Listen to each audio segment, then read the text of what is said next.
Well, hello everybody. Welcome back to Quake Pro League Stage 2, Week 7. I am 40 Lions, joined by the most handsome man and built in the community, ZSX. Dan, how are you?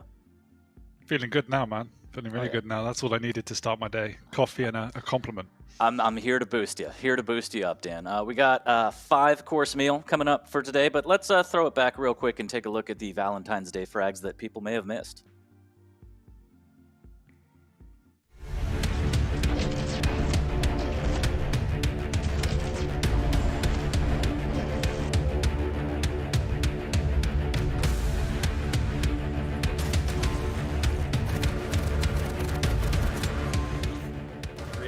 As he has time to hunt, catches out Garpy in the red room, almost paints that red room with even more of his blood, catches him outside of Banana, takes the frag lead, off the spawn, Garpy in dire straits again.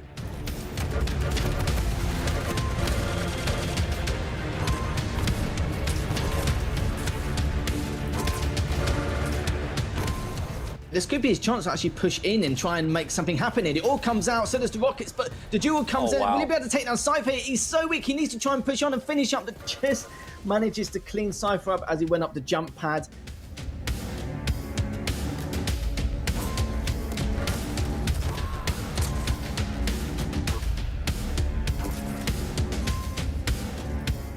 And will he be able to finish him off here? He's railable. This is opportunity. As he tries to clean him up the LG. Oh, through the PK. Manages to clean up beautifully.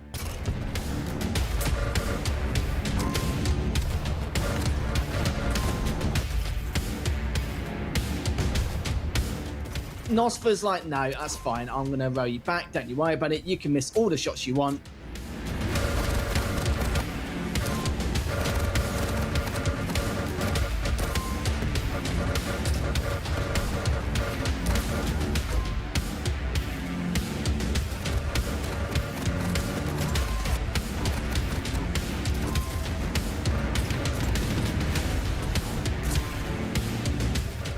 Does have that pick if he wants to use it again. Picks up the Mega, and CNZ is in a little bit of trouble. But as I say that, raises to 1 on 10 HP. That health ward may have saved him. The Pika could finish him off, and yes, it does. Wow.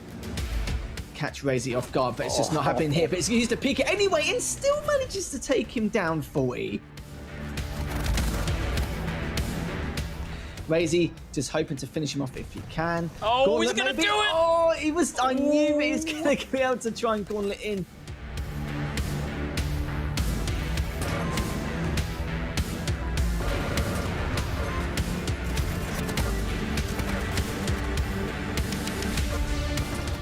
There's the rocket jump up. Dewey tries to dunk on him. Rafa's going to be able to drop down onto the Mega. Dewey rocket jumps away. 50 HP. Shotgun blast isn't going to be enough. The tribal will.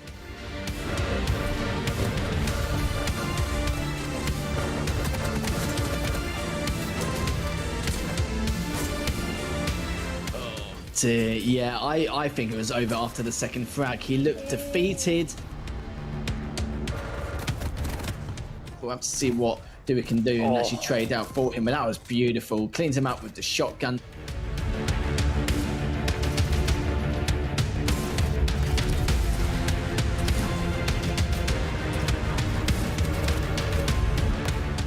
Vision is popped as he goes through the telly, grabs another health bubble to put him out of rail range. Missed with the rail. The Tribolt is going to save him. Kilson smells blood. There's the rocket. Almost gets the follow-up. Still trying to go, and Kilson gambles! And he gets a rail for his trouble.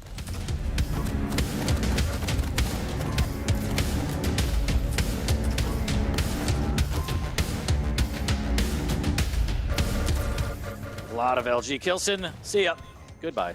You are the weakest link. He's going to try and push in anyway to see what he can do against Kilson. Kilson just realised he hasn't got any rockets left. A little bit of a shame. Pika down, just like it never happened. But Sparty, great LG, but not as good as Kilson's rail. That was just disgusting.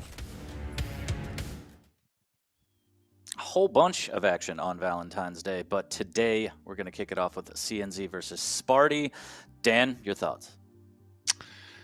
Looking forward to it. I've taken off my best Rambo cosplay right now and looking slightly better, but looking forward to the matchup. I think Sparty's been on a bit of a hot streak, and he's in this realm where it feels like he's so close to something great. Like, you know, that if everything begins to click, he becomes really one of the best opponents in EU. Like the way he hits, some of his strategist decisions have been really on point.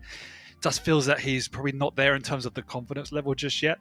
But we've seen some great performances and some less great performances. If you can start string together consistency, the likes of, the way Chain has done in the past to kind of break out of that mid tier, I think Sparty can do the same and might be the next person I would identify to do that. Yeah, going to be an absolute banger right out of the gate. And then we got Dewey versus Dehang. Dewey having a rough run against Rafa last week, and he has to play his teammate this week. Rough road ahead. Nosfa versus Saigib, and then our 2 featured matches for the day, Cooler versus Garpy and Zenaku versus Dramas.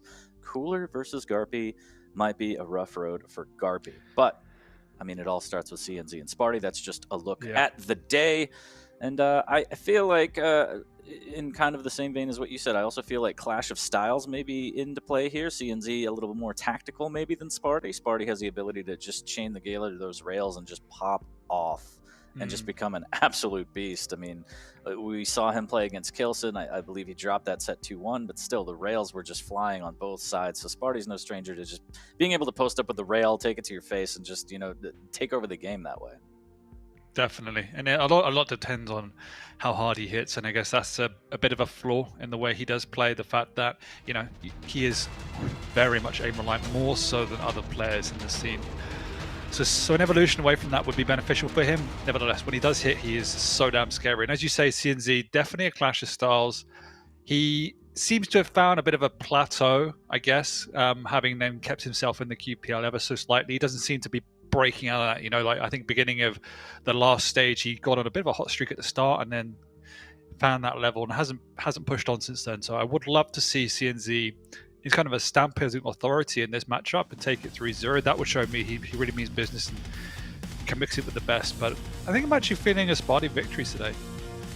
It's well within the realm of possibilities. CNZ might be hitting a bit of a brick wall here in the Pro League. Both players battling kind of from the dead last positions in the leaderboard on the EU side. I believe Sparty has 1 match to his name. CNZ still hasn't put up a series yet. Glimmer of hope, he did take a map off of Razy last week on Molten Falls. It was a very, very close one, but still putting up a map on Razy is no small feat. So small bit of confidence maybe going into this one, but Sparty's a whole different beast in and of itself. So we will see. I think the champ bans, the map picks might have to play into this one. I'm sure we're going to get into that soon and maybe get a better idea of how this set is going to go. So Veil of Nath to start, into Ruins of Sarnath, and then Corrupted Keep. And of course for the champs we got Sorlag versus Galena, Anarchy versus Nyx, and finishing it off with a Visor versus Doomguy on Corrupted Keep. Any thoughts on that, Dan? Yeah, haven't seen Veil played an awful lot since it's come back into the pool. It's here, there, and again. I'm often seeing it banned out, so nice to see it go back here. Sparty has been favouring Exile, but CNZ does ban that out. And Sparty gets a Sorlag, which for me plays into the way he wants to really put the pressure onto CNZ. Take it quick. If he gets those rails, you can follow that up with the speed of Sorlag. It becomes very, very scary. But on the flip side, Galena is somewhat of a nice counter to that in terms of balancing that aggression. The way CNZ plays a slightly slower tempo, it can be a really effective pick in certain situations, and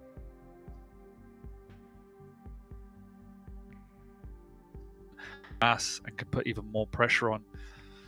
Ruins, that's a really interesting matchup. I don't know what you thought, but seeing 2 light champions go up there is quite a unique play. We don't often see that happen. Anarchy, I really do like Anarchy in Sparty's hands, and the way CNZ has kind of much more of a defensive play style with Nyx definitely favors, I guess, that positional play he will want to have, and doesn't have free reign of the time vials either, meaning, that Ghost Walk is going to have a lot of sensitivity around when he does use it. And then finishing off Corrupted Keep, is just, Visor Doomguy, pretty standard picks. Visor's a little bit more unusual, but again, we have seen it come into the meta a bit more for that map. I was just going to chime in on the third map. It's going to be interesting to see. I think that Sparty's going to have Vision pretty much on lock, simply because he's going to pop Vision and then grab the vials. You don't see Berserk come out from Doomslayer a lot. It actually makes you quite vulnerable. So I feel like in that respect, Sparty might have free Vision. I know that CNZ has to know that going into it, so he has to kind of tactically pop Berserk just to deny time vials, but it could cost him. So he's stuck in this weird situation where I'm either going to have to pop Berserk to deny vials and then be vulnerable, or I just give it up and then Sparty runs the map for the vials and has Vision pretty much whenever he wants, which is terrifying. Yeah, absolutely. And Sparty obviously picked that in response to the Doom, so it's a really smart pick coming out from Sparty. There were still some good champions left in the pool, but the Visor, as you say, if you can really abuse that piercing sight, it becomes very scary. Yes, it's a small map. Yes, you know where your opponent is, but that information is invaluable just to get the jump on him, a bit of initial damage. It all adds up at this particular level. So interested to see how much Sparty can push that to the limit.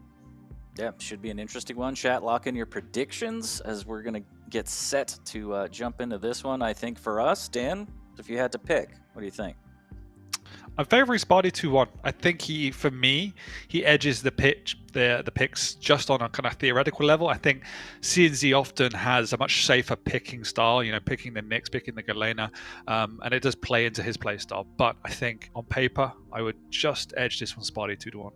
Yeah, we all know how much you love edging. I think he's one step closer to the edge, and he might break, but we'll see. If I had to guess, I would actually go 2-1 CNZ, just because I think his tactical and more calm playstyle might net him a couple frags that'll just be the difference in the game. So we'll see. Anything can happen here on Quake Sunday. As I heard the noise, we're going to get into it, chat. Calm down. Everyone be patient. It's going to happen. But week 7, I mean, it's important to talk about how we're about halfway through as well. Both these players battling out from the lower portion of the EU bracket, fighting to get out of the relegation spots. And the time is now. The weeks are passing quick, and they got to put some points on the board. Yeah, they do. I mean, we're already halfway through the season, so you don't want to be staring down the barrel of another relegation match. All these players, we've seen how close they have become. Garpy obviously sneaking in now, knocking out. I can't even remember who he knocked out, but Toxic, of course, knocking out Toxic. So it is an absolute brawl to get into relegation, and nobody wants to be there. So, as you say, this is the type of matchup where both of these players could, if they lose 3-0, really find themselves in a sticky situation. Neither one of them wants that. Could be terrible, but we're live right now on map number 1, Vale of Nath, CNZ versus Sparty.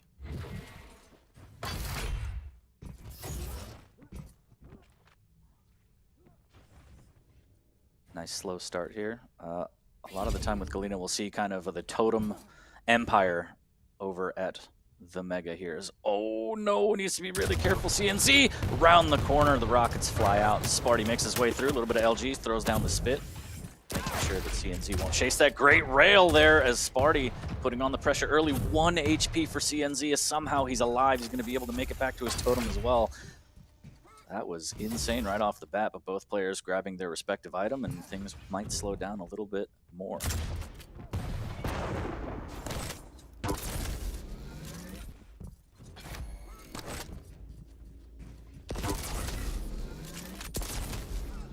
Good rail from CNZ, forcing Sparty out of the Thunderdome here. He does have a totem in the pocket, waiting patiently. He's going to put that one down. That's 2 for CNZ. Almost has the overstack. The Heavy's going to be available, but he's trying to track Sparty and make sure that he deals as much damage as possible before giving up another item. That's a good rail from Sparty down below. He's going to make his way over the Heavy and secure that. Almost connects with a direct rocket there. CNZ trying to assert dominance, has a little bit of a stack advantage here, just trying to keep the pressure on. He has to keep chipping away. That dinosaur gets real thick, real fast. Good rail. Sparty coming up the ramp there. Cagey start coming out. Yeah, cagey start here, but it's good to see Sparty respecting the positioning advantage of CNZ. Nevertheless, he didn't respect the rail from down below. Double. Sparty loses out on that one, pushing up aggressively, but he's not in the right position once again with just the rail to his name. The rockets come out, the lightning switch is good, and Sparty already drops to a 2-0.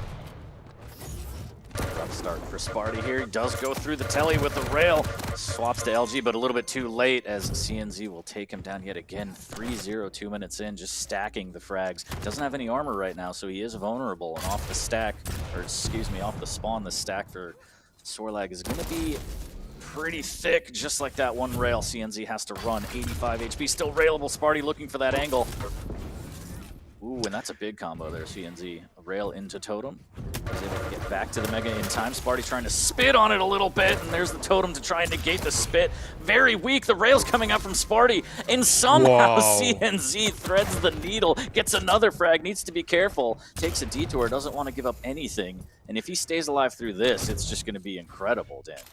Yeah, I was just about to compliment CNZ on how well he was doing to keep away from any sort of rail engagements with Sparty, making sure he's got a much better positional sense than Sparty has been playing with so far. But at this point, that exchange, as much as he got the frag, you you see now has relegated him to the lower channels of this map. And oh, that failed rocket jump could be huge as well. As Spot, he's got the Mega, he's in position, taking it nice and slow. You see also a kind of a respect from Sparty now. CNZ is catching him off guard time and time again, but nevertheless, he has got a good lockdown on both items. This is just such good play from CNZ. Should have been dead to rights. Sparty should have Absolutely. at least a frag or two, and the fact that he survived and has a totem in the pocket, this is really, really big for CNZ. He's just going to be able to keep this lead. Oh, getting a little crazy up close and personal. Oh. Good rocket into LG. The spit comes out. None of it will connect. The heavy is up. Actually drops into a little bit of the spit. Has to throw down the totem to negate that immediately here. But CNZ just playing plus back and making sure Sparty doesn't get anything. Doing really, really well playing defensively right now. That's a big rail here. Sparty needs to get this frag, but he's going to go position himself on the Mega. Almost hits the follow-up. As CNZ just flirting with death constantly.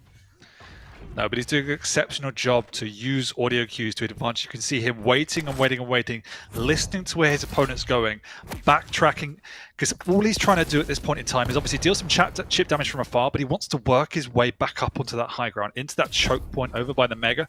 That's where he's safe. That's where he's got full reign of both major items and can really rain down some pain onto Spidey. He sees him on the low ground, so this is a good opportunity to hit at rail and then work his way slowly towards the heavy area. Spidey, though, uncontested Mega, and every time that happens again, CNZ needs to check himself. As Spidey has found his opponent down, he knows exactly what's up. But again, the challenge is, how do I push in without taking too much damage?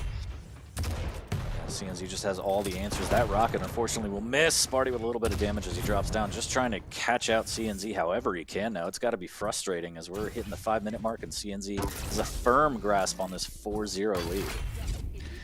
Feels like he's in Spidey's head at the moment. You know, every angle Spidey comes around, CNZ is more than prepared. Timeless rails he's hit, completely uncontested. Again, not a good sign for the Swedish fans out there, because CNZ at the moment doesn't look too flustered. A big rocket jump up though, catching him somewhat off guard, but he does pull back out onto the heavy. So a nice calculated play, knowing that was up for him to contest. But again, CNZ's predictions are on point. Spidey will need to retreat and find another source to attack. The reads are so good. The reads are so good. Any kind of momentum Sparty feels like he has, just obliterated in 100 damage rocket.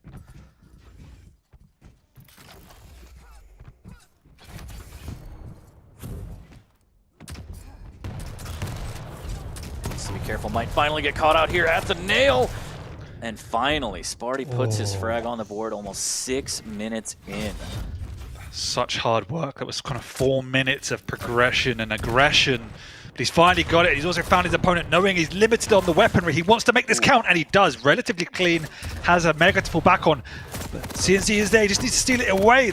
It's not really about if he gets a frag. It's about how much damage he can do. The answer is quite a lot, because there's 15 seconds for the heavy. And now this is a window opportunity to come back at his opponent. Yeah, CNZ was playing the I'm going to stay alive for so long that he's given up complete map control. There's nothing he can do. That gauntlet almost takes him out, but that was a bit of a Hail Mary play. He's extremely weak, but now he has it tied at 4 in a matter of 40 seconds. Yeah, once again, it doesn't matter that he got the frag. Look how weak Sparty is, and CNZ can get in position for this heavy. Exactly what he wanted to do. There's no rocket. Will that come into play? Sparty should know that, and that's why he's pushing aggressively to close quarters. But CNZ's switch to the lightning gun's good once again, and Sparty, that's an aggression step too far. 5-4 for CNZ now. Heavy does go to Sparty, so the stack is going to be massive. 3 minutes remaining, only a frag down. Sparty right on his tail. There's the rocket up the jump pad, not a lot of damage. Down goes the totem, overstack in favor of CNZ. He's going to catch him out at the LG. Needs to be careful. Sparty trying to spit to save his life. There's the LG around the corner, just trying to stay alive as long as he can. Hoping for that tick damage, but nothing doing. CNZ tracks him perfectly. There's the LG kill, 6-4. Sparty trying to make something happen off the spawn, but he can't do it. The rocket jump. We just want to deny that item, Dan, but nothing doing. And he almost missed out on the heavy. He gets floated across, and this is all going horribly wrong. Horribly wrong is the exact phrasing I would use as well, as it's just a mixture of overconfidence and unnecessary decisions, because, you know, there's plenty of time for Sparty to push back, and now since he has an overstack as well to work with, doesn't even need to contest for the Mega if he doesn't want to, just can try and pop in, deal a rail, but apart from that, it's just about solidifying this position over by the heavy. Again, you can hear Sparty traversing the map and he's just backtracking into safe positions. Really strong play from CNC for the first 8 minutes of this game. And we saw how strong he was at plus back in the first 6 minutes. Can he do it for 2 more? And Sparty's going to make sure he does it. The rails exchange and the spit will take him out. Still a 4-frag lead as Sparty has to pick up the pace here. Doesn't have a choice. There's the LG from CNZ, and he's just going to be able to tickle and run. 4 frags, a minute 30 for Sparty. And I don't think this one is going to happen. The CNZ just so strong on the plus back, has a totem in his pocket. A little bit of LG here, does get caught out, but the LG pushes Sparty down. He's going to have to rocket jump, taking away his own stack. Big rocket, but sends him through the telly. Sparty smells blood, tracks him down. 3 more times though, Dan. Can we do the dance again? I mean, CNC's been so good at outmaneuvering Sparty. That's been the deciding factor in this game for me. And again, 1 more rail, Sparty will die. You see, he can't push it even though he needs to. With 3 frags to go, he can't afford to waste time. He's going to have to get 1 last mega and hope for some miracle shots. But with CNZ to heavy to his name, oh no, he just leaves it below actually. So a little bit of a lifeline here from Sparty if he can find his opponent. Oh, there's no reason to move. CNZ will just backtrack. Sparty has to rocket jump up. He'll take a lot of damage, and it's going to be too much damage. Can't really aggress off the spawn. Doesn't have a choice. Somehow avoids that rocket, though. CNZ needs to be careful. Sparty's making magic happen. A little bit of meatball magic, Dan, but he still needs 1 more. 30 seconds. He's going to be able to drop down, get a rail, needs to get this mega, and then fight. This is it. 25 seconds. Can Sparty make it happen on map number 1? This is huge. He's got all the items. All he has to do is find his opponent now. He's going the right way. He's actually going to run into him here. CNZ hits a great first rocket. Doesn't hit the second. Sparty ties it up with 10 seconds to go. Oh no, CNZ. Not like this. He's going to run into LG. That's so much damage into the rail. Oh no, just barely gets out of the way of death. We're in sudden death, and it could be very sudden for CNZ here as he's going to grab a 50 shard, but he's still so weak. Sparty comfortably sitting, waiting for the mega, Pac-Manning all these items, and this could be curtains for CNZ. He's really living on the edge now, but the overstack is somewhat saving him here. He's got a decent stack back up now. He can fight. He's also in a good position. Sparty respecting that, retreating back across the map now. He's actually got all the resources to his name. So it's just about the channel to attack. He's found CNZ here, taking the fight, and he's actually losing on this one. CNZ, big rocket coming up, but the rail response is good. They're tied so low. Mega coming up for CNZ as well. Sparty has to be careful here. Hits a great first row. CNC still pretty healthy himself, though. Ooh, those rockets to the grate were almost pretty great, as I'm just still impressed at the defensive play from CNZ with that LG there.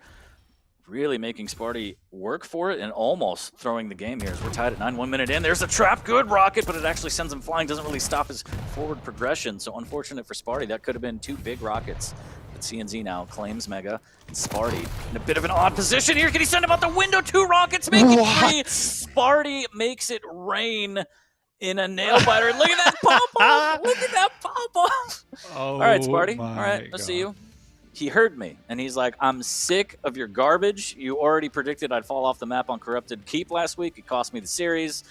I'm tired of you, 40. So puts up a big map win on number 1. And CNZ, I mean, what is the story there? You think he took his foot off the gas a little too early, Dan? Yeah, I do. I mean, I was crediting him all game to how well he was playing positionally, but it is about that snowball effect with a heavy champion like Sorlag. When you can get that momentum up, when you get all the items, it's how do you refrain from that pressure? And there was that one heavy pickup where I thought he was going to get it. It was in his grasp, and he decided to leave it and retreat. I think that was quite a critical. I don't know if it was a mistake. I don't know if maybe he didn't know it was up, but the timing where he missed it was just on point, and that cost him because Sparty got that free pickup and then could go even more aggressive. I think it was just really well played from both players. Sparty was perhaps slightly too aggressive for the opening engagements, but CNZ was playing perfect in terms of the shots he was hitting, the positions he was taking. You can see him reading Sparty around the map. But once Sparty had got control, CNZ tried to play around it rather than trying to impose himself too much, almost relying on Sparty's over-aggression. And when Sparty then wasn't making the same mistakes, when CNZ wasn't hitting as many shots, you saw the map slowly starting to tick away from him. Yeah, just insane. About 5 minutes 50 seconds before Sparty put a frag on the board, and then within the span of 40 seconds after that, he had the lead. So working so hard to get in there, but once he finally broke through the defense, it was kind of like the dam breaking, so to speak. Yeah. And just this triple rocket play and sudden death from Sparty. And the pop-up, look, he's like, what are you going to do, baby? It's just, oh, you got to love it. You got to love it. Sparty, there's always time. That's the story of this one. There's always time. Sparty puts up map number 1 in a nail-biter, 10-9, and CNZ has to be a little shook after that, Dan. Like, that's got to hurt. I mean, it really does got to hurt. It was his map to lose, and he lost it. So, you know, only 2 heavies.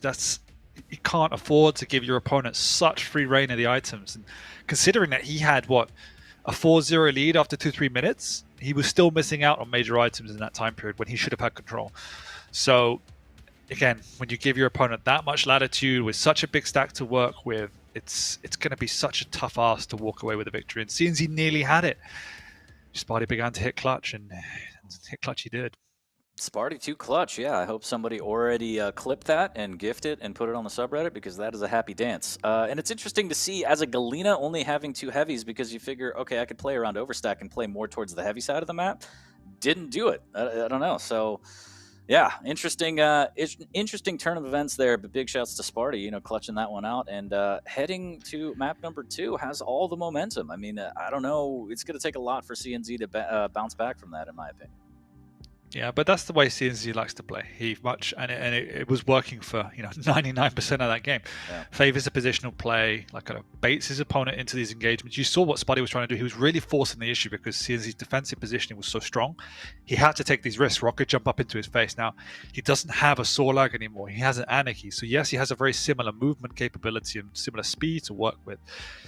But he's going to have to hit these rails early on the Nyx, otherwise he's going to be running into these choke points where CNZ will be waiting like some sort of venomous spider with his trap. And if you do that as an Anarchy, you don't have the stack to fall back on. So I'm going to have to see a much more careful game coming out from Sparty. Otherwise he will be falling deeper into the hole of CNZ's traps.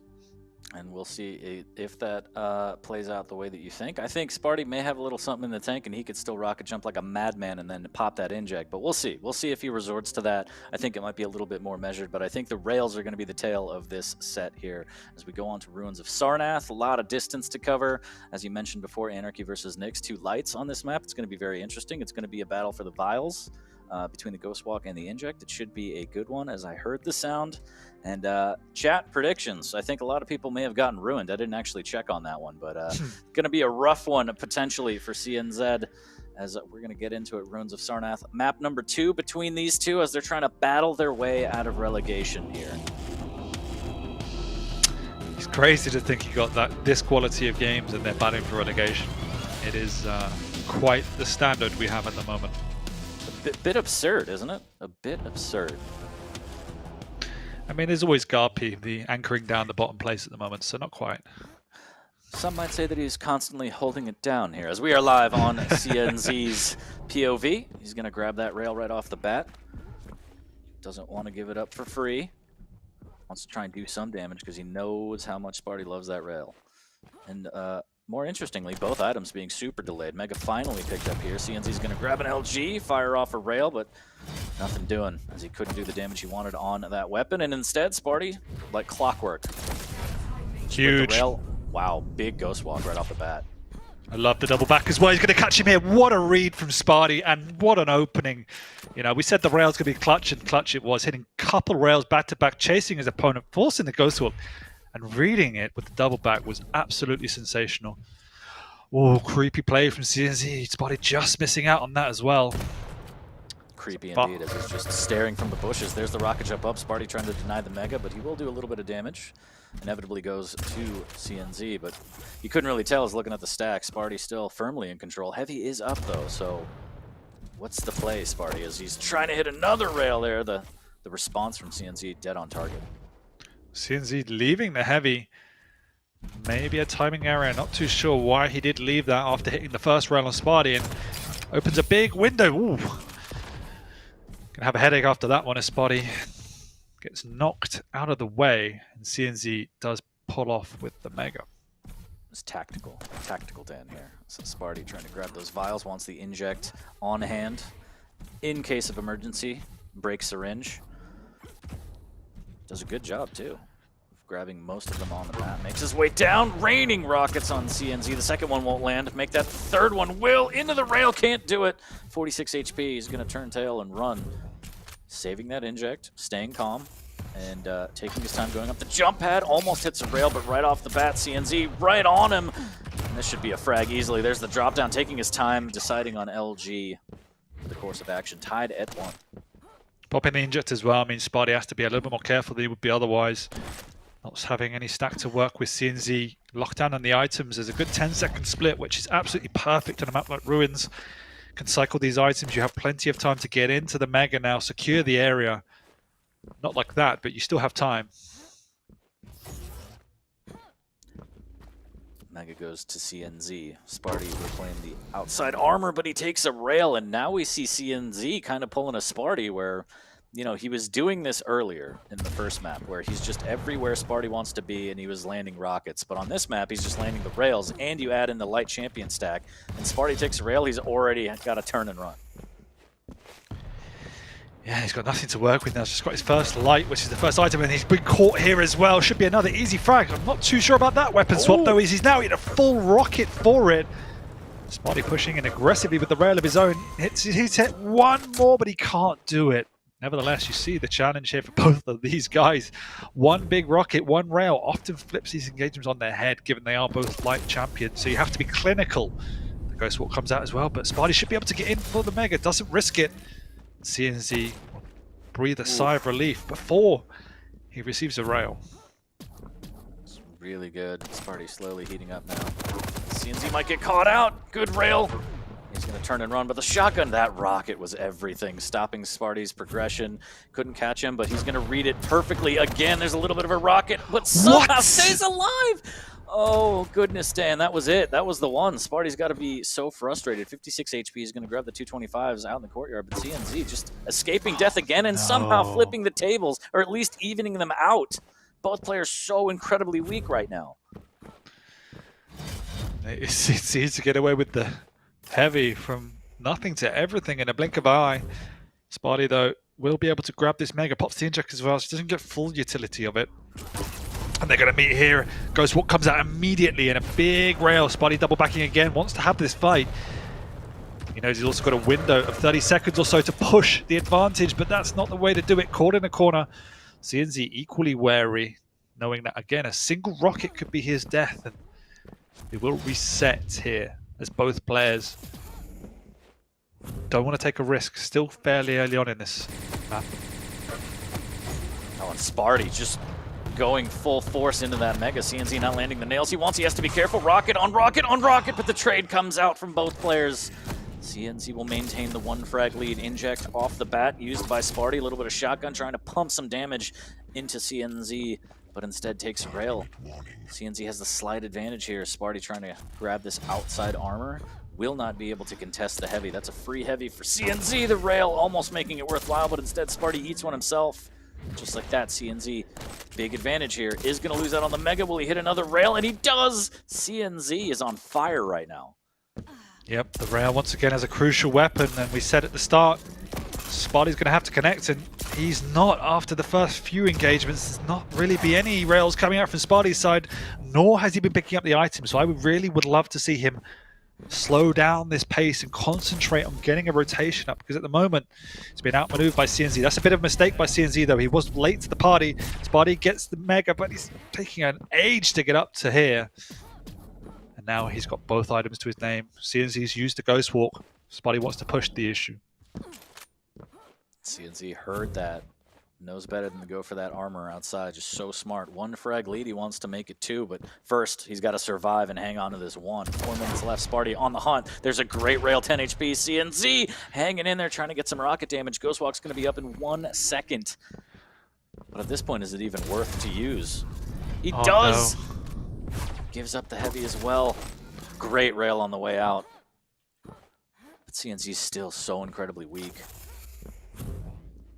This game is so incredibly tactful at the moment. As you know, the smallest of mistakes will cost a death, and they've both been on the ropes. number of times in the last 2 or 3 minutes, and they keep getting away. CNZ going to play the teleporter game now. He's just waiting out, biding his time, but Spotty knows what he's doing. Oh, what a rocket as well. Sends him packing through the telly and somehow again survives. And CNZ just plays so calm, sub 25 HP. It's like that's his just natural state is I don't have any HP, and he just hangs in the pocket, shoots these rockets around the corner, and gets the ghost walk right in the nicks of time again. 3-2, 3 minutes left. Sparty with a great play, traps him. Can he hit the damage? And CNZ takes out CNZ, but it's still tied at 2, regardless of who took out who. That was so smart by Spotty. I don't know if you clocked it, but he actually dodged away from the Mega. He popped the inject. He knew that CNZ would be there or thereabouts in the area. Dodged the Mega, went aggressive through the choke point, found his opponent, ate some damage, restacks, got the kill. If he had taken the Mega, he would have died on that second engagement. So really smart play by Spotty, hitting that as well. He wants to force the Ghost Walk here. Will he do it? Yes, he does. And now he can just chase his opponent down. He needs to guess right, but he's got the speed as well to catch him. It's just about, again, doesn't want to eat a rocket. Oh no! Oh, Sparty! Whoa! Shotgun finally prevails, but at what cost? Look at that. The Mega right there for Sparty, but he was so weak, and CNZ trying to find this rail here. Sparty might actually give him the opportunity here as he wants a rail of his own. Both players relying on their rail. Both players extremely weak. The 50 shard goes to Sparty, and so does the frag as he finally finds that rail, and CNZ off the spawn eats a rail. So frustrated. 34 HP, can't find a rail from down below, and Sparty will close it with a shotgun, slowly extending the lead and pulling away, Dan. It is, and as soon as he gets items, as we said, just work on that rotation. You can see what happens. He can now pick up the pace. He can play aggressive into the face of the opponent and get away with it. That wasn't happening with the first 5 minutes because he had no items. So he's in this game. CNZ is very much on the ropes. Spotty wants more. Sparty, no fear. 3 frag lead. He's not going to plus back. He wants to fight. CNZ has to go aggressive here. Yeah, CNZ hasn't got the weaponry to be down here, but he has to take a risk. And it's paid off this time. Spotty, though, does wait, tries to hit the rail. Doesn't matter. He's got the information. That's what's key. And that's a huge rail just before the Mega as well. But since he's going to have to contest, he's run out of time. He needs to hit back-to-back rails. First one hits, second one doesn't. The swap to the LG, but again, it's going to be a little too late as Spotty jumps in, shotgun to the face. And this is going to be a good game. The minute left, 4 frags, it looks like. Sparty has done it, as that is just brutal. After that first map victory, so clutch, sudden death, pulls it out. CNZ just, I don't know, what is the story here? Just Sparty stringing together great rails to keep himself in it, but also, as you said, once he starts getting in on items, he can take more of those fights, string together even more rails, and just add to his frag lead. There's 1 on the board for CNZ, 30 seconds left, 3 frags. It's going to take an absolute miracle. But I wouldn't count it out just quite yet. Never mind. There's the stamp on it. Sparty picks him out of the sky, playing a little bit of duck hunt. 7-3 as the time will tick down, and Sparty has taken this set 2-0. Yeah, as much as Spotty wasn't getting any items the first few minutes, he was doing enough damage to keep CNZ passive. CNZ is a type of player that wants to play incredibly risk-averse and will only push his advantage if he's in almost the perfect position to do it. And that was few and far between because Sparty was doing enough damage to keep him second-guessing himself, as well as consistently popping the Ghost Walk, which is just a huge factor in this matchup. That CNZ never really felt like he was in a position of dominance. Yes, he had control. Yes, he was in the lead, but he didn't have that, you know, again, that critical mass where he could just go plus forward into Sparty. And so that's again credit to Sparty. And once he got control, once he got items, some really smart plays. His rail started to connect finally, and CNZ was just pretty helpless. And this is why I think Nyx is such a hard pick in the QPL, because if you don't have that Ghost Walk and you're not hitting, you know, twice as much as your opponent, you're just playing run-up keep away game the entire time. So it was, again, a very difficult task for CNZ, and Spotty, in my opinion, just played better. Yeah, and as you mentioned, kind of Nyx being so difficult to play, it makes it all the more incredible and kind of just jaw-dropping the way Kilson can use Nyx on so many maps. A bit of a Nyx specialist here, but yeah, Sparty takes the series 2-0. Well done to him. We still got a 3rd map on the way. CNZ needs to try and put some money in his pocket, get some points on the board, but the series is spoken for as Sparty, after that absolutely clutch comeback on map number 1, puts up map number 2 a bit easier this time, but still in dominating fashion. And just, yeah, Sparty fans in the chat are very, very happy right now, Dan. Yeah, I thought he would win, but he's looked very good, and he's come back from behind on both maps. So the point of change would be don't lose the lead at the start. But he plays a high-risk playstyle, and sometimes doesn't play off. So to win map 1 was absolutely insane. I felt this one, it was a lot more clinical. You felt it coming over the course of the map, and as soon as he got items to his name, you could see the shift instantly. He was working his magic, keeping the score low with no items, so it was just a matter of time.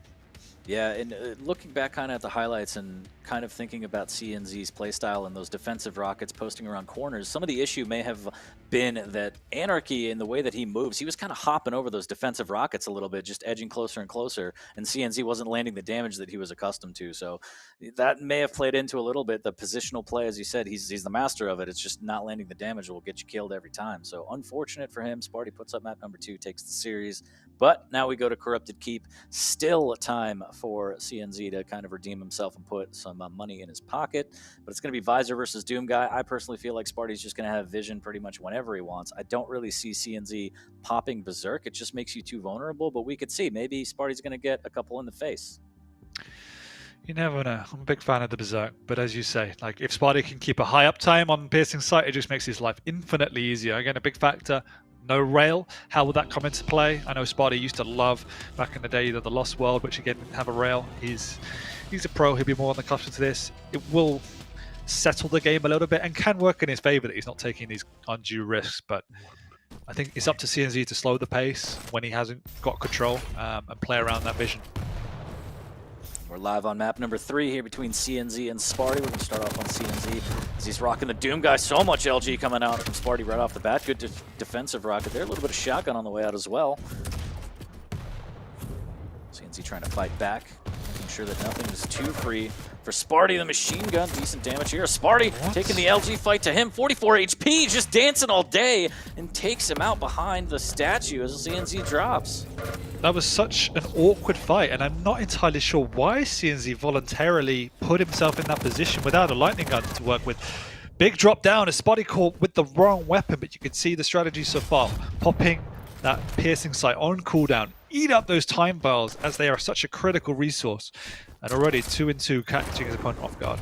A little bit of rocket damage. CNZ trying to keep Sparty posted back there. Here's Sparty trying to fight his way out of a corner, landing a little bit of damage, but not enough. Dropping down, riding a lot of LG, and he's going to get taken down as CNZ will grab the Mega, go up 1. And that is just such a rough position to get out of. And he's going to catch him again. What? Sparty, he's like, where'd you come from?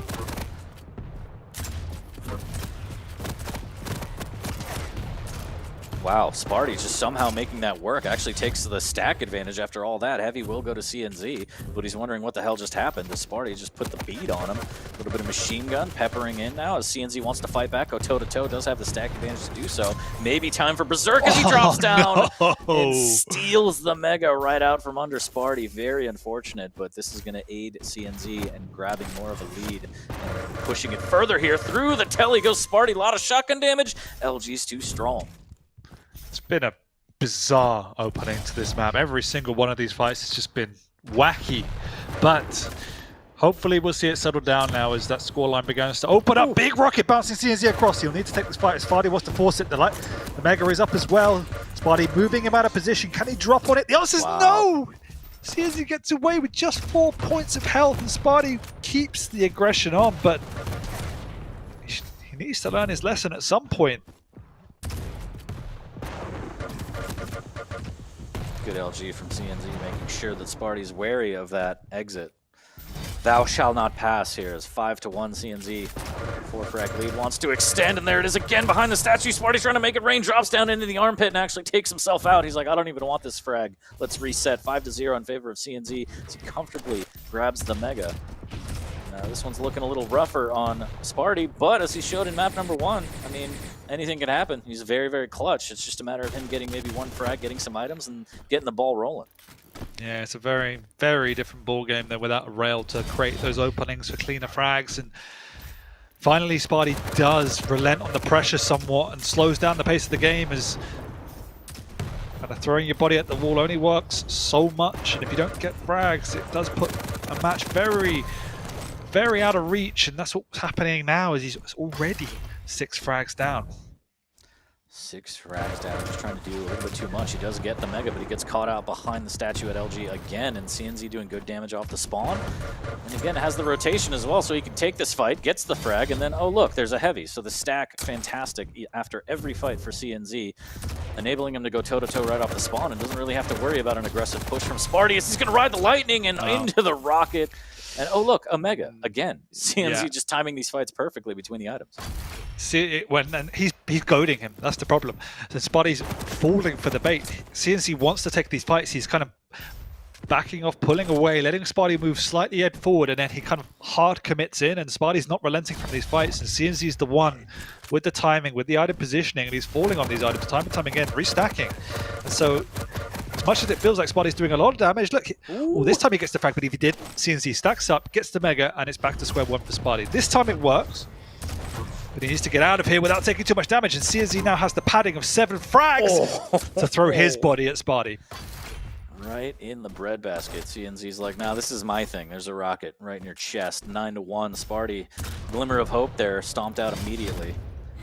As he has to concede the heavy as well. He's going to have vision up shortly. Almost lands with that rocket. That would have been pretty. But he's going to need a lot more than just pretty. 8 frags down. There's the vision popped. Almost connects with that rocket. A little bit of damage. Just trying to get whatever he can, but dropping behind that wall gives up the Mega. And now he's stuck. As we've seen time and time again. Actually, they do a little dance and swap positions. There's the rocket. Can he land another one? Just so much damage. 25 HP per player. Next chip damage wins. Sparty's going to grab 225. CNC's still extremely weak here. Does grab the 50 shard, but he's going to have to give up this heavy. He will, but he'd be more than happy with these trades. Every single trade that comes out relatively equal for these players will always favor CNZ when he's got such a big lead. Question is, can Spotty pull out another miracle? Map 1 and Map 3, is it possible? I think fans in the chat can make some noise and attest to that here, as this is a decent start, somehow avoiding all that nail damage and getting up close and personal with the shotgun, taking him out. Going to drop down onto the 50 shard before he makes his way onto the heavy, and you gotta love it, denying everything he can from CNZ to try and pull this one back. 9-3, 540 in, plenty of time on a map this small. Rail or no rail. Ooh, but the defensive rocket's just so strong from Sparty. He's like, okay. And he just takes himself out of potentially frustration. 9-2 as CNZ 2 big rockets, and yeah, Sparty looks a little upset, maybe is the word. I would say pissed. Yeah, that could be it too. I mean, the series is in hand, but I'm sure Sparty wanted all 3. Didn't want it to go this way with 4 minutes left. The frustration mounting. Is he going to just let CNZ walk away with this one? LG on LG, and CNZ absolutely electrifying, and you kind of wonder, where was this? Maybe the rail does go a long way here as Sparty gets up in his face with the shotgun. Vision popped. He should be able to get this one too. There's another one. Oh, 4 damage isn't going to do it. Oh, he still can't do it. Both players so extremely weak. Sparty just begging the Quake gods, please give me this frag. The LG is going to be so strong and forcing him to the 225s. And there he is. Picks him out of the sky. A little bit of duck hunt. More of a consolation frag at this point, you feel like. 10-3, still 7 down with 3 minutes. It could happen, especially if CNZ just stays for fights that are just not opportune. Oh no, why did he turn around? Great defensive rocket. Oh man, how did CNZ turn that around? He stole the Mega, and I know he got dropped, but he stole that item from Sparty and stayed alive a lot longer than he needed to. I think he got pinned, didn't he? Up on the wall, he couldn't move. But yeah, again, cacophony of errors on both sides this game. It's just very strange. Very strange. But fun to watch at the same time. And Sparty is still in with a very, very slight chance, but you know, maybe a 1% chance here. If you're a gambler, if you play the lottery, maybe this is the time to go in on a Sparty, but I'm not going to put my prediction points on him at this point. Yeah, not my precious points here. He does grab the shards to get the drop on CNZ with the vision, but the audio cue is too strong. We're going to see this textbook kind of play from CNZ. We've also seen from his teammate Base, just plus back defensive rockets landing, doing so much damage, stopping any kind of forward progress, and just ruining Sparty's life, really. Yeah, and ruining his day, and that's exactly why we saw that frustration come down. There's nothing worse than feeling that you're in a position of a comeback and then trying to press your opponent and not able just to get them, and then when you see them in your sights and you eat 2 directs, I mean, oh wow, that's tilt territory. Tilt indeed. Good machine gun damage after he pops the vision. There's the rocket jump up to try and cut off. CNZ is just going to play these corners. He's going to do what's going to secure the map around the corner. Finally gets a good fight and finally gets the frag, but does so much damage on the way out. Luckily, Mega is available for Sparty as he's like, is it up? Is it up? Is it up? And it is. 5 frags a minute 20. It's going to take a lot. There's the rocket jump to try and cut off again. The rocket just behind CNZ, trying to fight back. And there's the berserk. And there's the stamp. I didn't think we'd see it, but at this point, why not? Just takes it to Sparty. And that's all she wrote for this one, Dan. Yeah, I mean, what can you say about this one? I mean, Sparty just didn't take his foot off the accelerator at times where he really should have, and CNZ did exactly what he needed to do. Goaded him into fights, took the right positions, didn't overcommit, and it paid dividends with a sizable lead in the first 3 or 4 minutes. Big shotgun blast now. 5 frags, 40 seconds. If it was closer to maybe 2, I'd be a little more inclined to think that Sparty could do it. I mean, we've seen him work magic before, but this one just seems to be a tall order, just out of reach of the Swedish player here as the rockets raining down. There's more berserk action. Shotgun versus punches. Shotgun prevails. 12 to 8, 20 seconds. End to Mega in his pocket. Maybe gets this frag. Maybe we see a little something. The tri-ball. So annoying. No, there's always still time, Dan. There's always still time. There is not still time. All right, fair. All right, now I'll concede there's probably not time. 6 seconds left, 5 frags. You win, as does CNZ, and he hits him with the gauntlet. Sparty going to spike his headphones into the ground, but he really shouldn't be that upset. I mean, that's just a testament to how much these players want to stack points and paper. Sparty does win the series, but CNZ puts a stamp on it at the end, takes 1 map at least, puts a little bit of money in his pocket. So, yeah, that first map absolutely decided this series. Nuts. And yeah, I can't recommend people going to watch that back enough because Sparty with that comeback was just incredible to watch. Yeah, I mean, this was a series that had everything in it, right? Like that comeback from the start, some amazing defensive play from CNZ, followed up by an unbelievable aggression comeback from Sparty. Map 2, again, similar. CNZ had all the cards for the first few minutes, and then suddenly the tides twisted and Sparty went online, and this map was just chaos from start to finish. So good all round. ZSX predictions are intact again, and we move on. Yeah, and 40 was right again in that I was going to be wrong. So yeah, we're both flawless. We're both sticking to our guns on this one, Dan. But yeah, that's a hell of a series to start. And as you said, cards in favor of Sparty. And yeah, I don't know. That last one, the frustration in the middle of the game. I wonder, he doesn't have that. Maybe he stays in the pocket a little more mentally. Maybe it's a different story. Huge. Wow, those rockets. That was where the tide turned. Big D rockets there. Defensive, of course, is what I meant. But yeah, absolutely. Just a wonderful play from CNZ.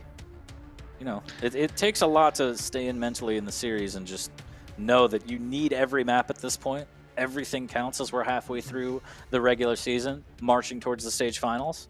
And yeah, CNZ still technically winless in terms of series, but he does put a little bit of money in his pocket. I can't stress that enough because money's so important. It makes the world go round, Dan.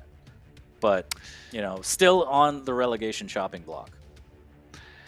Yeah, and it is a little bit of a shame. You see how well he plays a lot of the time and just can't get himself over the finish line. I think some of that comes down to, again, the play style. Like when you do play for these effectively close-scoring games, you play relatively risk-averse.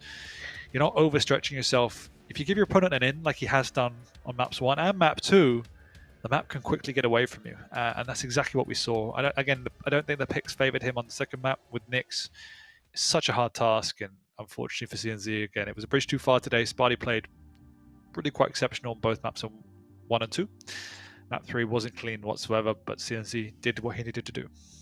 Yeah, completely agree. CNZ kind of just builds that defensive wall, but Sparty today was able to take it down brick by brick by brick. But we got a lot more Quake action coming up, so don't go anywhere. We'll be back with more Quake after this.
Welcome back, everybody, to Quake Pro League, Stage 2, Week 7. I am 40 Lions, joined by Dan. Dan, we're heading into a set of double Ds. Dewey versus Dehang.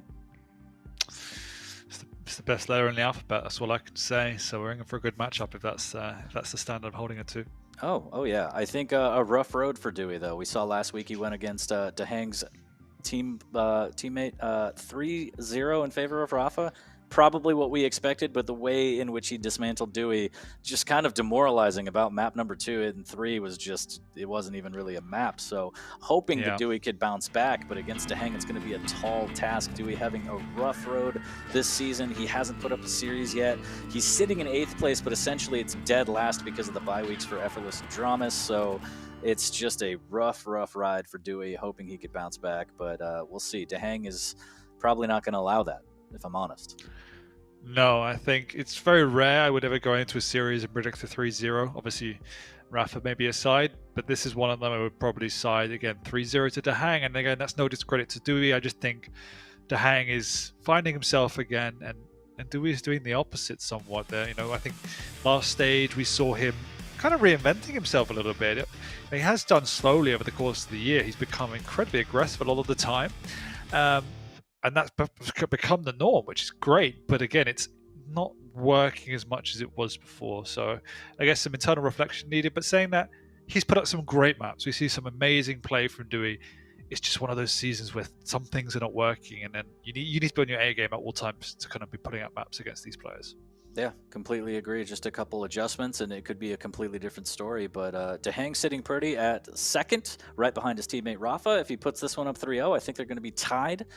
So it should be a good set. If we can, I would like to get into the pick bands, try and paint a better picture of what's going to go down between these two players. So we got Awoken to kick off the set into Deep Embrace, and Ruins of Sarnath to round it out. So Ranger, Doom Guy. Then we got Athena versus Sorlag. That might be brutal. Dude. Yeah, that's going to be brutal. I think that's going to be a little brutal, very interesting. And then Nix and Strog. So, yeah, story of this one, Deep Embrace, huh? Rough ride for Dewey. I mean, maps 2 and 3 are going to be incredibly rough for Dewey. I think map 1, fine. Awoken, Ranger, and Doom, both very good picks on that map. I think if you don't get one, you get the other. But Deep Embrace, like, Dewey picks Athena first, and then he gets a Sorlag slapped at him. Wow, that feels bad, man. I don't know. Do you think that's a flub? Do you think that was just a blunder in terms of the pick ban phase?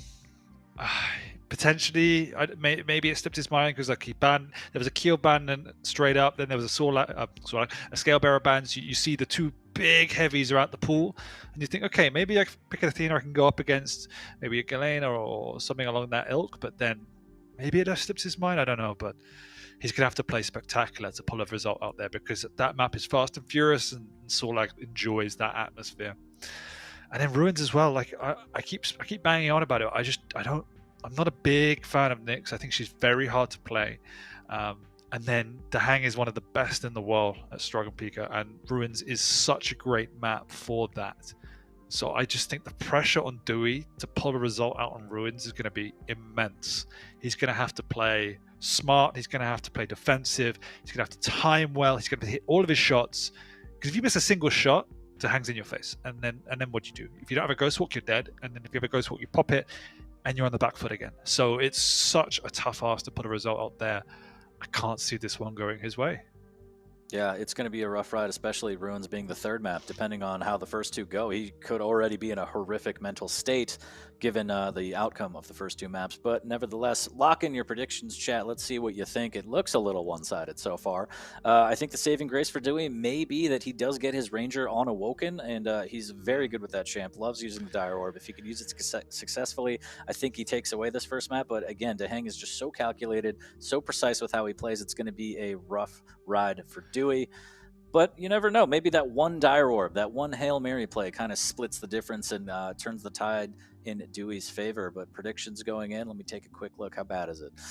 Don't look, Dan. Don't look. You don't want to see it. It's a massacre. But how are you thinking? I'm actually dumping my points into the pink at the moment because I agree with you. Like, if there's a map where Dewey can pull it out in this series, it's going to be this one. I've seen some really good performances from him on Awoken. As you say, Ranger is his old school speciality, and is a map where it does favor conflict, it favors aggression, and that's where Dewey's been playing, and so that's why we've seen him best here. But it's Dahang. Like, it's one of the world's best players. You're going to have to play Spectacular to take a map off him at all. And if Dahang takes this one, then it's Dahang to the moon, because I can't see a Dewey result on maps 2 or 3. Well, we'll see if it's to the deed right now. Dewey looking to wreck everyone's predictions, and all the pressure is on him as we are live right now. Map number 1 between Dewey and Dahang. Pumped half of my prediction points into Dahang, so don't let me down. No bias here on the cast. No bias at all, as Dahang just posting up with that rail. Very patient here as he casually grabs an LG, and he's going to run into a shotgun to the face, and just like that, Dewey, 2 pumps, but ain't no chump. Gets that frag up 1 early. Nice start, but Dahang once again is putting on the pressure, and something he does very well indeed is constantly having a presence in and around the ices. But Dewey actually a little bit late to the party here, and Dahang's going to bounce him around like a pinball. Finally blows him up with a little bit of health to spare. With all the damage he did from the LG, it's a bit curious he didn't try and finish with the Dire Orb, but you know, Dahang doing what he does best to tie it up with 1. Dewey trying to get a little additional damage here, but he actually takes a lot from that rocket splash. Needs to be careful. Mega's going to be up, but Dahang should be able to get a clear path to this one. Dewey dropping down through the telly to try and escape. Wants an LG. Does he give up full map control? Dahang has positioning. He could drop on this one for free, but never mind. Dewey with the LG, and he's going to get melted as he tries to make it a play. Questionable from Dewey. Twice in a row, he's late to the party over by the heavy, and Dahang, you got to count, he's going to be there on time, and on time he was. Dewey didn't bring a bottle of wine and got shut out of that one, and once again he's been shut down in the corridor this time, trying to bide his time, hoping Dahang goes the other way. It's not been his day so far. Yeah, no wine at all. He did try and cheese Dahang though. A little bit of machine gun. I think shotgun would have been better in that play as we saw on the first frag. 36 HP trying to moonwalk his way back to the heavy. Actually lands some good nail damage too. And that's got to be frustrating for Dahang. That rocket was almost gorgeous. Oh, these angles have been smart, but Dewey's just bouncing over them so far. He's actually going to go aggressive. No relenting, and there it is. Dire Orb to the face. Goodbye, Doom Guy. That's the Dewey that we know and love. Finish with Dire Orb always. As now he pushes through the telly, but Dahang, the LG so strong. Denies that advance. It's round 2. Wants it again. Tries to go for it, and Dahang again puts him down. But why? It doesn't make sense. Oh, but neither does the Gauntlet, but Dahang again. The LG just a little bit too strong there as Dewey had him in a corner. Make it make sense, 40. No! Oh no, please. Why is this happening?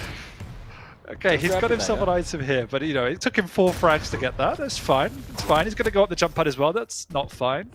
And Dewey is just, he needs to check himself a little bit because he's going to wreck himself to go old school. But Dahang's just kind of waiting for this time and time again. Yeah, it looks like Dewey's a little crisscrossed here as Dahang just keeps jumping. And 7-2, 3 minutes in, and the relentless pressure from Dewey not really working out. Mega goes to Dahang. There's the shotgun around the corner. That's the weapon you want, but the punches in the face, the Berserk prevails, 8-2. But if you're going to sit around the corner and try and chunk, I mean, shotgun's the way you want to go. LG on LG, but Dahang again prevails and says, do not step to my LG. The problem I'm having with this is that these pushes, they don't really seem to have a strategy behind them. Like, it's the kind of situation where you're like, I just hope he doesn't hit anything and I hit everything. Because the stack advantage is so big for Dahang that even if Dewey hits 100%, he's still going to lose out considerably. And not even to the point where he can then push again off the spawn. So what is the goal here is what I'm asking myself. And the answer is, there isn't one. Oh my god, and Dahang is going just off right now, hitting everything. And Dewey admittedly giving him a bit of a layup here, 2-12, and it's going to get messier and messier as Dahang just keeps piling on. And 4 minutes in, 13-2, is this going to be the highest scoring game we've seen in QPL? I know Deep Embrace is usually the candidate for that, but with plays like this, Dahang could be looking at a 30 bomb. At least I can say my points are secured, 40. That's all. That's the only comfort I'm taking in this so far, because it is even painful to watch at this point. Yeah, this is absolutely brutal. If you're in the Dewey stock, you want to sell here as he tries to make something happen with that Dire Orb. Wants a little bit of the rail, but Dahang is just, he knows those extra peaks are just costing him. Dahang always firing off a rocket, being prepared for the push, as Dewey is just so, everything is so telegraphed now. I mean, it was telegraphed from moment zero, really, and Dahang just read every single move Dewey was looking to make. And I mean, the first few you can classify as mistakes. The subsequent ones you have to just say, you know, fool me once, shame on you. Fool me twice. Dewey was like fool me 16 times at this point. So, ooh, look what a rocket damage there from that vertical rocket. Dahang looking to advance here. Mega is up behind Dewey. He's going to be able to take a rail before falling back onto it. And wow, Dahang almost hits another beautiful one. Yeah, just such a giant hole to try and climb out of. And drops down with a rail. That's not what you want. Dire Orb's out of trouble for the time being. 60 HP, though, and it's only a matter of time. Dahang hunts him down yet again. Not the start you wanted if you're Dewey at all. It's looking a bit dire, if I say so myself. 63 HP through the telly goes Dahang, just looking for maybe one more. Yeah, there's the daisy straight to the face. okay, can we GG and go next instead of watching this for 4 more minutes? Dan has had enough. If you were the manager for Dewey, you'd throw in the towel right now. I would just unplug his Ethernet at this point and say, no more. Stop, he's already dead. But unfortunately for Dewey, he's got 4 more minutes of the pain trains to hang. Again, looking to pile it on. I mean, we've seen Rafa kind of have these leads and these blowouts, and I think Dahang wants to put one of his own up as that rocket straight to the chest. Can we check Dahang for homing rockets? Because that was incredible here. Now here's the push from Dewey, trying to catch him off guard from the banana, but again, Dahang's LG just too strong. The stack is just better, the LG is just stronger, and there's not anything Dewey can do. There's no answers to this. There's the Dire Orb up close and personal. Never mind. Right when I say it, Dan, Dewey hits him with a Dewey special. And just Dahang is like, okay, fine. Things that shouldn't work that work for 500, Alex. Maybe Dewey bet on Dahang. Oh, interesting. You're saying he's sponsored by a certain team. I see. 21-3 as Dewey just... This isn't the bounce back we wanted. I know there's 2 maps left, but this is a rough start. Does have Dire Orb back. It does get a speed boost from Dahang. Very kind of him to go through the telly as he makes his way back to the Mega, but he's very, very early now. Again, waiting around the corner for the shotgun, trying to get a pump or 2 for free. Dahang missing with a rail. Not missing with that rocket damage. Oh, there's a great jump across into the Dire Orb, and there's a little bit of misdirection. That's going to get him a frag. 2:30 left. Even I would say there's no time on this one. I don't think there's time. Thank God. It took a lot, Dan. It took a lot.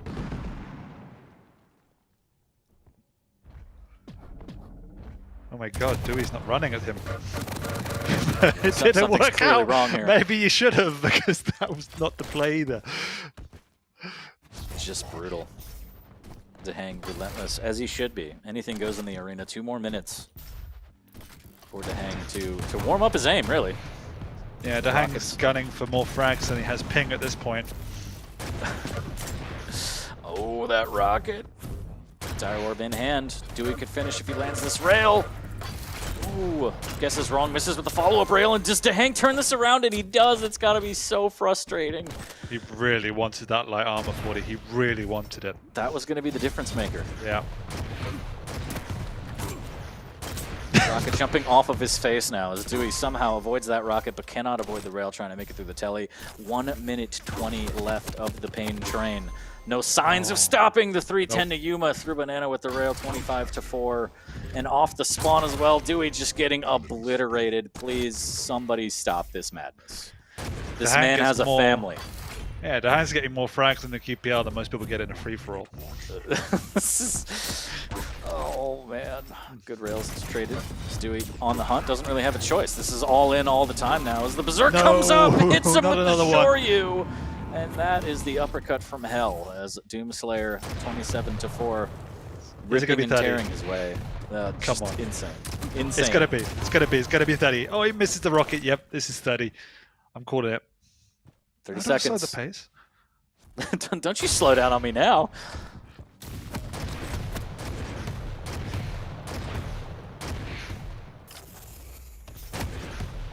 Good rail from Dewey. Dire Orb up shortly. If he hits another rail, he could try and finish with the Dire Orb. Oh.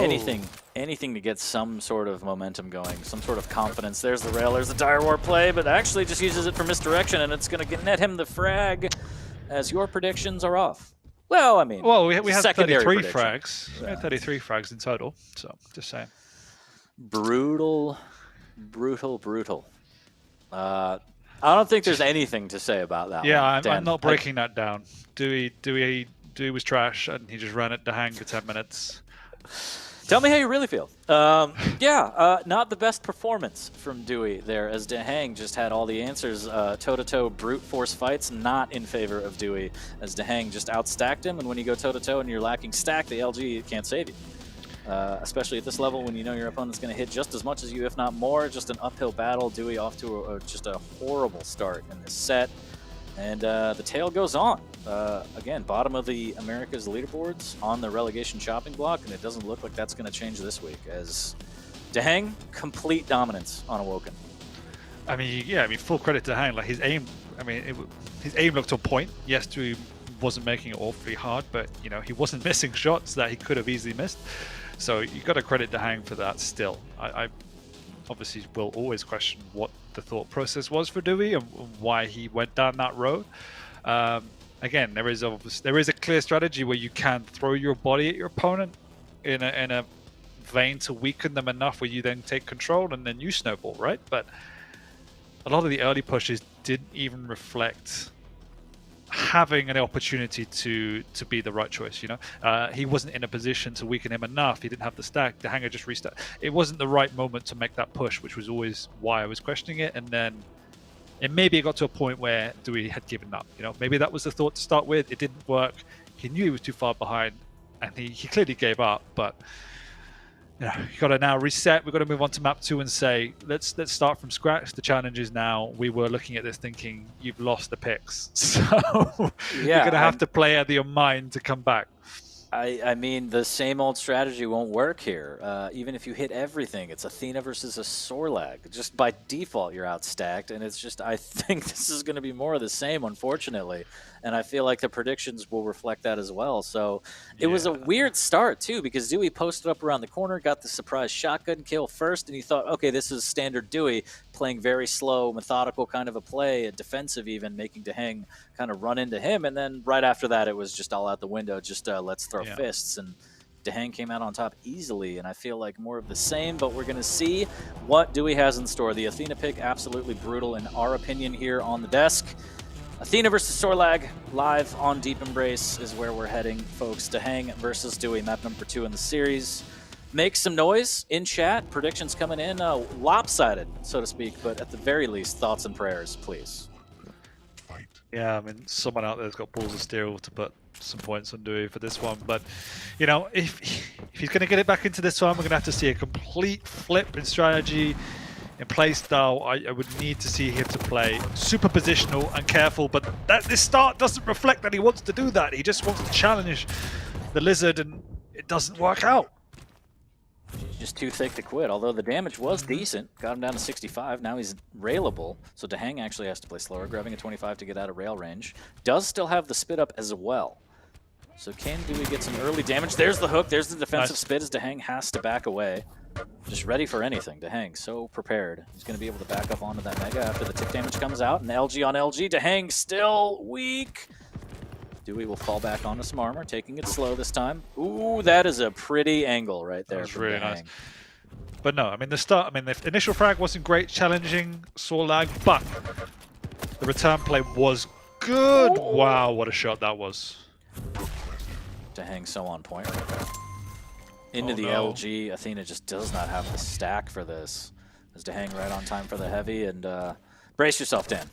This might be another snuff film. We go. All right. He's not jumping down. That's improvement. Does grab the health vial to negate that spit damage here. Oh, What? two big chunky rockets as Dahang looking for that Campbell sponsorship. 4-0, minute 30 in. Oh boy, great rail from Dahang, and Dahang is so scary when he's just hitting this hard, especially against a lighter champion, but man, it is. Yeah. He's going for records, Stan. He's going for records. Oh man. And you can see Dahang, like, as soon as the fight begins to even slightly get too damaging, not even out of his favor, too damaging is the question, he backs off, takes a better approach, allows Dewey to go aggressive onto him. So Yeah, Dahang walk is- into my crosshair, please. I beg of you. Exactly. Dewey with the gauntlet. He wanted a piece. Tried to get some of that lizard steak, but Dahang, the rocket's too strong, taking him out again, 7-0.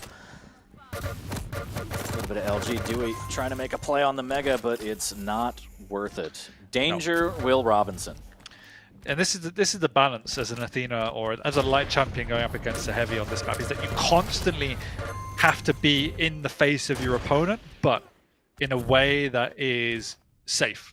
You know, preferably playing on the high ground, preferably trying to slow the place down, playing these range game, you know, you're much harder to hit than your opponent. So try and take these rail duels, etc., etc. Just like that. That's the way you start to get back into a game like this. Not trying to close the gap and go mano a mano, particularly when you don't have the stack advantage. Will Dewey heed your wise words? There's a great rail right off the bat, but rockets. Okay. I guess if you get the chip damage, it's not so bad. Does grab the health vial to negate the acid spit and then goes right back into the acid spit. So, Oh, look at the pace though. wow. And he's back in your face.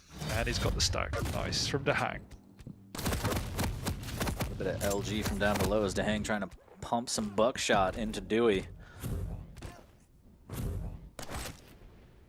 Secures the Mega. 3:30 in, still down by 8. Ooh, rockets missing. Dahang could have been real close though. Opts to drop down, gets a little bit of damage as Dewey. 82 HP, make that 34. Does have to hook back up. Luckily, Armor Shard awaiting. Does have to give up on the heavy. Potentially, there's the... Oh, never mind. No steal. Dahang stands his ground, grabs the heavy, and the shotgun kill in his pocket. 11-2. Dewey, just this pressure is not warranted off the spawn. Fantastic shot from Dahang, but... Yeah, just really taking the fight to Dahang, and why on earth would you ever do that when she's so thick and scaly? And to Dahang's credit again, he's hitting the shots that he needs to. I mean, you play up close and personal like that, a lot of people might fold under the pressure and miss their shot and give Dewey an in, but no dice. Dahang says no. I really like watching Dahang aim sometimes because he doesn't look like, well, no disrespect to him, doesn't look like the most naturally gifted aimer, but the way he aims, at least in my opinion, is he kind of reads where you're going to be standing, and it's so cool and calm. A lot of pre-aiming from Dahang. Exactly. He's not very flicky, but yeah. He just knows exactly where you're going to be and where you're going to dodge, and he just waits for it. He just knows what's going to happen. It's really smooth. An inspiration to everybody, really. You don't have to be Oh, flashy. bye-bye. Oh, no! Okay. Dewey, he tried. Valiant effort there, but Dahang pops him with a shotgun, makes sure that he stays down 14-2. Dahang, 225s to try and stack back up. He did look weak and vulnerable there for a minute. He's going to actually concede on this Mega. So even with a 12 frag lead, Dahang playing smart. He doesn't want to give anything away. Dewey still makes it happen, makes it rain with that shoddy Pippin play. 3-14 halfway through, Dan. Make this really interesting for you. What do you reckon this board's going to be? What should we bet on this? I don't know. I feel like Dahang is comfortable with just kind of playing defensive and not really going all in, so I don't see 30. But if Dewey, pushes the issue, maybe at least 20. Shotgun on shotgun, and Dahang actually Statue of Liberty play with the rail there. Makes it rain. Taking so much machine gun damage, has to back away. There's the chase, the shotgun. Will it land? And it will. Dewey puts up another one. I'm going to say 25-8. 25-8. We'll see. Dahang doing a lot of damage with that machine gun. Takes him down 6 HP. Dewey so close to just plus forwarding, shotgunning his way towards getting back in this map, potentially. 4 minutes? Still time? Don't do this to me, 40. I'm sorry. I never meant to hurt you. Great rail there from Dahang. Yeah, I mean, even if Dewey was playing out of his mind, we already said this particular matchup on this map is a really tough ask. Oh, and the rockets. Beautiful from Dehang there. The steal doesn't happen. Dehang hugging the corner, trying to swap weapons, but Dewey catches him out, pins him with the LG, gets that frag. Still so weak, though. Even the minuscule amount of damage Dehang did just leaves Dewey hanging in the swap to rockets, as Dewey really wants to cut up that dinosaur.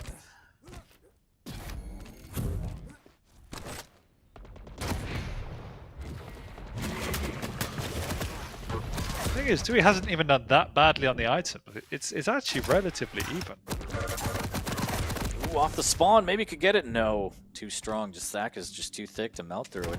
Yeah, it's not that terrible in terms of item control. It's just, again, the stack coming into play here. The aggression won't work. Dehang hitting everything, but also having the stack to be able to take just more punishment and hang in there with these fights. Good rocket from above, gets the drop on him. Nice. A little bit of hook as well, and Dewey stands on top of Dehang's dead carcass and says, this is mine now. 7-20, though. The map is firmly in Dehang's hands, and so is the set. As, again, this week will not be the bounce back that we all want Dewey to have. So, one step closer to the relegation matches as he's playing with fire, a tightrope walker, and the rocket is going to be what takes him out instead of the water. But wow, that was risque.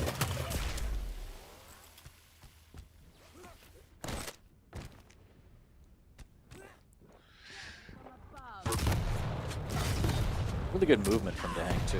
That jump is not that easy to make. Although I'm a pleb, so, you know, but still. This is why Sorlag wasn't particularly favored early on this map. People didn't really find that her movement was that beneficial, but you see, if you learn it and you do it well, she's incredibly strong. Oh my god. Wow. Alright, 25-8 is possible, but too conservative by the looks of it. Yeah.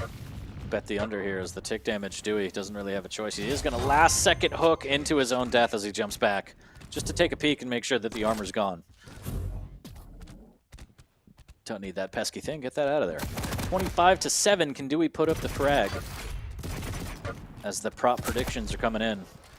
Tri-bolt raining down. Good rail from Dehang. And oh, okay. Puts him through the grinder.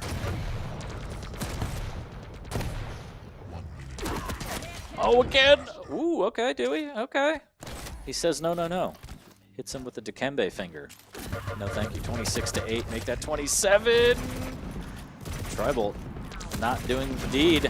As Dewey bobbing and weaving, he's dancing all day, he's gonna push through. Just a tease with the gauntlet here as he grabs the Mega to stop the bleeding. And the machine gun is gonna be what prevails. The swap from Dehang, very precise. 27-8, 30 seconds left.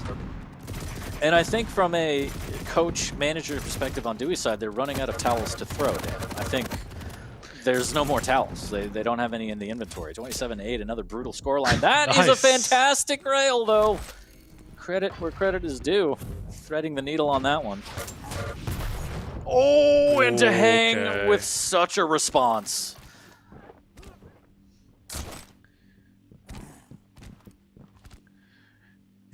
GG. Yep, that's definitely a way to put that one, sure. Can we say?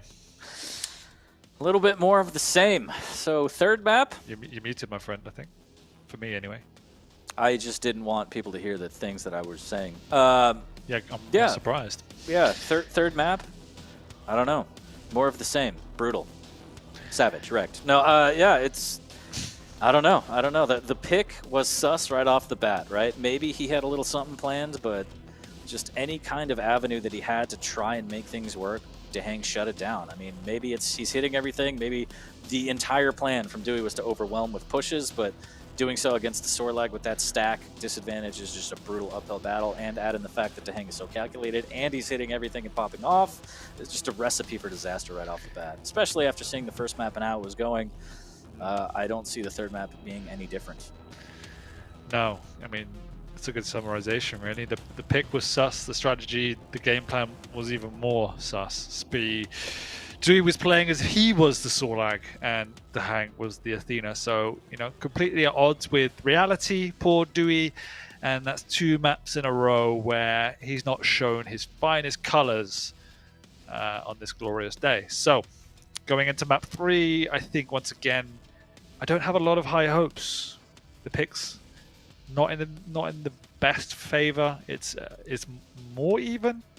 It's a good map for Nyx. It's an okay map for Nyx, but you cannot be playing plus forward, charge at your opponent kind of Quake, because you will not win that as a Nyx. And I don't feel that he's going to change. So if that's the case, yeah, if that's the case, then not looking too positive. You know, he's got what, minus 30-ish in terms of frags this game. Yeah, I mean, at this pace, he's probably going to break 10, which is exciting.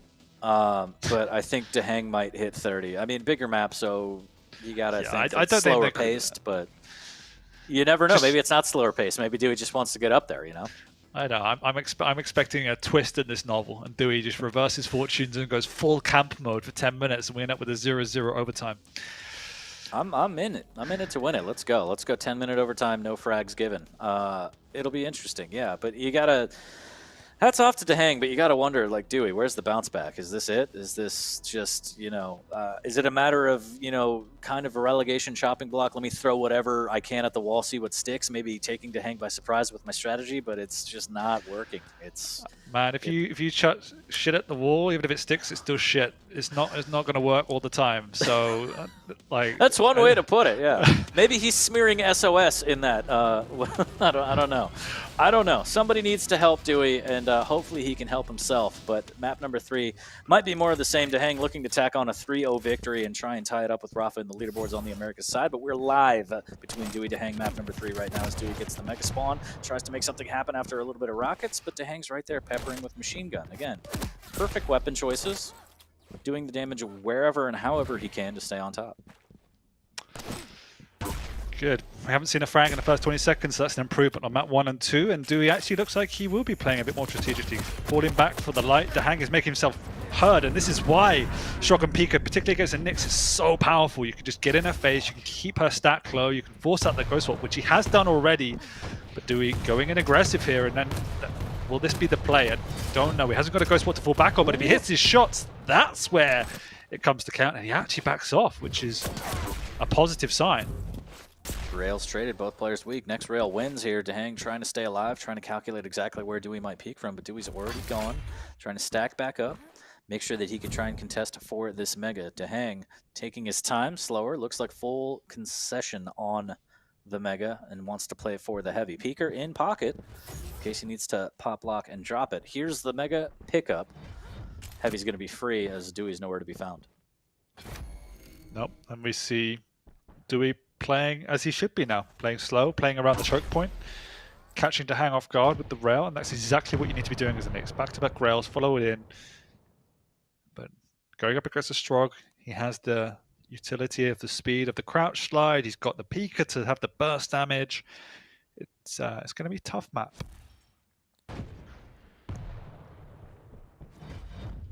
But I mean, so far so good. No frags 2 minutes in. This is a vastly different pace than the first two. 100%.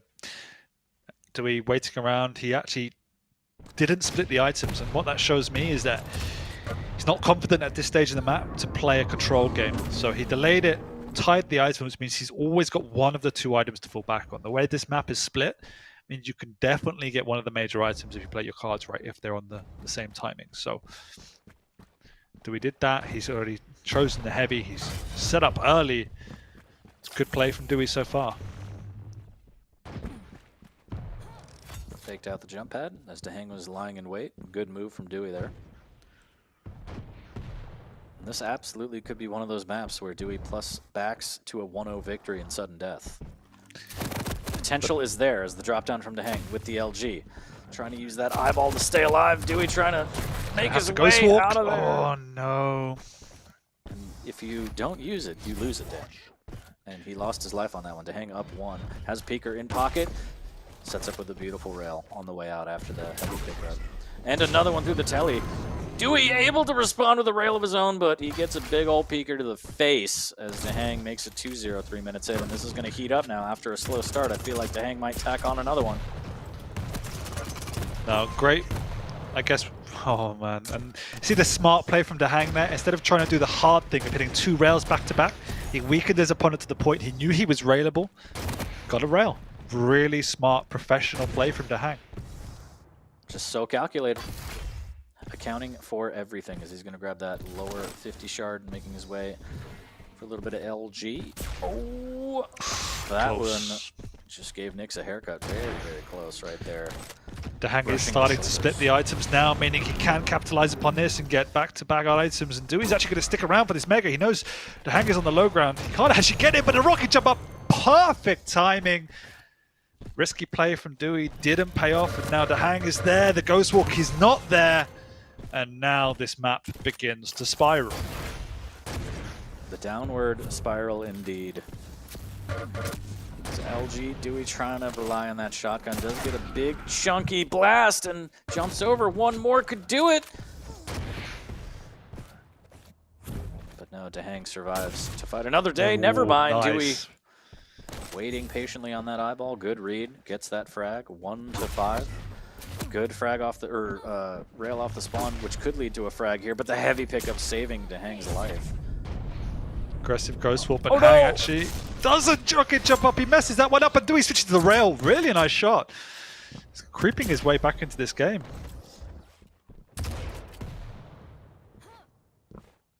Rails on rails on rails. Saving grace right now for Dewey.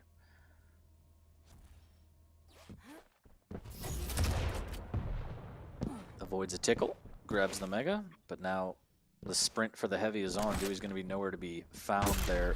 Does get a good rail. No potential for another one. Strog way too fast to hang out of there rather quickly. But this is it. This is where Dewey turns it all around, Dan. It's all a different story on map number 3. I'm hoping so.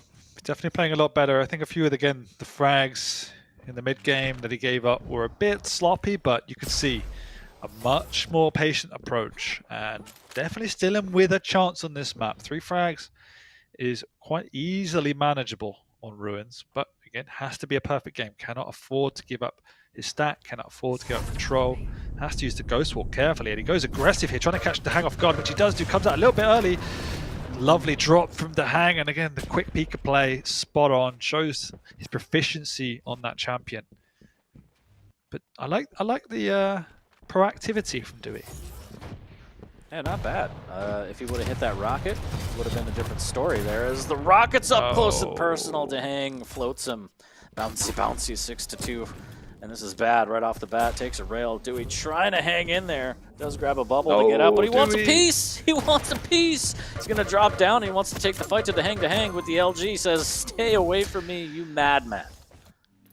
Yeah, madman indeed. And is that the signal that Dewey has now once again thrown in his 3rd and final tower? He found another one.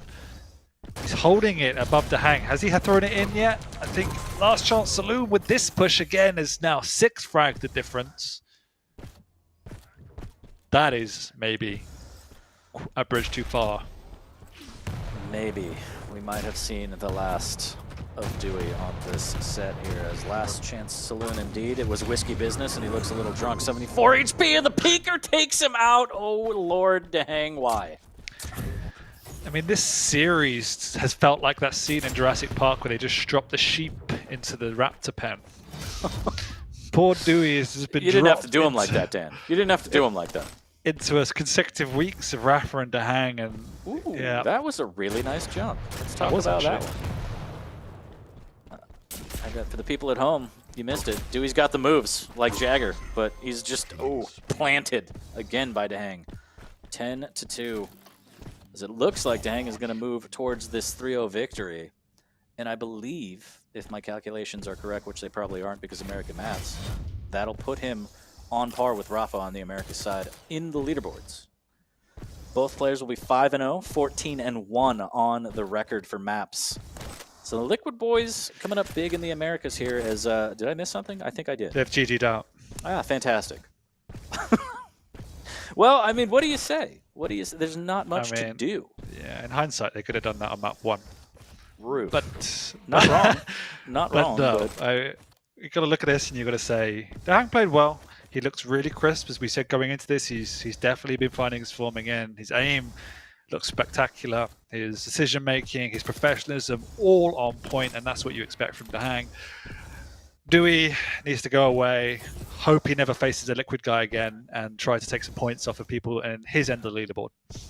Yeah, I mean, he might not even drink water anymore because he's so terrified of Liquid, but it's just a 3-0, 3-0 back-to-back trouncing from the Liquid boys. And Dehang, again, credit to him. He's looking really crisp. As you said, in the Pro League, you have to be ready for any kind of strategy, be it very tactical, methodical play, very defensive play, or I'm going to throw my body at you over and over and over again, make you hit all your shots kind of play.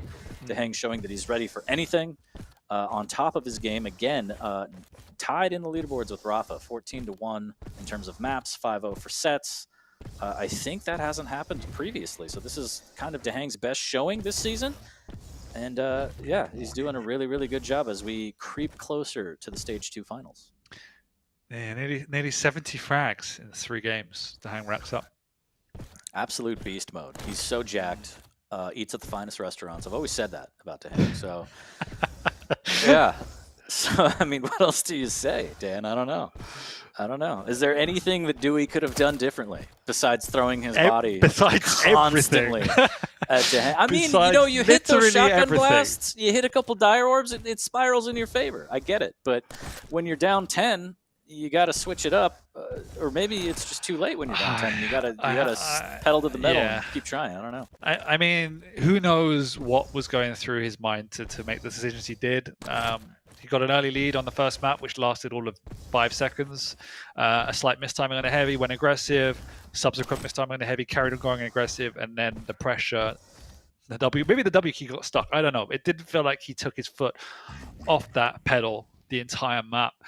Map 2 was always going to be tough, but we needed to see a much more reserved game. And again, he just played like he was the Sorlak in that matchup, not the light champion, and just went too aggro. This map, I think we saw a much better balance from Dewey, but again, there was a couple of throwaway frags in the mid game, and then you saw towards the end he just kind of lost all hope, and Dehang took an easy victory for his standards. Yeah, it seems like a couple things don't go Dewey's way, and then Dehang just broke him mentally across his knee like Batman and Bane. Brutal. Yeah, absolutely brutal. This series is going to go down as a highlight reel for Dehang as he takes it easily 3-0 over Dewey, forcing him even further down in the bracket, in the leaderboards. It looks like the story is going to be relegation time for Dewey come stage finals, unless he can make a miraculous turnaround for the last couple weeks of the Pro League. But big shouts to Dehang, ready for anything, putting up big numbers. Quite possibly the biggest, maybe. I think maybe Razy or Rafa have him beat. I'm not quite certain. Somebody out there needs to run the stats for me, but yeah, we're gonna take a look at the highlight reel, Dan, and brutal. Everybody, I think, needs a cigarette after that one. That was a little rough. I'm gonna have a pipe. Yeah, there was a lot of pipe in that one. I don't know if we need any more. Dear Lord, poor Dewey. Poor Dewey indeed. And yes, as you said, he will need a fairly drastic change of fortunes to turn this season around now, as he's kind of scraping the barrel, 0-5. A couple of his opponents above him have bye weeks, so he's not looking great. And I kind of credited him at the start, said we've seen some good performances here and there, sporadic, but it's just not going his way. And today was a drastic miscalculation in the way he should play. So let's hope he learns from it going forward. Yeah, whatever's going on back there. I mean, we've seen Dewey play a lot better. We've seen him take down some of the EU players as well, which historically, based on you and everyone else, is just trouncing the NA talent, which I find offensive, but that's neither here nor there. So we know Dewey can play better. It's a matter of when we're going to see that Dewey emerge again. And time is ticking, unfortunately. So can't help but think that the relegation's on the table for Dewey, confirmed. But again, big shouts to Dehang, 3-0. We got more Quake action on the way, so don't go anywhere. Get some snacks, maybe a cigarette, and we'll see you in about 5 minutes. How's that sound?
We've seen a really close set and then an absolute slaughter here on the Quake Pro League Stage 2. Week 7, I am 40 Lions joined by ZSX.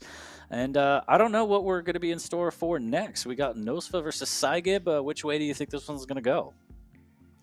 I actually don't know. I'm feeling Saigib. I think he's just a bit more stable than Nosfa.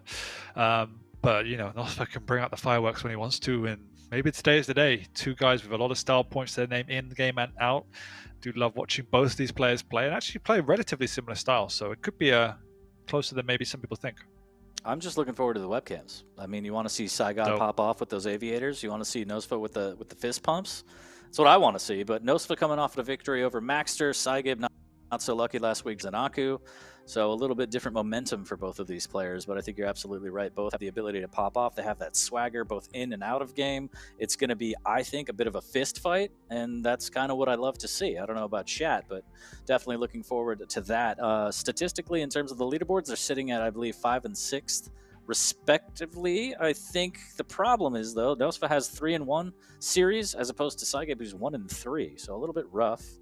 Nosfa definitely has more to lose here, as again, every week that goes by, getting closer and closer to the Stage 2 finals. Yeah, 100%. And these two are fairly closely matched, and it's going to come down to obviously a large part of the picks and bans and circumstance as well. Play a point, and that obviously Nosfa playing on a slightly higher ping, not ideal for the man, but you never know. He's used to it. He can, as we say, he just pop off, and when we get back to land, that's where we're going to see true color shine. But for now, deal with what we can. We get what we get, and we can't get upset as we're going to get into the pick bans. I'm hoping to see Scale Bearer, maybe? Yes, we've definitely got to see a scale. Right off the bat, they ruin our dreams and hopes as the ban comes out. The respect ban from Nosfa. Horrible. Absolutely horrible. Ruins of Sarnath, Awoken, and Exile for the first time today. We got Strog and Peaker versus Anarchy. We got a little bit of Athena versus Ranger, and then rounding it out with Visor versus Blaskovitz on Exile. Anything interesting that you see here, Dan? Yeah, I think map 1 is very interesting.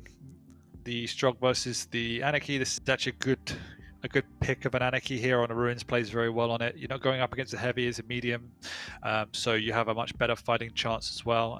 Nosfa does play. No, sorry, Nosfa. Saigib does play a good Anarchy, so that's pretty interesting. Athena is a good pick on Awoken. We haven't seen it an awful lot recently. It kind of came into the meta for a while and then slipped out of contention.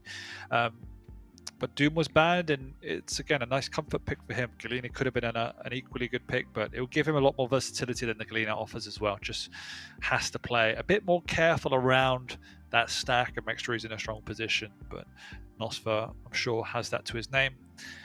And in XL, I don't think anyone really knows what the right meta is at this point in time on XL. Everyone's trying things. Some people pick light champions, some heavy, but we've got some good, stable, medium champions here. Visor obviously offering a lot of vision, which is very powerful in XL, the multi-level game, lots of corners and angles.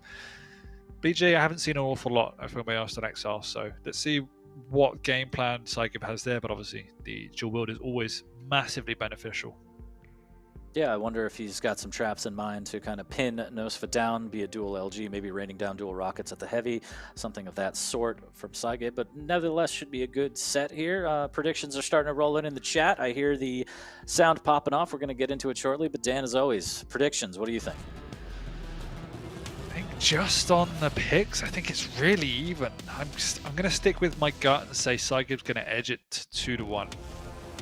Saigib 2-1. I feel like I might have to side with you on this one, but I don't know. My heart says Nosfa kind of a thing. You know what I mean? Especially since Saigib isn't really performing as well as we're used to him seeing. He's kind of maybe hitting a plateau or maybe just getting unlucky. I'm not really certain. But I think last minute I might swap back to Nosfa and just see what happens here. As lightning in a bottle may strike again here from the Brazilian. But there's only one way to find out, Dan, and we have to get into the game. So slowly but surely lock in those predictions. I think they're going to close pretty soon. But it all comes down to this. Map number 1 between Nosfa and Saigib battling it out for position on the America's leaderboards. We're going to start off on Nosfa. He's going to start off on the rockets and drops down. Actually leaves the Mega up right off the bat just to try and get a little bit of damage. Maybe catch Saigib off guard. Oh no. Caught tampering with the evidence as Nosfa there trying to delay the Mega, caught in the act, and this time Saigib knows what's up. Big split on the items, so Nosfer feeling very confident he's able to press the advantage here, but he's actually caught once again. Big shotgun coming out, and he's bounced up the jump pad into a second. You thought Saigib had that one, but the answer was no. Shut down. He's going to meet right down here on the heavy. This time, perfect spawn, and we're back to being a tied game. Brutal. So much machine gun damage here. Saigib actually misses his jump, and the Pika comes out way early here. Saigib dealt with it nicely, trying to thread the needle on that rail from down below, but for now it's going to be tied 1-1. Does concede on that item. 8 seconds till the heavy. Doesn't really have items to try and fight for this. Maybe chip with rail from far away, but he's going to opt to just grab the 50 shard out in the courtyard and make his way back to the rockets, which is going to be huge for the next fight. Yep, Saigib favoring, taking an early position up here, trying to defend the Mega. Has good angle, but not hitting his shots so far. Going to try and close the gap on the choke point, but double back from Nosfer, coming in aggressively. Great use of the speed, bounced off the Mega as well. Perfect timing and perfect play from the Brazilian. Ooh, big rail from Saigib there, misses with the follow-up, and that rail is going to let him proceed as he wants. Nosfer pushing in, asserting dominance, but just barely before the heavy. So I guess the victory there is the steal from Saigib, but 3-1. Not looking so hot right off the bat. Needs to try and avoid these early rails, otherwise that's going to put him down in a hole. And just like this, around the corner, up close and personal, Nosfer dancing around Saigib, landing everything 4-1. And that's twice in a row that's happened to Saigib. He now needs to rethink his strategies for defending that Mega, because what he's currently doing, just standing on it, is not working. He needs to commit to one of the choke points and back off if Nosfer takes the other route, because at this point in time he's just getting bullied. 2 minutes in, getting bullied, the name of the game right now, as Nosfer will miss that rail. Tries to get a little bit of damage here on the way out. LG, Saigib fighting from below, making it count. Free Mega, essentially, for Nosfer as Saigib goes through the telly. Again, claiming this outside armor. That's got Saigib's name on it all game here. Big rocket from up above, catching Nosfer, but Nosfer's okay with that as he gets essentially a free heavy, so the items running in favor of the Brazilian right now. Pika comes out, again dealt with nicely by Saigib, trying to do some damage though, can't really land the shots. A little bit of rocket splash through, he's gonna try and inject and make this happen, eats a rocket though. Does have the Mega to save him, he could push this and try and get this frag on the board. Nosfer trying to survive, but he hangs out a little too long, and instead hangs out to dry 4-2. Saigib putting another one on the board. Yeah, that was much better play from Saigib, delaying Nosfer's entry to that room, by which point Nosfer couldn't rush, had to commit to a fight, and it didn't work out. So nice play by Saigib, he just needs more of that. Not hitting the rail off the spawn is pretty painful, as it's given Nosfer this latitude to go super aggressive up on the Mega. Didn't knock him off though, so Saigib has to be careful, needs to be patient. He also probably can't commit before this heavy, definitely can't commit now, and he sticks around again a second too long, and Nosfer's on fire. 5-2, no signs of stopping here.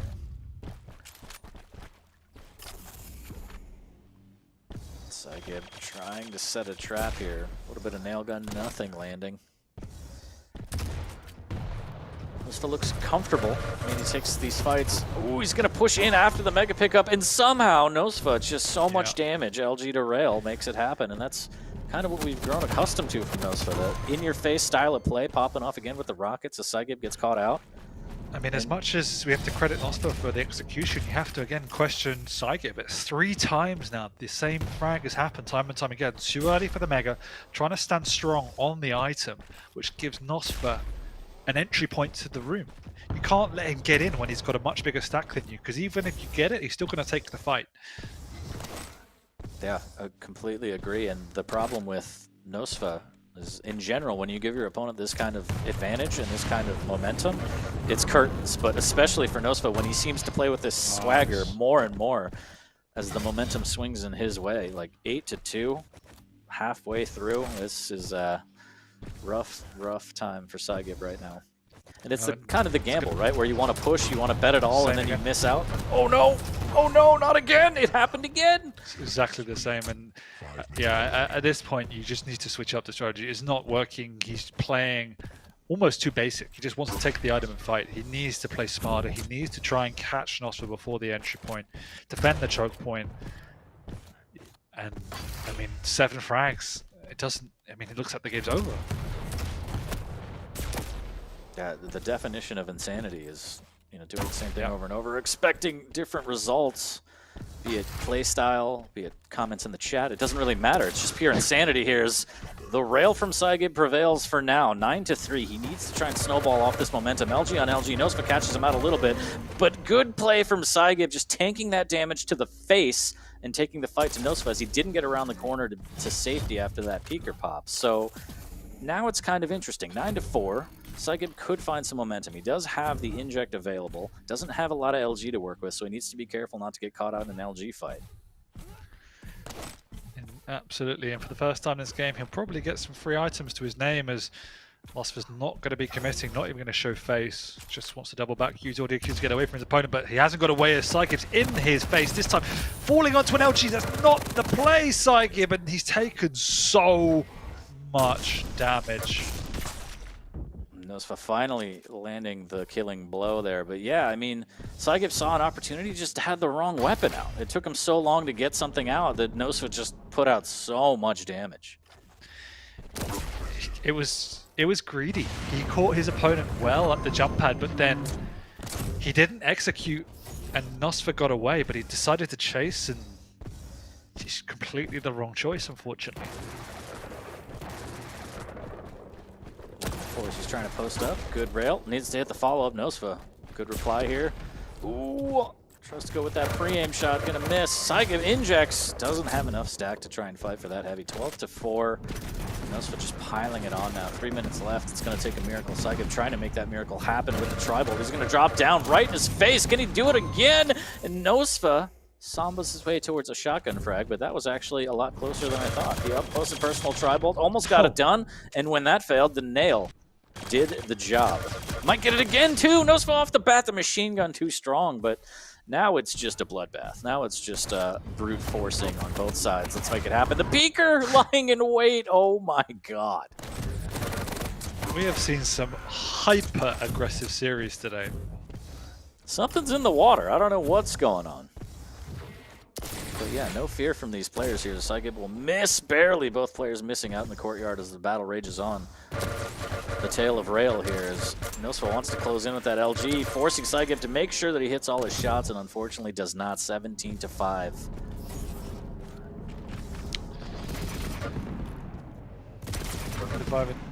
Indeed, a spectacular performance from Nosfa, and fortunately for Saigib, he just again has relented with the pressure, some unnecessary decisions, and they even trading there.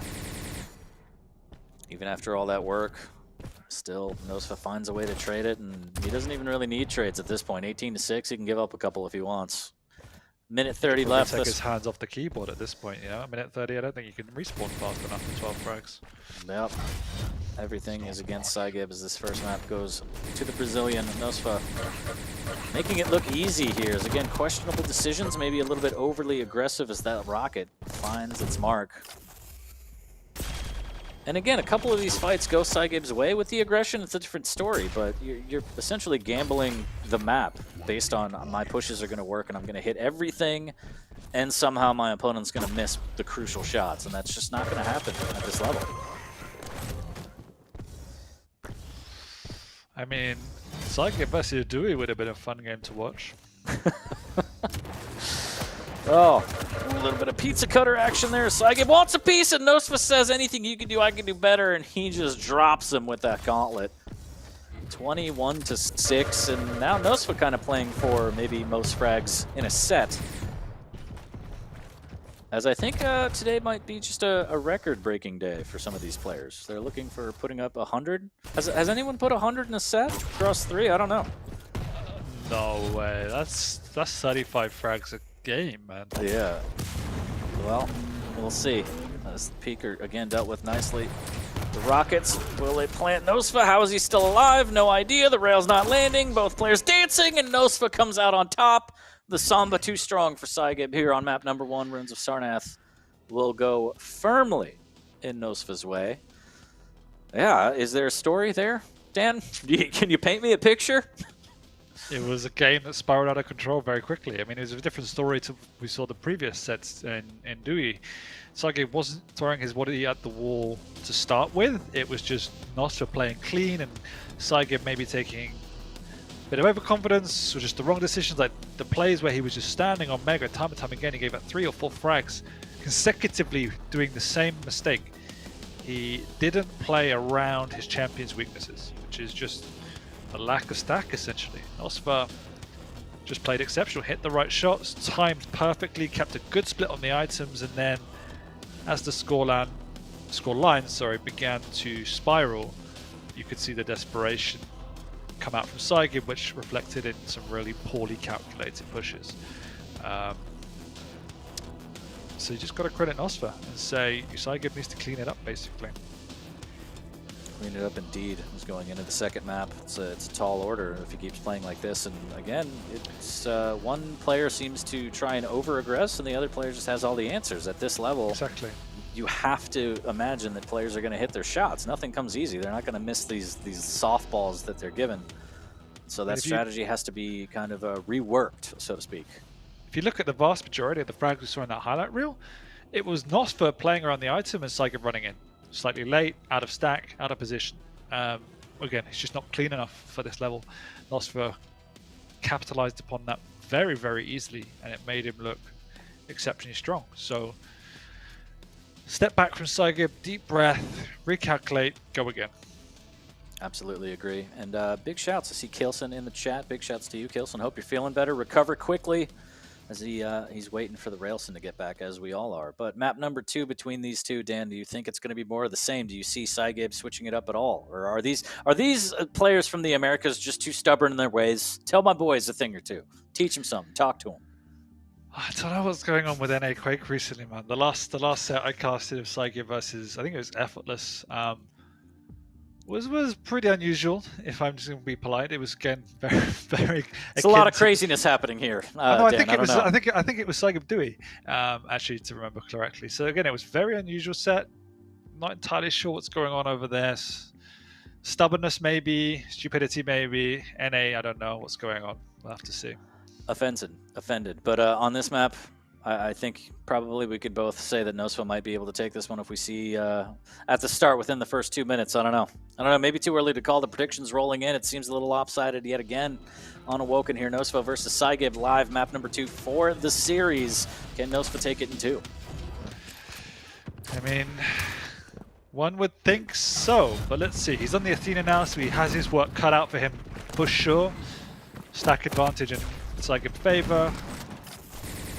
Has the utility of a ranger to fall back on as well. So let's see what Saigib can do. Would love to see him not play as aggro. I think the key is for Nosfa trying to get that Dire Orb baited out as quick as he can, so then he can be more comfortable taking up close and personal fights. Oh, that denial rocket! How dare you? And there's the jump, and wow! Come on, man. That's was just really beautiful. Nice. That's just beautiful. You can see the trap and thought from Saigib, but he was just shut down. Great rockets from Nosfa. What can you do? Oh! Oh my goodness. And this man is making it look easy. It's beautiful. It's like I've said before, it's just a beautiful samba from the Brazilian. He's just, everything is perfect. The play is solid and it's stylish too. 2 up early on. And just everywhere Saigib looks, it's just damage. Nosfa finally missing out on a rail. Good damage returned from Saigib with the machine gun. He's got all 3 hooks though, as he uses 1 to get out and gain some speed. He's going to re-up on the rockets, turns his back, but then flicks back with a 100 damage rocket into the face of Saigib. Great rail as Saigib trying to press on and trying to close in on this frag, but the defensive damage is just too damn high, Dan. Yeah, slightly aggressive from Saigib there to carry on, aim for the second rail. Maybe should have got out of there, but that's a good retaliation from hitting the rail up the jump pad. And Nosfa is relatively weak. He's not railable now, but he's going to go for the aggression here, and he does make the right choice. Once again, perfect timing is what wins him the day there. Very patient play there, and somehow gets out alive. He was down to 1 HP. Nosfa survives as Saigib took out Saigib. Doesn't matter to Nosfa as he's up 3. Rockets raining through the banana choke point there. Neither player really landing damage 2 minutes in, but Nosfa's looking really strong, looking comfortable on Athena. And it's a little bit surprising, just simply given the matchup. I feel like Saigib with the Dire Orb would have had a lot better of a shot. Tried to close in on the last heavy.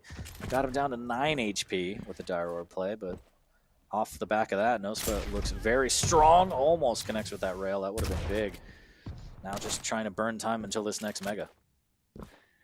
Yeah, Saigib needs to make a play onto this next heavy as well. Should get this Mega cleanly. Saigib might stick around for a little bit of damage. Sorry, Nosfa, but this is an opportunity now for Saigib to go aggressive. He needs to push this heavy. Can't let it go unchallenged. That's why he's there.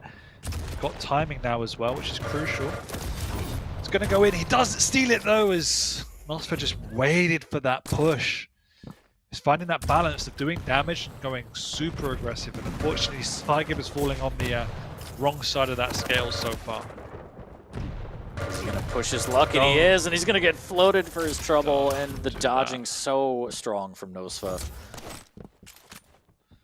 You got to ask yourself why. Why am I making this play? What am I going to achieve? And you could see Nosfa, again, just setting up for that exact play, hoping he did it. And as soon as he did it, as you said, excellent dodging to get away and just easy frag. You know, you hear the phrase "expect the unexpected," and Nosfa's doing exactly that. It's almost just way too telegraphed again, similar to how we kind of saw Dewey play, and Nosfa picks him out of the sky, hooks back up to the middle ground. It wants sound cues for everything, making sure you can cut off and do damage. And this is just a masterclass in Nosfa right now. Missing with that air rocket, but good damage on the second follow-up there. Almost a little bit of a tickle as well down below. But it seems casual for Nosfa. Just another day in the office, Dan. Yeah, I mean, as much as it's some of the best play I've seen out of Osprey, again, Saigib's not making it awfully difficult for him. He's running at him, he's not making smart plays, he's not setting up traps. Again, that was an okay move, given how much damage he did, but it's all slightly too basic. He's being a basic bitch so far for him.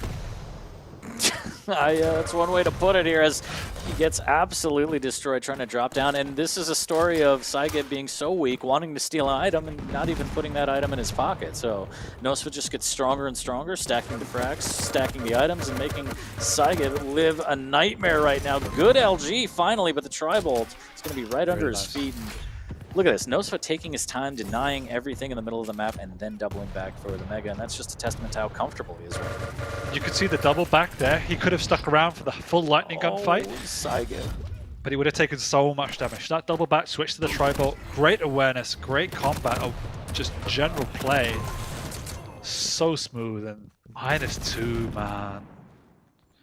Well, we could have records. Maybe it wasn't going to be the 30 bomb that we thought, but we could have maybe a -5, Dan. I don't think I've ever seen that before. Oh. Oh, dude. Oh, dear. Just vicious. Just vicious. Oh, if he would have hit that. If he would have hit that. If he didn't have 130 ping, he would have hit that. Oh. The flick I blame that one point on from the boy. Oh! No way! Oh no! Nosfa, please. Please, Nosfa. It's just too pretty, Dan. It's just too damn pretty. And this is kind of the swagger that we've come to know and love from Nosfa. That's why it's always a treat to watch him play. And especially with a lead like this, he's going to be so comfortable that he's going to try things like this. But the fact that he converts on him is just insane. Poor Saigib looks like a dog chasing his tail. He just can't catch him. Well, if he keeps going like this, he might not have a tail to chase, as Nosfa looking to just gut him right now. 11 to -2. Hell of a scoreline. We've seen some brutal scorelines already today, but -2 is a little rough. Oh, Dunk. Oh, we're running out of towels to throw, Dan. Yeah, and the thing is, when you're watching, the difference between this and last set is that you could clearly see Dewey just went full aggro and kind of lost his head, whatever it is. Saigib is somewhat still putting up a good fight. It's just a little bit too obvious, and Nosfa's playing so damn good that he's making him look like a novice. It just plays like that. converting off the damage, pushing properly, following up, finishing kills. It's all there for Nosfa right now. Again, putting on a show, and it's gorgeous to watch. Hitting rails like that, traversing the map just beautifully. It's just gorgeous. What else can you say?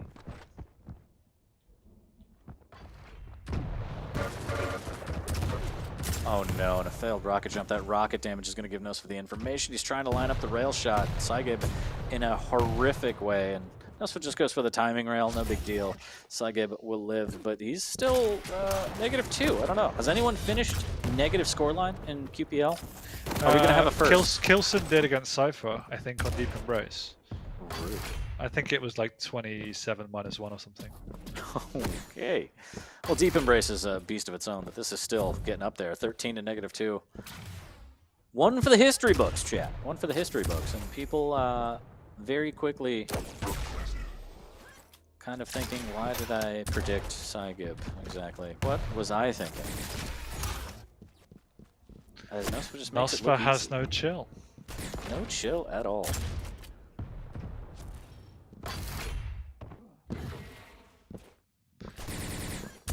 Wow. I'm sad we don't have the camera reactions now. You gotta think that Saigib would just be sad. You might see a single tear from behind the aviators, and conversely, Maybe that's Nosfa- why. Maybe it is not on camera. He's playing for the audience, and he doesn't feel that the love and affection and the hype as he normally would. That's true. It's like wrestling. He gains energy from the crowd. What a rail. He's a bit of the ultimate warrior. But nothing doing right now. No power from the ropes as he's been up against them the entire time. 1 minute left for this absolute shellacking, Dan. 14 -2. The question is, can Saigib dig himself out of a hole? And he does. Oh, no! Not completely, though. Still -1. So warped. So warpy. Even moaning that his opponent got a frag. Oh no, that was Saigib saying that. Yeah, yeah. I thought it was Nosfa whining. No, I think he's going to be all smiles, everything, all considered here. Saigib tries to push in, can't do it. 8 HP, can't take him out. And Nosfa doesn't even reply. He's going to stay silent and just let the game do the talking. 16 to -1. I can guarantee that warp is not the deciding factor in this game. 100%. For this scoreline, I agree. there's going to be some issues given the circumstance of the way of the world, but to say that warrants a 16 -1, No, I mean, like, there was so many things wrong with this game for Saigib that warp is the least of his troubles. Yeah, I mean, if you subscribe to that theory, then I got a bridge to sell you too, as that one's going to be in the books, done and dusted. 16 to -1, Nosfa coming out on top, making it look just too easy. And with Athena against a Ranger, a little bit surprising, but solid play from the Brazilian there. Really solid play. You could see him again just playing smart, playing strategical, timing well, played around the heavy to start with really, really well, and just baited Saigib into these engagements, kind of caught him so many times around the map. I think Saigib was pretty unlucky to lose that first frag. Some great defensive rockets from Nosfa, but from there on out, you could just see that after the first couple of frags, it was just the Nosfa show. Kiting Saigib around the map, allowing him to charge in, and quite symptomatic with the previous game, really. Saigib fell into that rhythm of just running at his opponent. Yeah, again, such a heavily based momentum player. The more you feed him, the stronger he gets, the more he has that swagger, the more risks he takes, and the more shots he hits. Like, just that combination is just wow. Just wow. Just super good stuff from Nosfa as we're going to head into the third map. And chat, just give your energy to Saigod. He needs it. He needs a little something. So I think the matchup was going to be Visor BJ, if I'm not mistaken, on Exile. Yeah, Visor BJ Exile. BJ on Saigib's hands and Visor on Nosfa's hands. So wow. A shutout for the ages here. As, yeah. Saigib needs to dig deep. There's got to be a little something here. He could try and put at least the last map up, but that's going to be the series in Nosfa's firm, delicious, gorgeous hands here, as he's just made it look easy in the first two maps, and playing well, playing the way he wants, just ready for the onslaught of relentless aggression. And again, it appears has all the answers. As we take a look at those score lines, that's not something you see every week. It's pretty nuts. It's pretty nuts. I don't know what's in the water in the Americas, but something's gone horribly wrong. Somebody pray for my boys. Yes. Not really sure what to say. Nosfa's playing extremely well. And if he carries on like this, he's going to be putting up a great show coming into the finals. So I gave, again, another one of these players we're looking at and saying, not sure what's going wrong, my friend, but you need to change something. One of its strategy, it's just the wrong choices, consistently the wrong choices. Exile, new start, again, much more even playing field because we have two medium champions now, very different skill sets, but two medium champions on a map that is new to the pool. So one would think there's not as much experience to fall back on and should be a little bit more even. That should allow Saigib's chaos to be more beneficial. Yep, and we'll see if he could turn it all around and paint a different picture on map number 3. It's going to be Exile, personal favorite of mine along Deep Embrace. Gotta love the new maps coming into the Pro League. We'll see which player loves it more, as this is going to be the third and final for this set. Nosfa looking for the clean sweep. And Saigib, does he have some energy left to become Saigod at least one more time here? So we're live on map number 3. We're going to start off on Nosfa. Starting off again on that visor, has all the vision, and now he has a rail as well as a mega.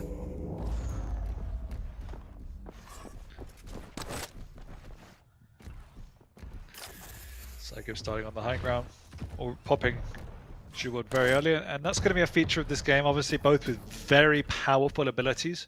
So it's going to be a contest for the time bars as much as the items. Both of them want to keep a high uptime on their abilities, and we see the Piercing Sight and the Jewel coming out right at the start of this encounter. There's the vision popped. Really good timing on it too, as the push may have come out from Saigib now. I think he heard the pickup, so he should have timing on the mega. A little bit of Tri-Bolt and rockets being fired respectively from each player. No real damage, no real altercation yet. Nosfa might get caught out with that Tri-Bolt. That was dangerous here. Saigib smells him, as both players extremely close to one another. And it's just a matter of time before we see that first fight. A little bit of Tri-Bolt damage as the heavy goes towards Saigib. There it is through the telly. Dual wield comes out, and Nosfa wisely decides to duck behind the wall. Does not want to take that fight. Saigib has the stack advantage here, but Nosfa has the vision and could even it up. That rail just clipping the wall, so unfortunate. Sometimes when you have full vision, it almost makes you overzealous with your shot. Yep.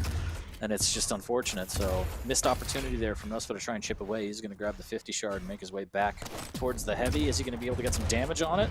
Saigib with great dodging there. That rail flub from Nosfa. No rockets, no rail, nothing. And I'm really loving the tempo of this game so far. Both checking the advantage. Great push, catching Nosfa seriously off guard with that weapon choice. And Saigib takes the lead in this game. And even with the 100 damage junk, no dice for Nosfa. He's going to get railed out here, and good weapon switch there. Doesn't go for anything fancy, doesn't go for the 3-for-3. Gets the frag early to save stack. Those rockets somehow. Nosfa dodging and dishing out some damage. Needs to be careful around the corner. The dual wielded Nosfa actually comes out on top with the LG. How, man?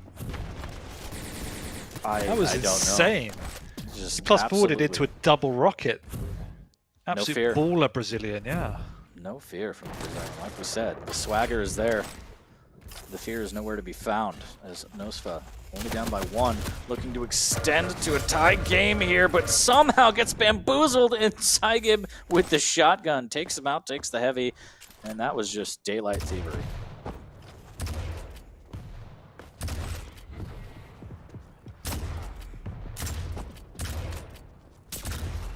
Good rail from Nosfa. Traps Saigib.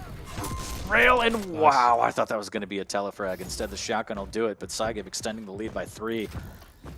Nosfa getting a little antsy now. He needs to be careful not to let the spiral too out of control. He's seen how that works, given the first 2 maps. More so the second here is a little bit of self-damage from that rocket splash, but Saigib looking comfortable, and that's important. He needs this one. Great rail as he drops down. And this is where Saigib gets really scary. When he gets into his rhythm, he gets his confidence up, he gets a rotation of items, he becomes such a hard force to shift. He has nice, stable aim, often hits his shots. Obviously, we've seen him struggle on the defense, but now found himself in a good position with the lead and the items to work with. Dual wield preemptive just in case, never hurts. Misses with the rail. And even though he's not getting a lot of mileage out of it, he's doing enough to force Nosfa to think twice before he pushes in, and that's just a victory in and of itself. So 4 minutes in, 3 frag lead. Saigib finally looking comfortable, looking in control, and as I say that, the rail to knock him down needs to be careful. Nosfa following up with another rail, and the rocket will find its mark. So Caster's Curse, my bad, 2-4, but Saigib will get the spawn for rockets and heavy. Yeah, not the end of the world for Saigib, and you can see him playing very slow, wary of the piercing side as well, which he should be. Ooh,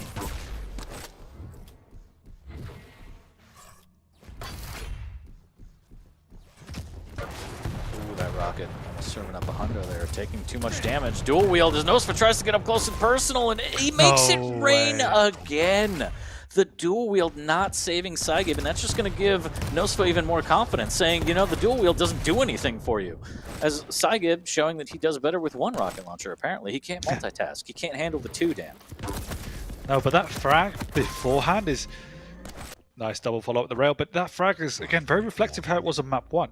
Saigib not managing the item entryways well enough, allowing allowing Nosfa to get through those choke points too easily by standing just in the wrong position, basically. So it's, again, something he definitely needs to work on, because at this point in time, that's a big in for Nosfa. Great rail there. Saigib just flirting with the idea of jumping down and trying to melt his opponent. Nosfa goes through the tally. There's the dual LGs waiting, but Nosfa again prevails, and I swear to you, Dan, it almost seems like a detriment when he pops dual wield. Yeah, that was really strange how Nosfa came away. They had the wrong weapon out to start with. Dual lightning gun going up against you.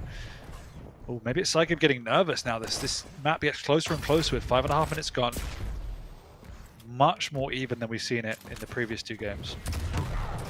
Oh, through the telly, there's a big surprise there as Nosfa lands the shots he needs to tie it at 6, and oh no, Dan. Not like this. Because there's the drop down. Rocket will land just a little bit of damage, but Nosfa will get position on the Mega, and that's going to be the key here. Hits a rail after the fact, and Saigib's extremely weak. There goes the 50 shard. He's going to re-up on the rail as well. A little bit greedy from Saigib there to work his way out of position on the Mega, but he does get away with the heavy, as you say. Now needs to control this high ground. But Nosfa just busts through the telly, no fear whatsoever, and again catching Saigib off guard. It's not looking promising. Great rail. As Saigib's just way too early on the Mega. Does get the pickup. Nosfa forced back now as the machine gun says coming out, absolutely destroying Nosfa's stack. But he did get the 1 frag lead after all of that. Saigib looking so strong in the first few minutes, and Nosfa clawing his way back. You can't help but think a couple of the flubs, the mispositioning, and the dual wield. The curse of the dual wield game. It really has seemed like a curse. Just some of these fights, you have to question how he lost them. It looks so favorable, but Nosfa hitting like a truck. Dual wield comes out again, but just stop using it. I think just stop using it at this point. You don't need it. Saigib getting caught out trying to gauntlet, but Nosfa, he's mano a mano. He's like, I can do that too. I'll give you a fair fight and I'll still come out on top. He did have the stack advantage for that, but Nosfa, this is where he's starting to gain momentum. He's going to start popping off. Saigib's just running into him now, trying to make something happen. LG on LG isn't going to be enough. It might be, but no, the nail prevails at the very end. Yeah, full frag buffer now with only 2 minutes to go is pretty commanding from Saigib. We've seen him really pick up his momentum here. Caught over by the jump pad, but the rocket is good in the entryways. Saigib has to push though. He knows this is one of his big opportunities to get a frag, but the defensive rockets are good from Nosfa, and he can just bide his time here. Doesn't need to force anything.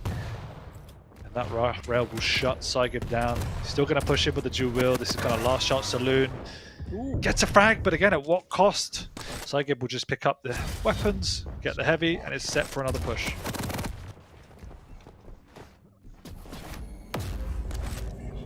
Vision popped, just to ensure the aggression is at bay for the time being. 1:30 left. All pressure on Saigib for 3 frags at least to send us into sudden death. Barring a potential ring out, which would be fantastic. Caster's Curse, we'll see. Rail missing from Nosfa, and he's not even going to double peek. Usually we see him try and go for a little bit more, but at this point he wants to just run out the clock, take the knee, and take the victory, 3-0. Big item here for Saigib to contest. He has to make a play, but he plays it a little bit too safe, and Nosfa gets into a good defensive position. Rockets are huge. The lightning gun in swap is perfect, and that will seal the deal.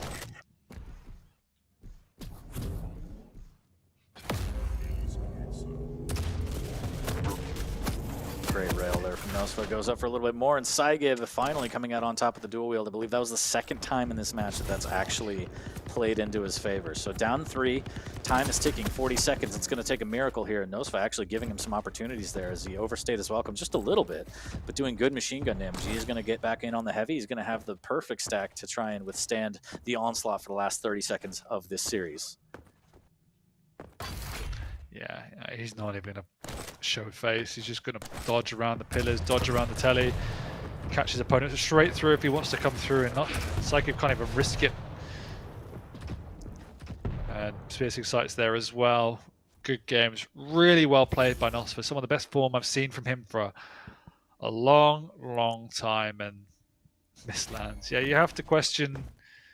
Obviously, Saigib wasn't on his game. Mechanically, definitely hitting or missing a lot of shots that we might expect him to hit, but serious questions over strategy, timing on maps 1 and 2. I thought map 3 was a lot better, but as soon as Nosfa got control, he just looked more clinical.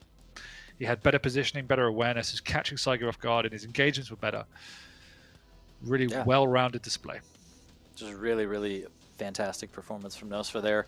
Popping off, showing us that, you know, as we get closer to the Stage 2 finals, he's ramping up at the right time. So trying to hit that stride, trying to go into the stage finals, you know, peak performance, and now is the time to do it, especially for some of the players that are lower in the leaderboards and on the relegation chopping block. Now is the time.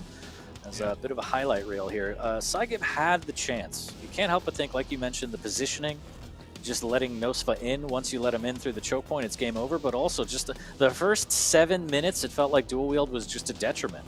It's almost as though he thought if he pops it, it's just a free frag, but he kind of stopped aiming, or he just couldn't land the connection for the damage, and Nosfa just came out on top time and time again, and that's brutal. Like, that's so disheartening when you have dual wield and you still can't take down your opponent.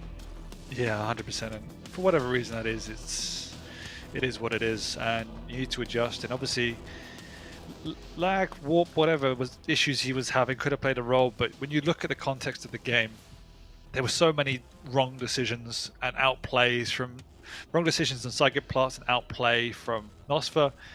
He just put in a better performance at the end of the day, and Saigib has to look at that and see what he did wrong, because it was just basic errors that you can't be making, and you can't just rely on mechanical skill to get you out of those situations sometimes. Yeah, and we did see that quite a bit. Here's 11-8, the final scoreline for Exile. Big shouts to Nosfa taking that 3-0 this week, trying to ascend at the leaderboards on the Americas side. But yeah, we've had a couple wacky sets, a little bit of a raw aggression coming out, at least from the Americas side. And after that first set that was just a nail-biter between CNZ and Sparty, I think we have 2 more on the way, Dan. So don't go anywhere. Go ahead and indulge in whatever vice you like. We'll be here in about 5 minutes. See you back here. Don't go anywhere.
Welcome back, everybody, to Quake Pro League Stage 2, Week 7. I am 40 Lions, joined by ZSX. We've had a crazy day so far, Dan, and I think it's going to get a little crazier as we have 2 matches left. Both of them featured matches, and I have some heartbreaking news. Unfortunately, DJ Wheat will not be joining us. Now, I know everyone's very sad, but between the size of my beak and the size of your muscles, it's by the grace of God they got us both on the screen. I don't really think we could fit DJ Wheat, but I think we're going to have to press on. No. ROP Wheat, but you and I will guide us through. What is this backdrop, by the way? I've just noticed. This is like the closest thing I've ever been on holiday for 2 years, but it's really pretty. It's pretty nice. Somewhere in Florida, I imagine. I don't know. Swampy. It looks nice this time of year. It does. It's pretty pretty.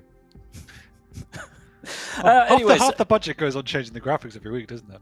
It's true. That and feeding you your chicken and protein intake that you need to keep those gigantic muscles going. But I digress. Cooler versus Garpy on this one. I believe the base Cooler match was played off stream. Base actually took that 3-0 spoilers. But if you want to go back and watch that, I believe it's going to be on YouTube by tomorrow. Garpy coming off a rough loss. I believe it was Cypher 2-1. So yeah, wasn't both that players. rough though in context? Like he played really well. Cypher's has been on one, and you'd expect to take that. And I guess in context of this match, like Garpy's one of these guys that off stream, like out of event, is incredible. I don't know what happens to him when he steps into the arena when it means something, but he crumbles. And if he can stop that, he wouldn't be in the relegation spots. Because as much as I like the guy, he was really one of the best players. If you watch his stream, if you watch any of the Maestro issues when they're practicing, he takes maps consistently off of Wenger and Razy. But he doesn't do it when he gets into this type of situation. So he needs to change that. Yeah, who knows what it is? Who knows? He just got back in the Pro League. We'd hate to see him go, but let's take a look at the pick bans real quick and see kind of what we're in store for between Cooler and Garpy. Corrupted Keep, Deep Embrace, Runes of Sarnath. We got Sorlag versus Strog, Keel versus Eisen, and Anarchy versus Ranger. Any thoughts on any of these matchups, Dan? Yeah, much more even spread of champions today. I think when you look at Deep Embrace, that's the biggest challenge for me. I think Keel is just a must-have on that map, and Eisen is okay. It allows you to play quite defensive around that turret, and he's going to have to play very defensive up against the Keel. Obviously, keep the pressure on so he doesn't build that stack, but that's the biggest challenge. Corrupted Keep, I do love the Sorlag on there, and Cooler plays him so damn well. Gives you a lot of flexibility, a lot of mobility, and just padding to run at your opponent. But again, the Strog and Pika is actually a really nice pick there. Because it's still a healthy champion in his own right. Especially the health files off of killing your opponent allows you to stand your ground off of a respawn attempt from the Sorlag. So again, really nice pick from Garpy. And then Ruins, we see Anarchy against the Ranger. Anarchy's good on Ruins. Anarchy is a champion that Cooler just likes anyway. And I really like the Ranger pick on Ruins anyway. I think the Orb and the Rocket Jump have a lot of potential on Ruins. And Garpy is just a Ranger specialist who's seen some great play. I think he took this exact map off of Cypher, if I remember my maps rightly, because of the Ranger pick.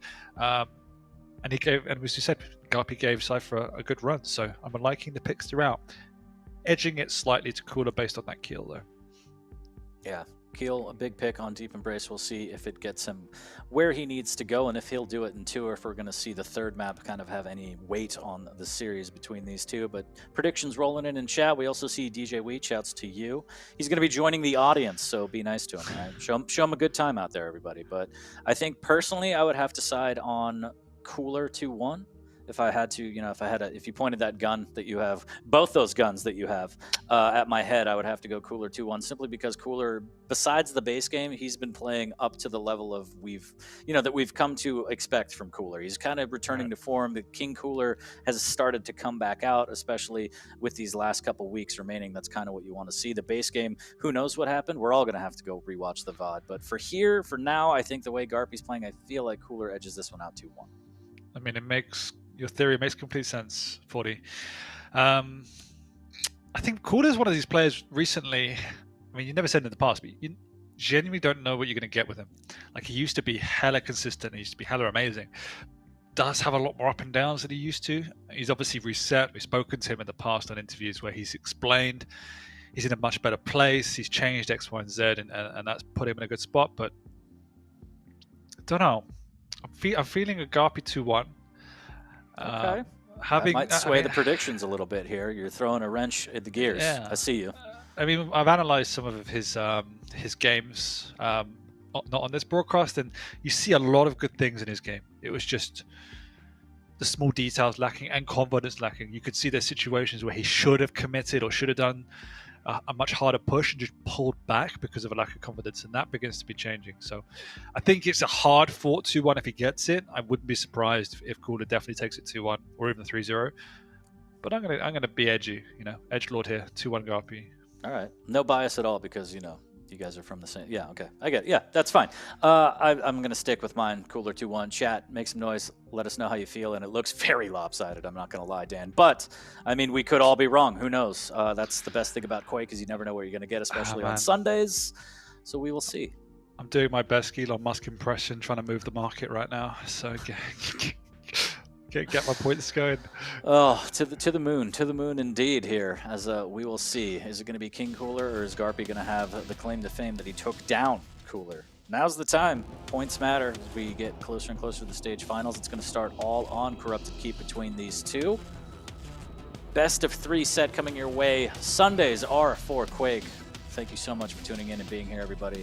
Appreciate you all. And I just hope that we have a nice, close set. We've seen some blowouts today. It's been a little lopsided, Dan. We'll see. We're back to EU. It'll be fine. It'll be good again. How dare you, but you're not wrong. Garpy's going to start off on that Mega. We're going to swap to Cooler real quick. He's going to grab that armor shard in the red room and double back for the shotgun and delaying this heavy. I like this play a lot from Cooler. Denying the lower shard and then taking his sweet time to grab this heavy, so next he can fight on the Mega, but he needs some rockets to smell G.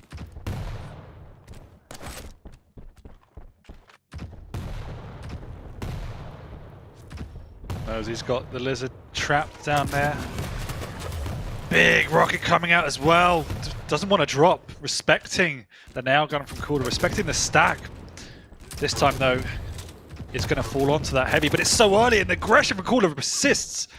Garpy, though, still backing off. Going to give him a free item. Just wants to go in and poke for a little bit of extra damage. Really nice there. The continual chip damage. But as soon as Cooler gets a weapon, Garpy's going to be in trouble. Tickles the tail. What a play there. And Garpy has given up 2 items and somehow come out on top. And that is just perfect play from Garpy. That is exactly what you want to see. He's earned himself the Mega. Cooler now on the back foot. And now Cooler's in a precarious position here when the split actually comes back to haunt him. The spit's going to do some damage. The shotgun might reign supreme, and it does! Garpy throws it away. 3 HP for Cooler. How? How's he dodged that? Oh my word, that was so tense. And again, you could just feel that coming, when he's not getting the kill, he's slightly got a bit of a buffer stack and frustrating, but nevertheless, finally gets his opponent down and got him trapped here. But without the rocket, it's a hard task trying to get away, but he's chased him through. The rockets aren't connecting, and Garpy picks up a second frag. A bit of time before the heavy, so you would expect the lizard to come pushing in as she is there.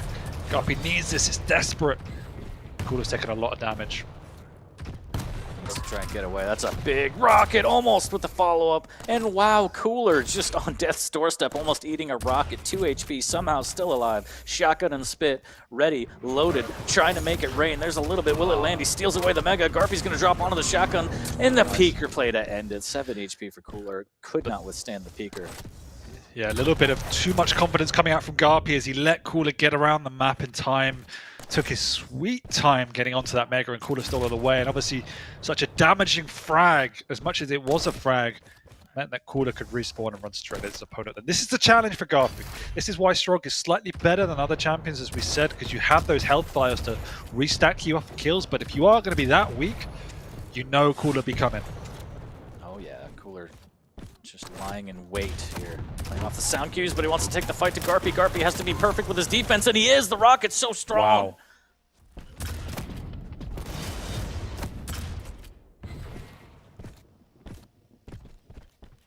3-1, the Maestro Man.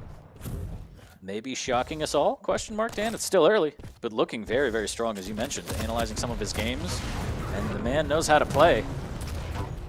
He's been here before.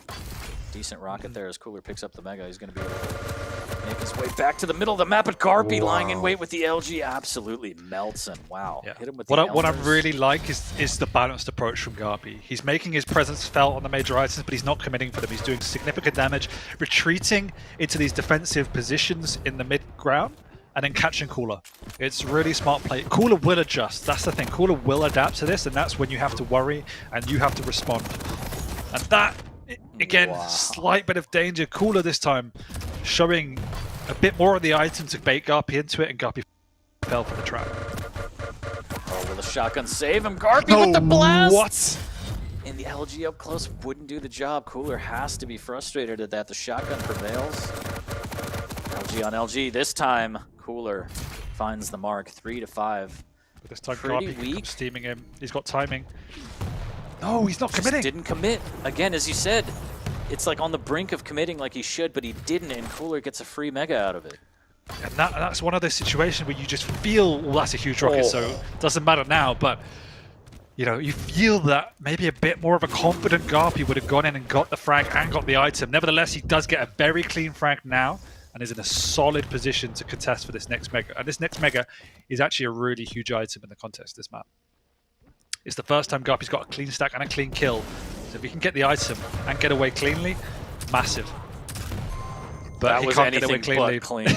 Yeah. But the trade, that's the best he could have hoped for after those just absolutely demonic rockets from Cooler there. Still down by 3. There's the spit and forces him off the heavy. Garpy playing it smart, doesn't want to take any damage. Still has the 3 frag lead, and we are halfway through officially, Dan. And this one is going to be a nail biter. It is indeed. You can see how wary Garpy is backing off on that heavy, sorry, half a second before. And this time in missed timing, we'll call him another trade. Who's going to get the spawn? It will be Cooler.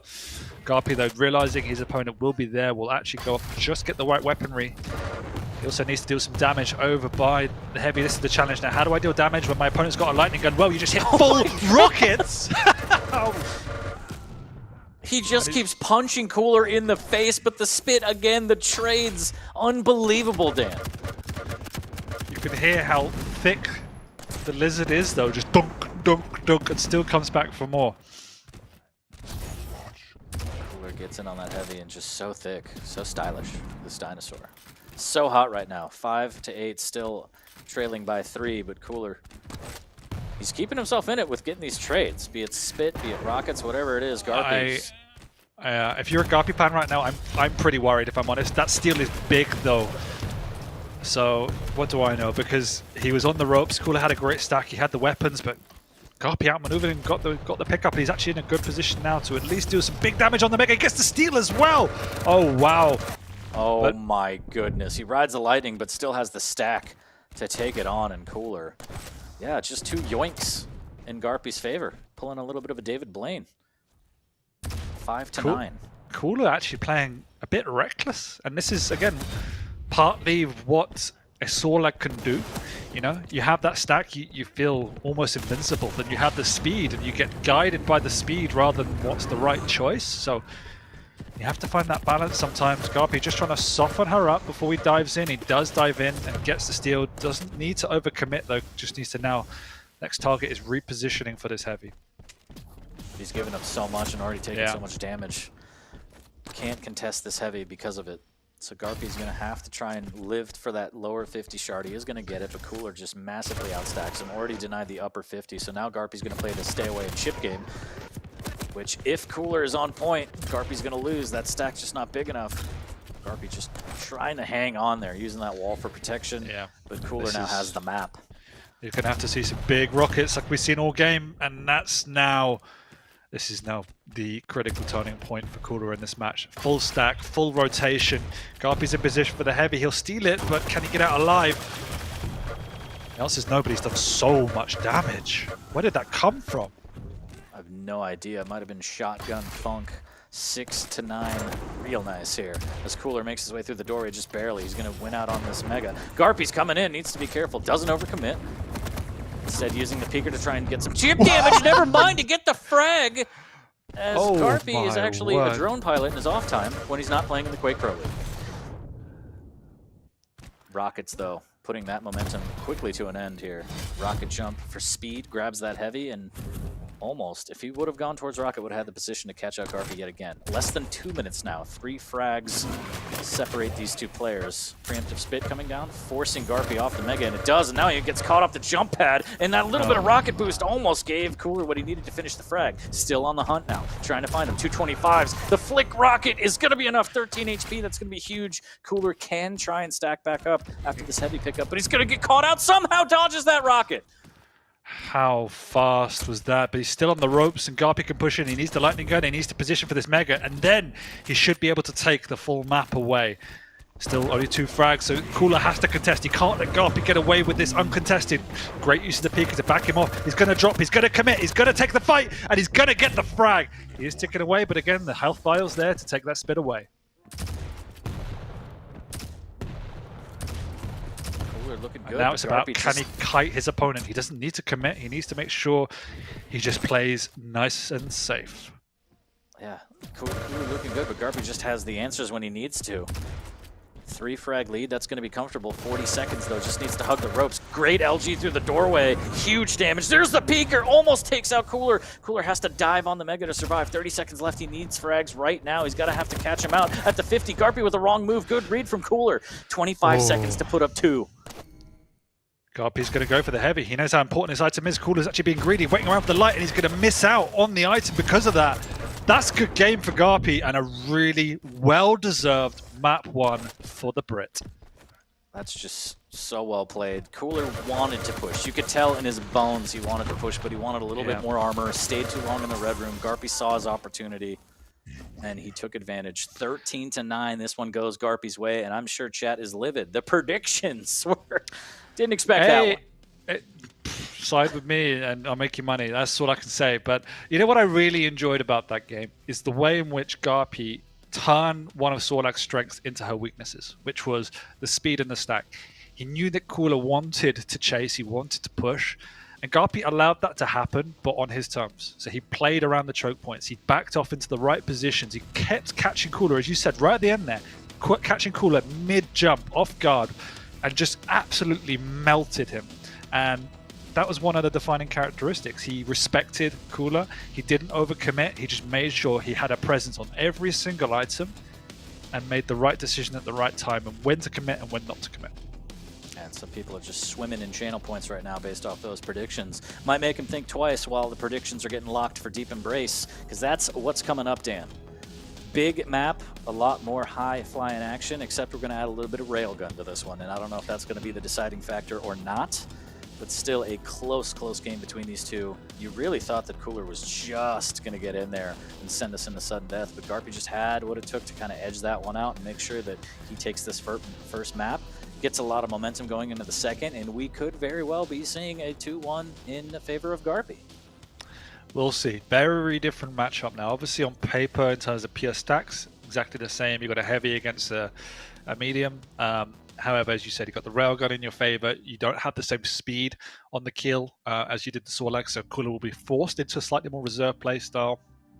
And Garpy doesn't have the speed as well of playing on a stroke. He's got to play around the ice, which he just has that turret. So he's going to have to play the very same in terms of what we see. Play positional, pick your opponent off, let him run at you. But yeah, definitely keep wicking him up the rail. And if he does that well, he can definitely turn his map on his head. But I do think the Kills is a much stronger pick than the Sorlag is on Corrupted Keep. It's going to be Citrus versus the turret here. We'll see if Timmy can pop off for Garpy. But Cooler trying to bounce back off that first map loss. It could be a rough time for Garpy if he swallows too many pineapples. But Cooler's going to have to be pixel perfect with the placement. So we will see map number 2 between Cooler and Garpy live right now. Well, damn, and we live in a world where Garpy could 2-0 Cooler. Yeah, we do. I mean, it's as if I know what I'm talking about, but... Almost. We'll see. He's done one. There's still a long way to go. Definitely a lot of Quake left in this set. So we're going to start off on Cooler. He's going to start off LG to Mega. Garpy getting the heavy and rail. Trying to make his way over to the Rockets.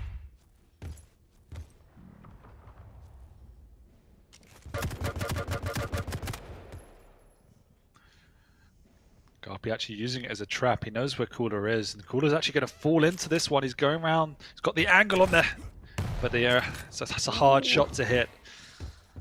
I like it though, trying to thread that needle, maybe get a quick ring out, get momentum swung in your favor. Why not? As both players will go back to their respective corners, grabbing their items. We have a nice slow pace to the start of this one, Dan.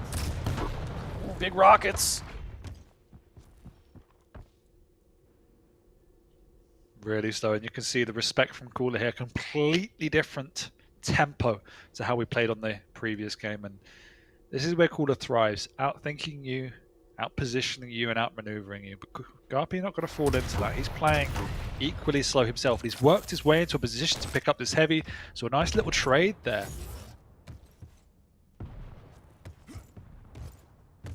Absolutely love the pace of this game from both players right now.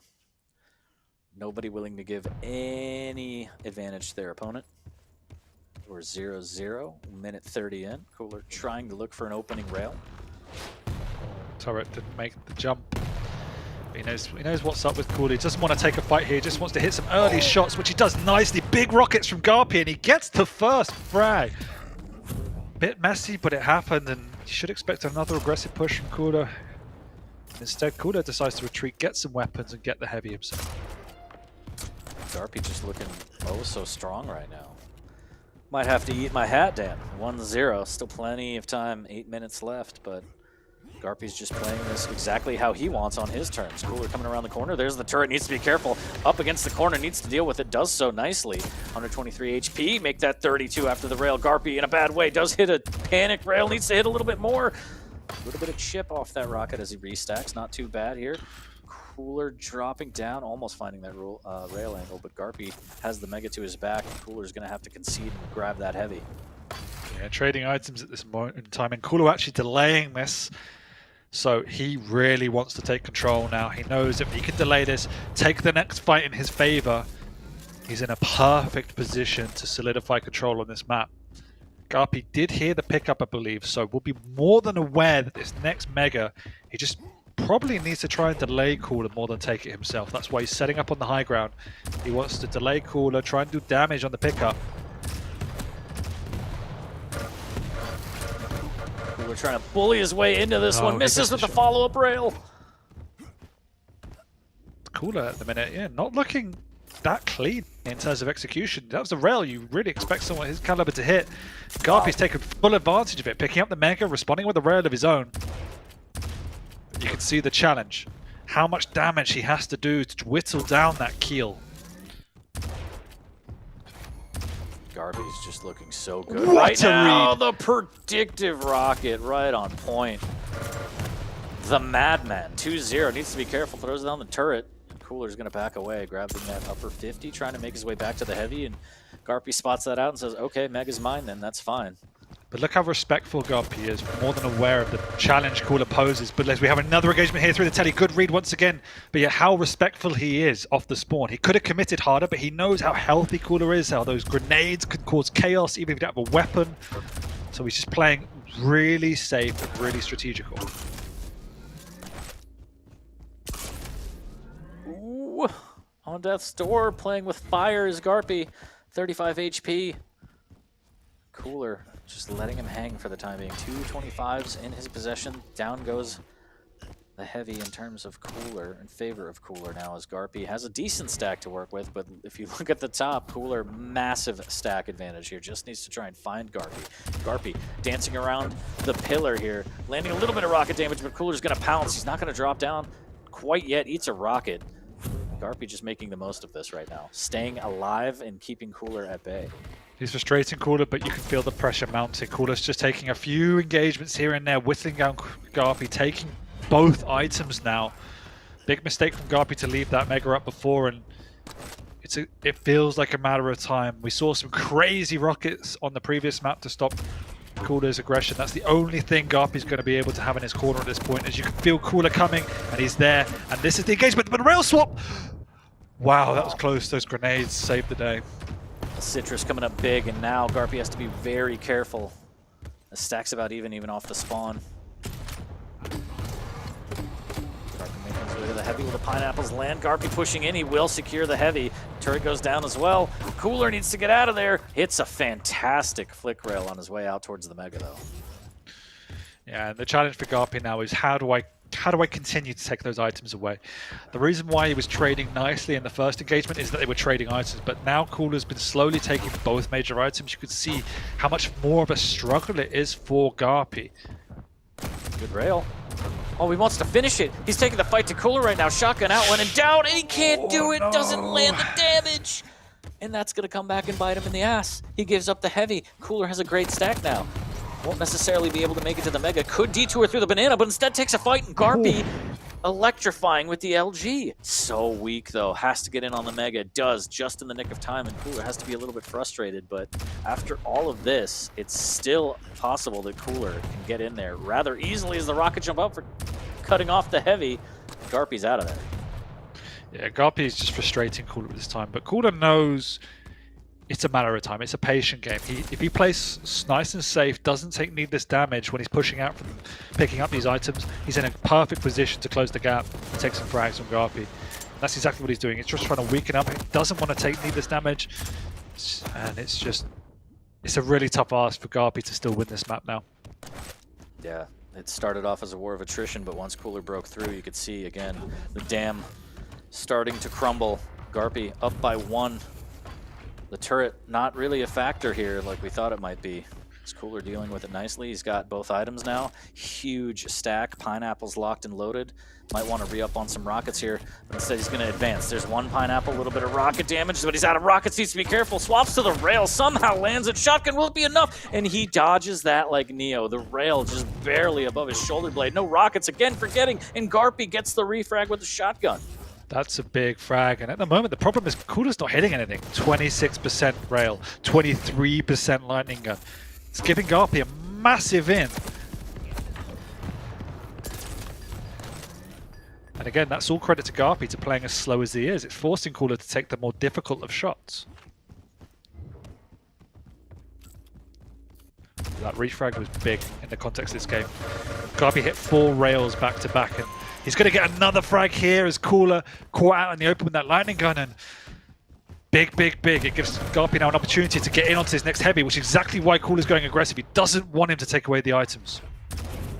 Trying to get that refrag off the push, but the pineapple's just not landing now for the Russian. Down by 2 minutes. Still plenty of time in the scope of this map. Somehow Garpy just dances in and out. Does finally eat a rail, but fires back with 1. Now it's a guessing game. 50-50. Almost gets it. The wall will clip that He's delayed rail. him though, so both items are up now, which means Garpy gets at least 1. If he plays his cards right, he hears the pickup though, which is exactly what he needed to do. He's got that information. Items are once again on the same time, which benefits Garpy, meaning he could just hold position, wait for Cooler to pick up 1, he gets another. He just cannot afford to take any damage before any of these engagements. Got to play extremely safe now. 1:20 left. I'm sure his heart is in his mouth. Cooler See if he's just playing the low ground. He doesn't want to go up to the high ground. He just wants to play keep away. Cooler trying to get a drop on him, literally. There's the drop, but it's not the one he wanted. The turret Back off to the behind him. heavy. Rocket jump up to the heavy. There you go. This is exactly why he wants the items on the same time. He waits for Cooler to commit to 1. And remember, he's quicker than Cooler. He can actually technically get away. No rockets though. That could be big. Cooler has to catch him out. He can't drop. The LG will melt him. Finally decides to drop. Garpy, unaware, not ready. Turret goes down. A little bit of LG. He's got no weapons. Timmy He's goes got down. no LG. Yeah. He's got no rockets. He's just got to run. If he gets an engagement, he's surely dead. But Timmy, again, the saving grace for the time being. This gives him an opening, but he's going to run. He doesn't even want the items. He's going to play for 25 seconds of run. And Cooler, My God, you crazy frustration mounting. bastard. He's got to be. Oh, he hits a Oh, rail. Fudge. This is it. Fudge He's indeed. gonna run, and he's done it. There's no way Cooler gets a frag and refrags him now. Absolutely incredible. Absolutely insane. I mean, Cooler had cost cutter aim, but Garpy had the right strategy. Played it perfectly. Played it really, really perfectly, and that's been the story for the first 2 maps of Garpy just playing everything exactly the way he needed to. Sometimes it's a little sloppy, but the execution and game plan are good enough to get him by and put him up 2-0. He takes the series, and that's exactly what Garpy needed. You nailed it. I'm just gonna And Do that. prediction. and predictions. Everybody in Yeah. chat in shambles right now. Your poor channel points. I just Garpy out here what running can I through say? everybody's pockets. Yep. What can I say? No, just I mean, I thought he could push him to the wire, but the way Garpy's playing is exactly what I wanted to see. This is how I see him in practice, and again, as I said, if you watch streams where he's in, this is what he can deliver. Like, his aim has been on fire. He's had the exact right strategy, and yeah, that ending to some people might look a bit boring or whatever it is. Like, but what are you going to do? He's going up against a kill with a full stack. He can't contest him. He had no weapons for the last 90 seconds. And again, he's effectively just outmaneuvered Cooler, one of the biggest 5-head players in the world. You got to give it to him. He's playing on a really good level. And he's doing what he needs to do. He's not letting his ego get in the middle of it. He doesn't go for the flashy frags or, you know, take toe-to-toe fights when he knows he shouldn't. And it takes a lot of restraint. And Garpy proving why he's one of the best and why he fought his way back into the Pro League, taking it 2-0 over Cooler. We are going to go to a map number 3 regardless, so Cooler could still put up a map and get some money and get some points. But now the question kind of shifts to, do we see a 3-0 from Garpy? I wouldn't put it past him. Like I said, 2-1, I thought it'd be really close, and both maps have been incredibly close. I don't think Cooler's, again, he's not looking as good as we've seen in the past. I think map 1, he did look good, but he was just eating a lot of damage. And that map, you could see his aim wasn't on point, but he shifted strategy, a complete pivot to how we saw on map 1, adjusting to the way in which Garpy was playing this map. And it was exactly the right strategy from Cooler, just the execution wasn't there and Garpy outplayed him. So again, can definitely see a Garpy victory in map 3 for absolutely sure. And you could tell that you have swayed chat. Also the performance, as now it's very close prediction-wise going into Ruins map number 3. It is a different story than the first 2 maps, as Garpy has proven that he's like, hey, you know, you got to put some respect on my name. So we'll see if he could pull off the 3-0. We're going to go into Ruins of Sarnath to round this one out. Chat, make some noise. You're already locking in your predictions and you're speaking with your points. And wow, Garpy's starting to pull away here with the predictions. So he's turning some heads. Wow, ZSX, the market mover. The Jim Cramer of Quake. Love it. I love it. But this is what it's about. Like, the performances from Garpy has deserved this response from the community. So let's hope he lives up to it in map 3. And this is where I would have given him the most hope in terms of the picks, in terms of what I saw against Cypher. He won this map. He played Ranger. Let's hope he doesn't let us down. Let's hope so indeed. It's a pretty standard start right now. Cooler lying in wait. Does drop down into the heavy. As the timing is on point, Garpy's going to go ahead and take the Mega, so items traded out. Actually adds a delay to it. Garpy waiting. Eats a rail, can back up into the Mega. So not all is lost. Now, big split on the items. A lot of LG coming out from Garpy. There's the Dire Orb. Works as a distraction, but he can't get the shot off. Can't land the damage, and now he has to be very careful. Now the question is, did Cooler hear that massive delay? I think Cooler would have expected it, seeing, especially with the double back from Garpy after eating a rail. That's kind of a bit of a giveaway tell that your opponent's obviously got more confidence somehow, and so the obvious choice would be, it's come from an item. That's why Cooler's showing face now. He knows the item. He doesn't know exactly when it is, but he's an idea. And he's messed up that rocket jump, so he will retreat, but he obviously now has a decent semblance of when is this item going to be. Yeah. That rocket jump lands, totally different stories. You would have, wow, gave him a haircut. Anarchy no longer with the Mohawk there after that. Jump rail and Garpy around the corner, bending it like Beckham in the lead. And this is quite the performance from Garpy. Now he's starting to pop off, hit more shots as well, and the strategy's there. This is one scary Garpy. Yeah, but see the Ranger coming into play here. Great rails from Cooler though. Whoa! Oh my god. Oh, that was such a dope rail. That's insane. That is insane. How's that an angle? That shouldn't be allowed. I don't know, but the angle of the dangle was just right on point. Cooler puts up number 1 in this map to tie it. Garpy trying to dance past these rockets, but Cooler landing a couple. There's the Dire Orb to try and finish, but it's not enough. Cooler's going to be able to back off onto the Mega as well. And in between the items, he can get a little more damage. Cooler trying to make it rain. Garpy needs to be careful. He's dancing all day. He does get himself a rail, and Cooler is actually a little bit worse for wear. He does use the inject here as he's grabbing the courtyard armor, but Garpy has positioning on the heavy, so the rail peak will miss. Garpy will get a free heavy. Cooler, although he has the lead, gave up the map. But we have a sizable split on the major items now, which Garpy has control of. Both major items back to back. Cooler used the inject, so he's in a decent position himself.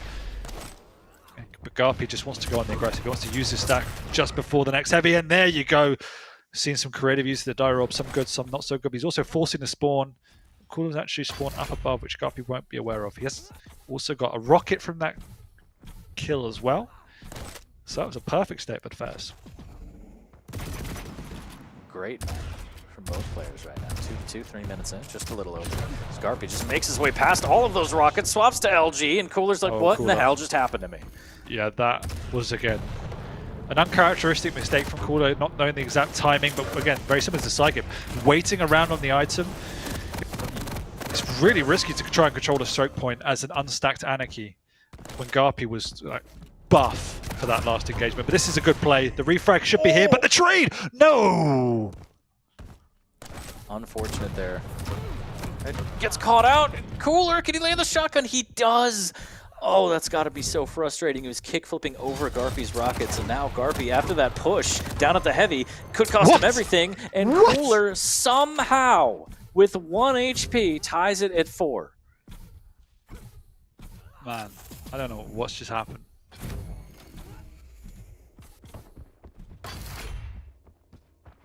And this all started with a push in the courtyard. Garpy committing fully, using the dire orb and everything just to get the frag on Cooler. Cooler doing massive damage, and then now it spirals into this. Cooler very weak, 25 HP. Garpy should be able to get this for free, and can dire orb and or rocket jump. No rocket jump, actually. He has to go either up the jump pad or dire orb up, which he does, but the mega's already gone. So Cooler doing a good job of staying alive, waiting, and now Garpy's like, you hit me from this angle, didn't you?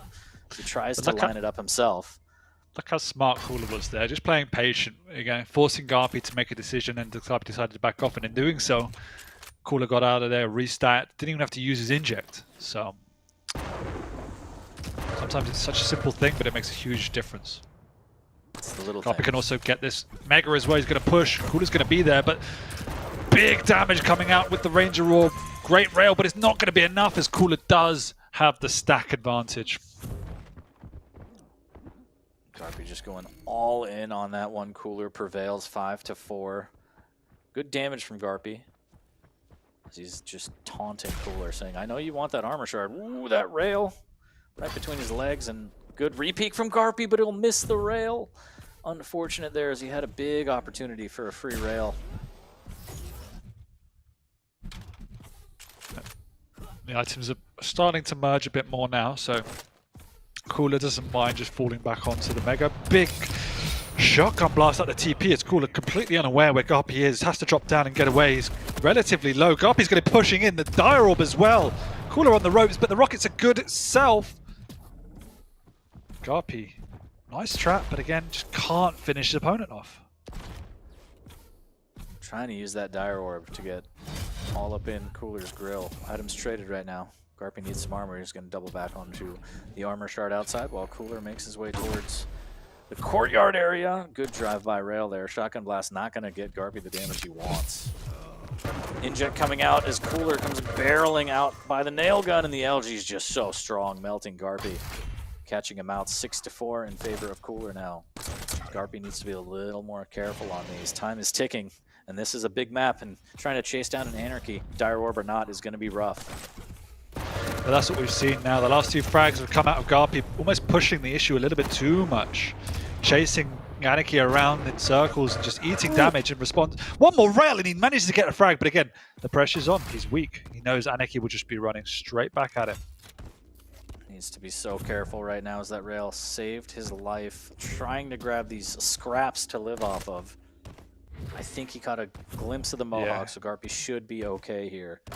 He's stacking back up pretty well, all things considered. Up the jump pad goes Cooler. This is going to be in Garpy's favor, but Cooler comes flying up like just a bat out of hell. There's the dire orb. It's not going to be in the doorway like Garpy wanted. Now he's trapped, and down he goes. A little bit too greedy there. Going for the light armor before the Mega. And now Garpy's in a little bit of trouble as Cooler is running rings around him a lot of this time. Garpy wants to force these close combat engagements, but Cooler's actually not buying that. And he's also running out of time.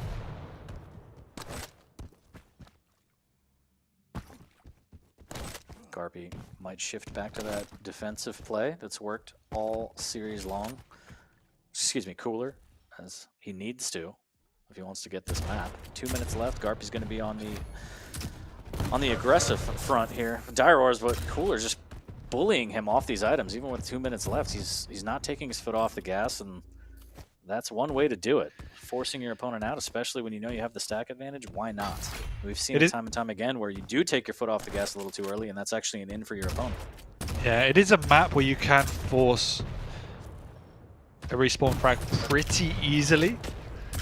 So Garpy's just working the map, trying to build a stack, and then forcing the issue. He's caught Cooler here. There'll be a big fight.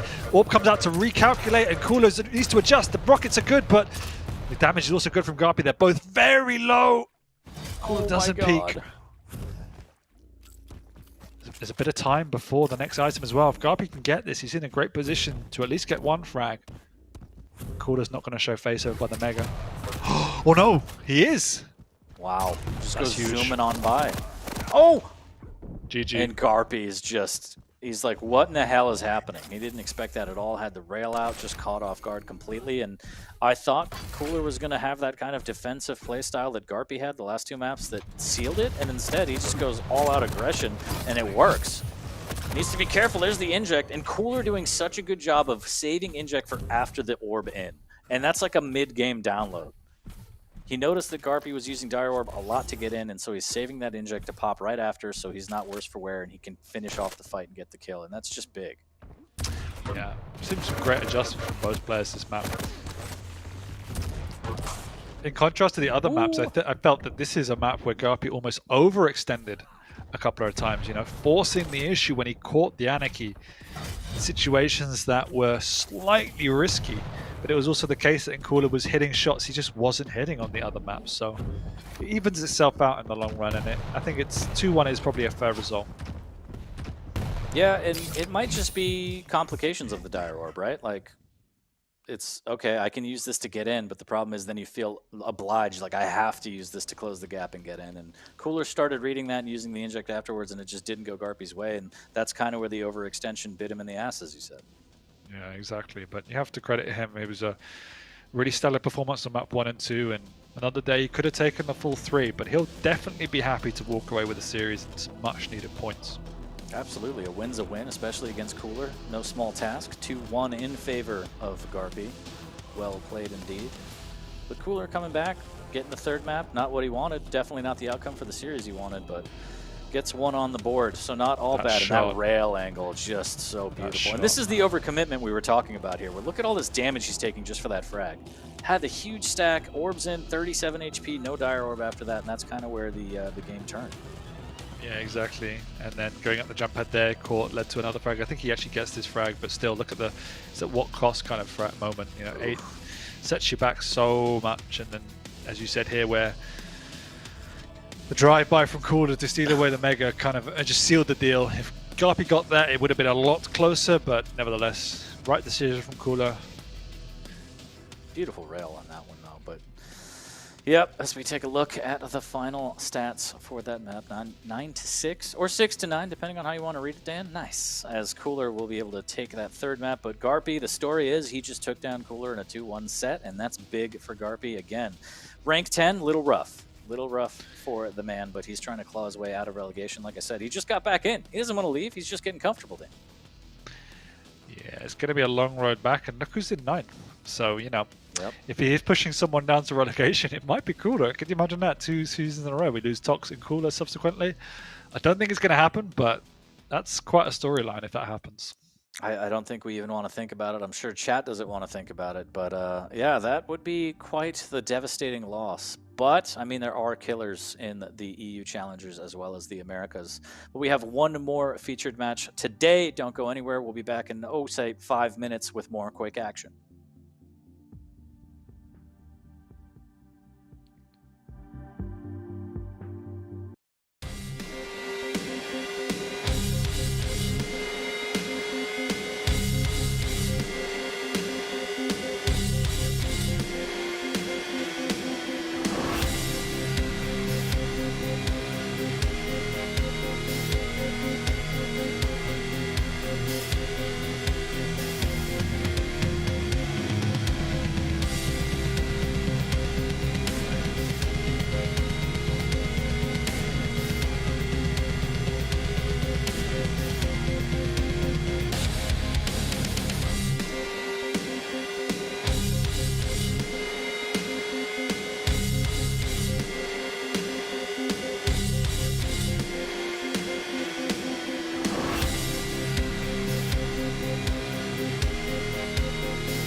one final dose of dopamine for you all as we are entering our final featured match of the day. I am 40 Lions, joined by ZSX. We are Quake Pro League Stage 2, Week 7, and we have Zanaku versus Dramas coming right up. Dan, how do you feel about it? I like it. Zenecu's been on one, map off Rafa. Oh, hail Zenecu. But it's amazing that that's such a feat, right? Like, that is the grand championship. It's like, he took a map off Rafa. But yeah, he's playing out of his mind. Go on. Sorry, I didn't mean to cut you off, but it's just a bad. No, you just thought me of a good little integration for the product. If anyone's listening, you shove like bounties on people's heads. If they get too many wins in a row, you get like triple prize money for beating them. Hey, $1,000 on Rafa's head. You heard it here first. But yeah, I mean, just improving, relentless. Go on.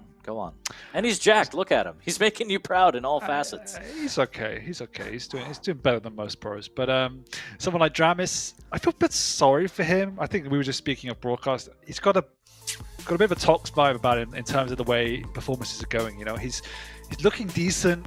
He's a bit flashy. He loves to play aggressive, but things are just not going his way.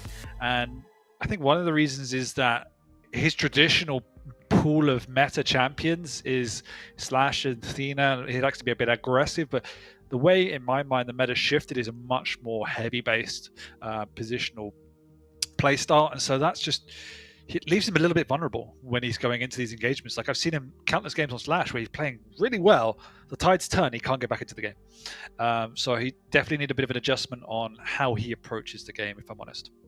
Yeah, so it might be a pick ban kind of a thing, and we're going to get into that very shortly to see maybe if he's adapted to that, maybe if he's going to overcome that. Right off the bat, it looks maybe not the case, as Strog versus Sorlag is a little rough on Ruins, Anarchy versus Doom Guy, and then Ranger versus Galena a little bit more even near the end there. But yeah, Dramas is fighting out of the corner, the dead last spot in the Americas. It's going to be rough, and Zanaku actually sitting at 4th, I believe 3rd after the updated, I'm not sure, but Zanaku's up there. He's top 4 in Americas, playing out of his mind, getting better and better, and I think Dramas has a tall task ahead of him.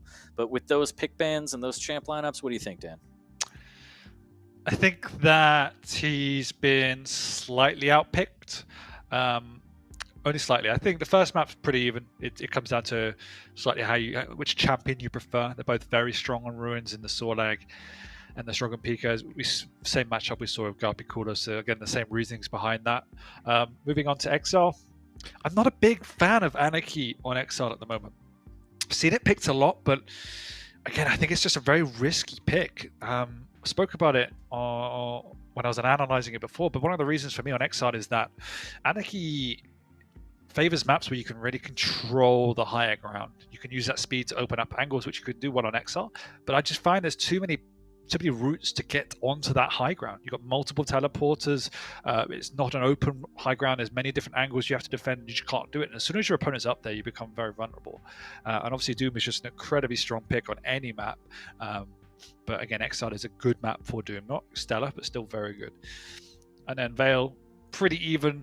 I think the Ranger is just one of these picks that Dramas likes. Same as Garpy. Love to be super aggressive, use that Diarob in creative ways, whereas, again, Galena just suits Zenecu down to the ground, can play that methodological style, set up his totems, get up on that high ground, build that overstack, and just control the map. And that's what Zenecu loves to do. So I just feel that the picks slightly weight in line with Zenecu, and yeah, we're gonna have to see something special from Dramas here, given the runs that Zenecu's on.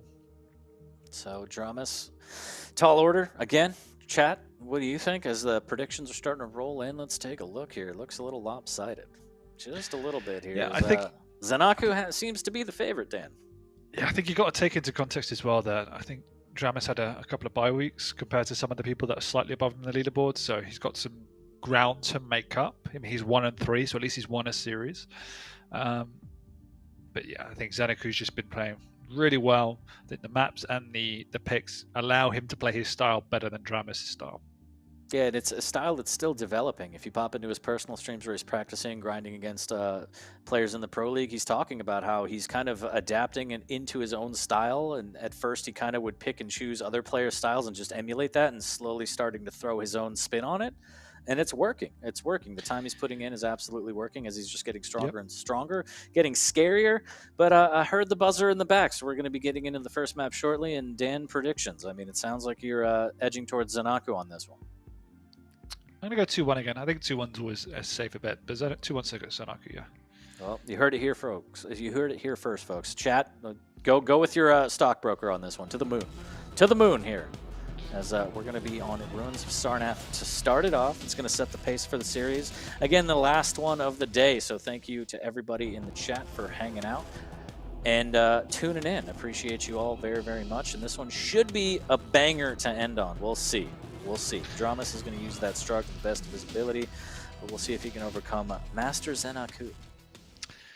Yeah, be tough, but he's definitely got it in his locker. When he's on form, he's really fun to watch. But to your point about Zanaku and his style, like what he's a great example for when players are coming up is he's just mastered the basics. Like and it sounds really simple, but he times well, he positions well, he plays safe. And he just makes sure that, having a sound understanding of the basics and good decision making, it'll make you go far. You don't have to be flashy, you don't have to be eccentric. Right as I say that, as I say that, it's Jamis with the initiative pushing in aggressively and catching Zanaku off guard. So, there we go. Nowhere to go, putting Sorbet in a corner. Rough start for Zanaku and a fantastic start for Dramas. Pulling no punches and saying, I'm going to play my game. I don't care. I don't care who you is. I'm going to do this my way. Oh, delaying the Mega. Really like this. He wants to use as much of his stack as possible if he can see his opponent in good time. He'll want to take a fight. Zanaku will obviously be completely disorientated by this as well. Oh, not even firing back, just taking that rail to the face. Zanaku does have Spit. Spit's behind him. Dramas, wow, delivers a big rocket around the edge of there. Wow, wow, wow. I mean, the Mega's been up for nearly a minute now, and Zanaku will have no idea that it's up unless he's seen it. There's still an item he can fall back onto, so Dramas more than happy to take this fight and take this frag, which he will be doing. It's just a matter of time. And there it is, a relatively clean one as well. He's trying to swap to the shotgun to get that last full frontal bit of damage, but not even given that gratitude. Missing out with that rail as Zanaku wants to grab this heavy and reassess the situation. Only down too early. Rails traded from both players there. This is an opportunity for Zanaku to trap Dramas outside. There's the rail, has the spit as well if he wants to deny, and there it is after another rail into the LG, and Zanaku! Disrespect! Oh, baby. All right, we got a game, Dan. Yeah, oh, he wants it. Is the Peaker going to stop it? Gets in on it. Bit of a misplay there for Dramas. Never mind the tri-bolt, just making sure that Zanaku does not aggress past that choke point. Well done for Dramas. That could have been bad.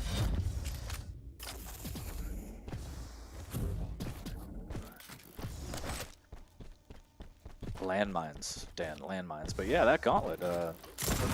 Maybe he adopted Razy's playstyle. As the spit into the LG, the Peaker won't be able to save Dramas this time. As Zanaku makes his way over to the Rockets, and he will have a delicious Mega waiting for him upon his return. He's going to be able to grab this outside armor as well, maybe even dealing some damage at the heavy. Looking for some hourglasses, wants that spit back up, finally sees him. He's going to grab those and double back down the corridor to get even more. And so spit is locked and loaded.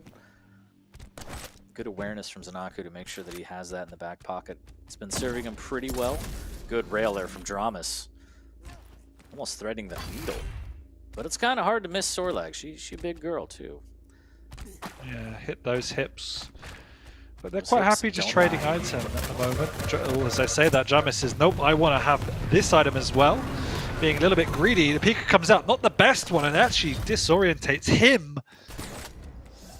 And that was a bit unfortunate. Oh, wow. It was a good play. Coming through aggressive with a shotgun. Jamis needs this frag to make this count, but the rail was huge, and finally he gets it. And Dramas tracks him down and is just relentless with the pressure. Not letting him get away, does not want this Sorlag to get a frag and the stack. He knows that he has to keep the pressure on. Great rail from Zanaku there. Goes for another one. wow. Dramas is so weak, and Zanaku is going to let him live. He grabs the heavy, steals it away, but Zanaku leaving him really, really weak. Should have a tickle. And Peeker comes out, but it's not enough. Mid-float gets taken down. Zanaku now looking to aggress, but he doesn't have the HP after that fight. Needs to be careful. There's a rail. 10 HP has to back up, and Mega is right there for him. What I'm really enjoying about this particular match is just the clash of styles. You can see that Zenecu's playing incredibly safe. Again, methodical, just trying to play the items, and he's allowing Dramis to overextend, to make the mistakes. They have to be wary that Dramis now is in a very strong position, picked up those major items. Big rocket coming out and bounced up into a rail. So, as I say that, Dramis makes the right move at the right time. Really nice shot there from Dramas as well. Comes barreling into the heavy. We've seen it again and again. Dramas needs to stop as he's just eating so much damage, but he makes it rain somehow. Gets the frag, but he steps in the acid, does grab a 25 to stop it, but that could have been dangerous. In every one of these engagements, Dramas is coming out so low, and Zenecu knows that. He's using the speed this time to close the gap, but the aim isn't quite there. The rockets are huge. Oh! The rail swap. How? Wow. What a flick. Zanaku can't scale the mountain. Just trying to get positioning, and oh wow, dodging those rockets just barely. And again, it's the same situation as Dramas going to push through the spit. He won't, instead opting to launch some rockets in the general direction, does convert on a rail. Zanaku going up the jump pad, and it's air wars now between these two players as the Peeker comes out. Doesn't like the way that it feels, and Dramas puts it back in his pants here. 5-7, Zanaku trying to make something happen, hitting rails on his way back towards the Mega. He's going to be able to grab this rather cleanly as that rail will miss from Dramas, and he's got to be very careful here. Gets sent knocked down to the ground, and the LG tickle will take him out. Zanaku has the ability to just spawn off this momentum. The Dramas shotgun to the face, almost. Missing that rail when he died was actually crucial because it meant that push was never going to work, and now getting the refrag, tying it up, giving full reign for both major items. What I expect Dramis to do is just to try and tickle, or sorry, what I expect Zeneca to do is just try to defend this Mega without taking too much damage. As I say that, it takes loads of damage, sweep up both major items, and then go on the aggressive. But Dramis is unrelenting with this pressure. Dramas is also just not really respecting the spit. He's taking all this tick damage, it's adding up. And when he doesn't convert on a rail, when both players are weak, this is what happens. Zanaku has the lead now. 8-7, needs to be careful. That's a good rail from Dramas there. Looks for another one as Zanaku casually trying to grab that health bubble, and Dramas makes him pay. Nothing is free in the arena. Dramis knows how important it is to not allow Zeneca free items and to at least trade on them, and he's doing such a great job. It's highly risky, but it's definitely paying off. But again, this tick damage, so much mileage from Zanaku. Yeah. Dropping down, getting the heavy, has position on the Mega as well. That's a fantastic rail. Dramas has to think twice before he tries to aggress on this Mega. He's not going to. He doesn't really have the choice. And oh, Zanaku almost catches him out at the armor, knowing that he's weak and needs to restack. Less than 3 minutes remaining, 8 frags between these two, and this is a close one, Dan. It's a close one, and now pretty much the first time Zenecu's going to have that full stack from both major items. 200, 175 Mega, and you can see now he's feeling confident. You obviously want to hit a rail before taking the engagement, but you can play with the reins off a little bit here. Dramis also then needs to check himself before pushing into any of these major items, just because of how stacked his opponent is. Easy. Ooh. And this is Really where it gets painful. Good shotgun follow-up again. Zanaku now utilizing all of the weaponry and catching out Dramas again. Oh, Make what a that swap. a triple. The hat trick with the shotgun, putting him up 3. 2 minutes left. Almost catches him out with a big rocket again.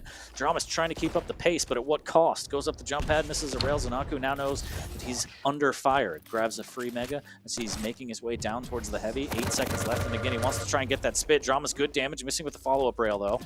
Now he's trapped outside. Ooh, that rail though, somehow Dramas finds the way. There's the spit preemptively. Dramas trying to go all in, trying to go ham sandwich, but he ends up dead. Roast beef, 12-8, and Zanaku finally gets taken down, but what a run. And that's the problem. It's the first time all game he gets that stack, and he gets 3 to 4 frags in a row. And Dramas has been fighting for his life to stay in the game and not allow that to happen, and now he has to find 3 frags in 1 minute, which looks almost impossible given the fact they're going to trade at some point. 1 minute warning.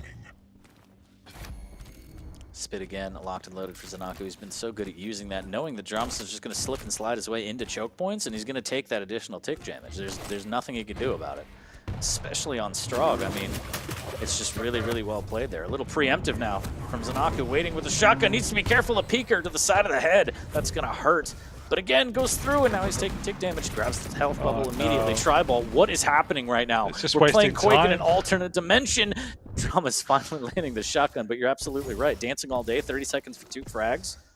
And Zen may have done it with that little telly play there. 100% did, and really well played. And I think this is a perfect encapsulation of what we've seen from Dramas this season. Like, I love to watch him. He's got such a unique playstyle. He's super aggressive the entire time, and yet he falls at the final hurdle, 12 to 11. Zeniku didn't set the world alight. He just played a solid game on Sorlag, and yet Dramas had to pull out all the stops to even get it that close. Just a well fought, just coming up short, just barely. And yeah, your heart goes out to Dramas because you're absolutely right. We've seen it time and time again. It's rough. It's rough, but he's so close, always knocking on the door. But Zen just had that extra little something to push him over the edge and take that first map. But Dramas didn't play that necessarily wrong by any means. I feel like he didn't respect the spit as much as he could have, but he still made it work. And trapping Zanaku timeless, I think 3 times at shotgun here. Yeah. Just really making him pay, doing a good job. Positioning was fine, but you know, Zen had that extra it factor, drove him over the edge. It's the finest of balance, because what he did is exactly what he needed to do. He kept up the pressure. He kept in the face of Saw, like he didn't let her settle, and he didn't let her get any free items. But it was that kind of one bridge too far at the end where Zeniku got a couple of items back to back, got that full stack, and then that's when you have to play extra careful. You have to play like Garpy did against Cooler, incredibly defensive, hit these defensive rockets, catch them in choke points. But he got caught, a couple of frags back to back off the spawn, and then that just pushed it over the edge for Dramas to make a comeback.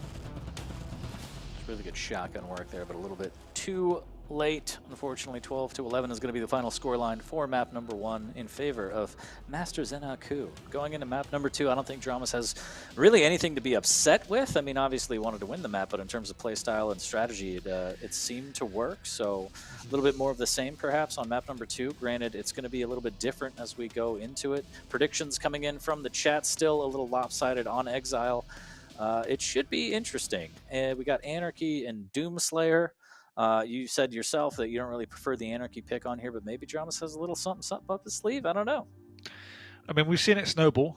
I've seen it in the hands of Garpy and Spardy snowballing, but they were very close matches. They snowballed eventually, but it was a struggle.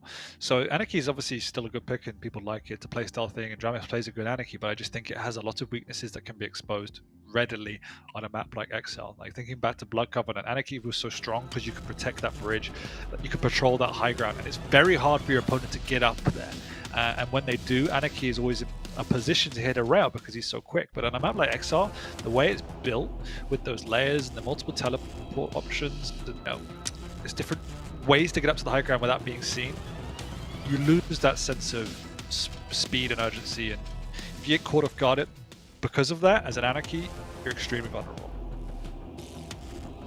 We'll see if Zanaku knows, and he's lying in wait here. I personally would love to see some Berserk, throw some fists. But we're going to make everyone wait a little bit longer, Dan. The anticipation's too high, and we love teasing here. So we're going to come back to us, hang out, have a chat. Again, thank you, everyone, for tuning in. Today, on Sunday, is for Quake, as always. But yeah, I think the Anarchy Lace should be interesting. I'd love to see some Berserks and some fists thrown. As we're dealing with a little bit of a lobby issue, we're going to get that straightened out and get back into the game. Exile, Zanaku's map pick, lying in wait to take this series 2-0 right off the bat. I'm sure he's going to love that. Drama's trying to fight out of the corner. Again, he is a bye week or so behind, but still 10th place regardless was never where you want to be. Relegation is a coming, Dan. You know, it's right around the corner. I mean, like when we've seen, the performances we've seen from NA today, it's a surprise when you see Dramis in 10th, given the performance he put in. So in context, like he seems like he has the position to get out of there. But yeah, it's never a good place to be mentally, particularly this late into the season. I know we're like nearly 2/3 of the way through, so or maybe just halfway. So he's still got a bit of time, but I would be surprised if he ends up in relegation. I would be. We'll see. There's still time, just a little bit. I think we're about the halfway mark for the season, but the predictions heavily lopsided in favor of Zanaku. So the chat has spoken. I believe we have too, as we're getting back into it. Sorry for the minor delay, folks, but Exile map number 2 between Zanaku and Dramis. It's going to be live shortly. Again, last featured match of the day. Chat, give Dramis your energy. Let's see if we can go all the way to 3 to decide this series as Dramis starts off on the Mega, grabbing some armor, and quickly makes his way to the rail and denying both armor shards. So good stack right off the bat. Just needs to try and find Zanaku, maybe do a little bit of damage. Doesn't have the weapons. He's got a lightning gun now, so he can try and chip away, but needs to be careful before he gets up to the high ground. Not knowing exactly where Zanaku is. He's also got the injector full back on if and when he needs it.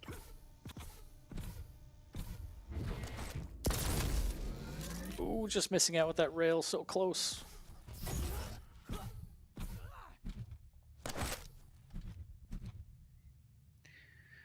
He sees now it's been picked up, so we'll have again a good idea of when it will be. Probably should expect that it's been traded on the right time. What a rail. That was a great rail though, yeah. Inject through the telly for a little bit of speed boost and a little bit more HP here. So items are pretty synced. It's just a matter of what item the player wants here. A little bit of LG here from Zanaku. Is he going to try and force the situation? He is, but Dramis is going to ride the lightning. Bit of a misplay there. Zanaku right there to punish and full map control in favor of him, and rough start for Dramis. Gambling it all on a heavy pickup. Yeah, and that's again a very easy frag, a needless frag to give away at this early stage, and you don't want to give Zanaku a lead. He's now got a split on the major item, so has a good position to keep control here, and if he hits a rail now, it's a really hard task. Oh, even better, just a full rocket. Oh, Zen, you didn't have to do him like that. That was a hell of a rocket right there. Now Zanaku playing from above, as you said, just so difficult when you're forced down below. Missing with a rail, but he still just knows everywhere that Dramis is trying to go to, and he has such a big stack advantage. Catching him out, there's the inject to try and get away, but the finish with the rail is beautiful by Zanaku. Right off the spawn, somehow dodging that rail. Big play from Dramis, because that could have just absolutely ended him. Don't drop down, please, Lord, as the shotgun is going to be enough. The rocket's pretty good from Dramis, but Zanaku takes that just frag. Before the Mega though, and this is the problem. Now he's restacked, he's got a light to his name, so he sold away that resource. He's controlling the rail area, although he did miss there, so just protecting the key resources that this Anarchy needs. And I mean, he's struggling at the minute to even get an item, let alone get a frag.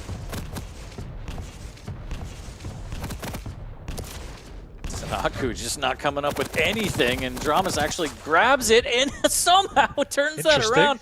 And Zen has to be like, what in the hell just happened? Well, you missed every single rocket that you shot, and Dramis punished accordingly, and he might follow up with it. The shotgun will land, and Dramis back in this.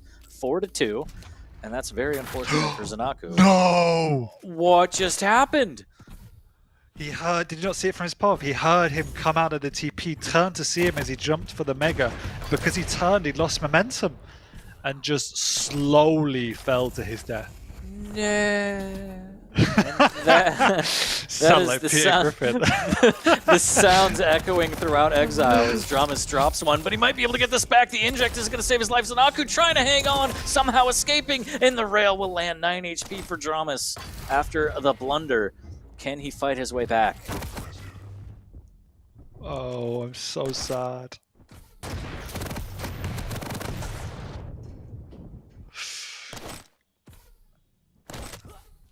Can we have a tally for how many times Dramis has taken out Dramis on this one already? This is unfortunate to say the least. 5-1, 4 minutes in. Dramis just needs to slow it down. That's exactly what he's doing. Mega's going to be the next item up. He is going to grab some rockets, potentially dealing damage at the Mega. If he could find it, that's a great rail. Avoids one from Zanaku, actually, on the way out. Zanaku somehow finds him. Beautiful shot from the Australian here. really clutch shot as well, because it means that he cannot commit for this heavy, meaning it's a free item once again for Zeneku, and the pressure begins to mount. He's working his magic, he's getting the damage in. That's a great shot though to stall that aggression. Just a chunky haymaker from Dramas, right to the helmet of Zanaku. Still firmly in the lead by 4, but making it interesting is Dramas. Here's the Berserk a little bit too early, but he's going to drop down anyway. Mega is up. Dramas going to leave it up, just trying to finish off that kill. I like the idea. He's going to double back for the Mega, but he's going to lose out on the heavy. Items traded here. Still, that's the kind of play that Dramas needs. Being able to close out the kill is going to be huge on this one, as he is down 4. Maybe pressing his luck a little bit, going through the telly again. Tribolt ready to... Go ahead. I was going to say, I don't know if it's a strategical decision from Zeneku, but he's seems to be emphasizing the heavy, and obviously that's a pretty good resource to monopolize, given that Anarchy has free reign of the bios and a constant inject.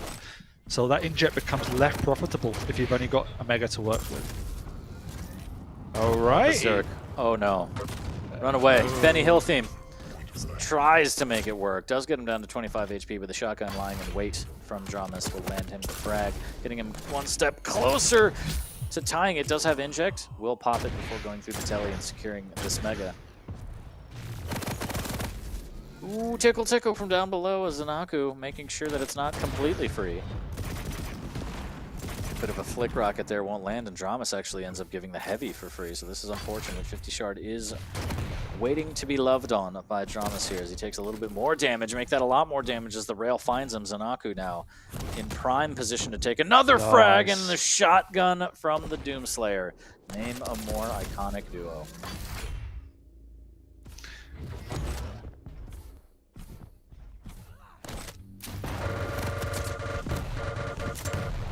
Oh baby, so much LG from Dramas. Finds the rail, plants him, and has the inject up. Trying to make something happen off the spawn. Does have him trapped. A little bit of rocket damage. Out comes the Berserk again, and he gets stuck in midair. He gets posterized, and that is unfortunate as he strikes a pose. But Dramas says, "I'll just take the frag. Thank you. You're gorgeous, darling." But no. 6-5. Dramas trying to claw his way back into this one. Takes a lot of LG damage. Needs to be careful. The rocket a little bit too preemptive. Goes through the telly. This is going to be big damage. And Zanaku with the shotgun yet again takes him down. 3 minutes remaining. 2 frags separating these players. Yeah, and Dramas is just getting a little bit bullied at the moment. Big rockets coming out through that TP exit as he eats the bait. Hook, line, and sinker. Map is slowly slipping away from Dramas as it looks oh so good. And Zenecu's really got a lockdown on these items now.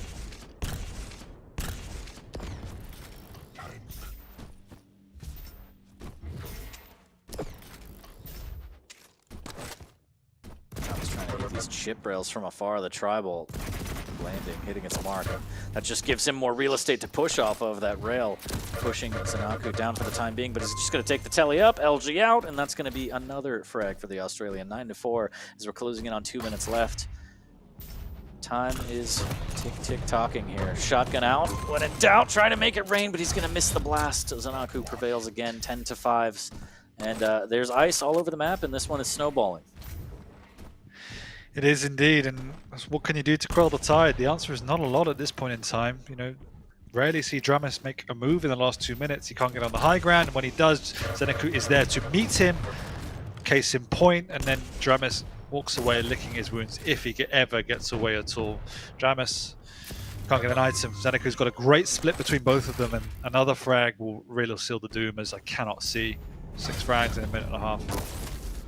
It would take some sort of miracle, for sure. Zanaku looks like he's going to take this series 2-0, coming around the corner. Hot and heavy with the shotgun in hand again. Doomslayer in the shotgun. Beautiful. Absolutely beautiful. Yes, mate. Mate. In it. But Dramas isn't in it, unfortunately, as he's down 0-2. The series will go to Zanaku. Chance for third map redemption, getting a little bit of money, but the series is his. And Zanaku now in this position. Oh, Berserk! Oh! And the drugs can't save him. as the punch is too strong. Maybe Zanaku's been juicing. He's definitely been lifting, as those biceps are massive. Maybe not to you, Dan, but to us normal plebs, gigantic. 13-5 as he's lifting heavy right now is Zanaku.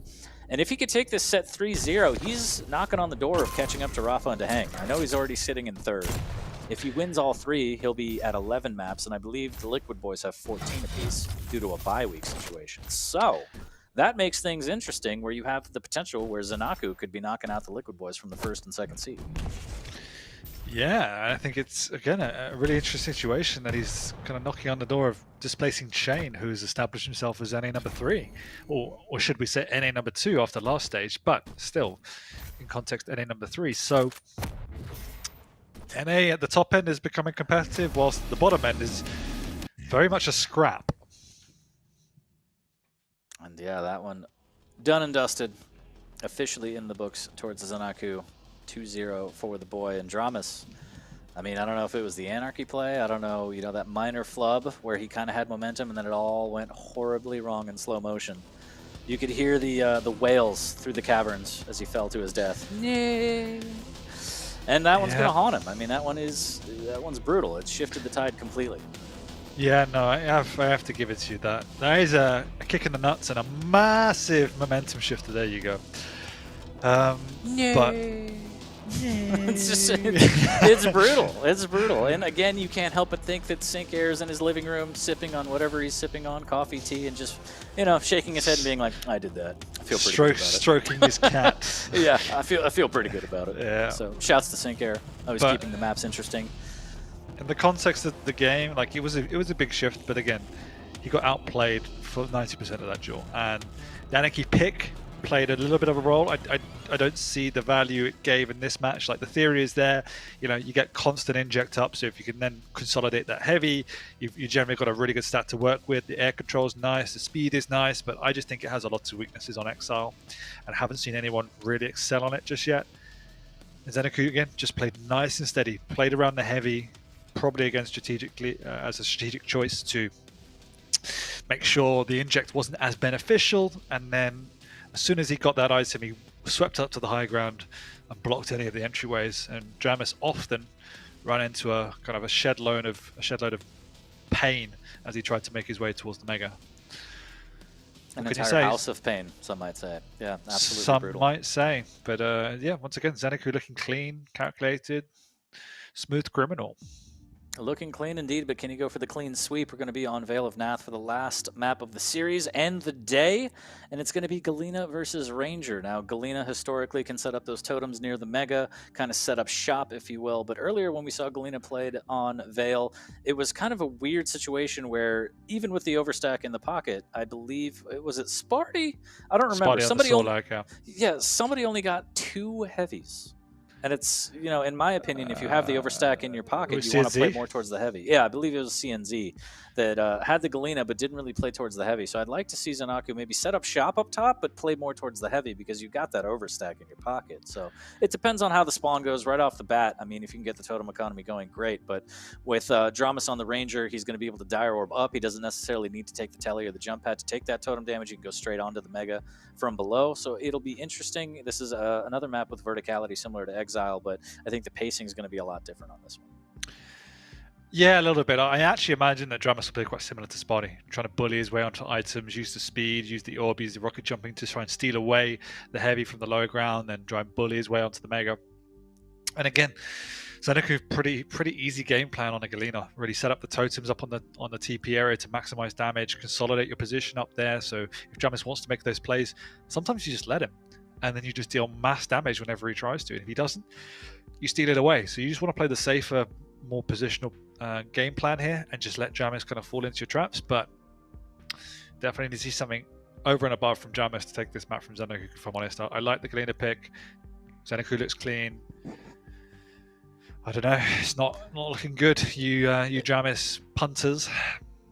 They're all about it. Dramus is actually pulling out ahead on this prediction. So, I don't know. The people know something, Dan. The people know something. I mean, they heard a 2-1, and now they're just kind of like, if it's a 2-1, therefore it must be a Dramis win, you know? By my calculations, he has to take the last map because that's the final one. So whatever ZSX said, I'll follow. And that's, you know, you're not wrong necessarily, but we'll see. Zanaku looking for the clean sweep. He might just take all your prediction channel points, chat. We'll see. That's why I don't predict anything, because I'm just terrible at it. It's an organic prediction.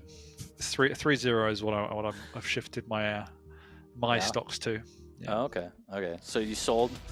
I sold everyone out. Yeah, I dropped it. Yeah. Of course. Pump up the market and get out. Exactly. So I got my absolute dog. I sold at the top, boys. Don't worry. Well, this is it. This is for all of the marbles of the clean sweep. Zanaku versus Dramis. It's going to be the last map of the day, folks. Thank you so much for tuning in and being here. Let's make some noise. Let's have some fun, as the predictions actually just while out near the end there. Zanaku just landslide. So we'll see how it goes. We're going to start off on Zanaku. He's going to start off on this mega spawn, totem in pocket.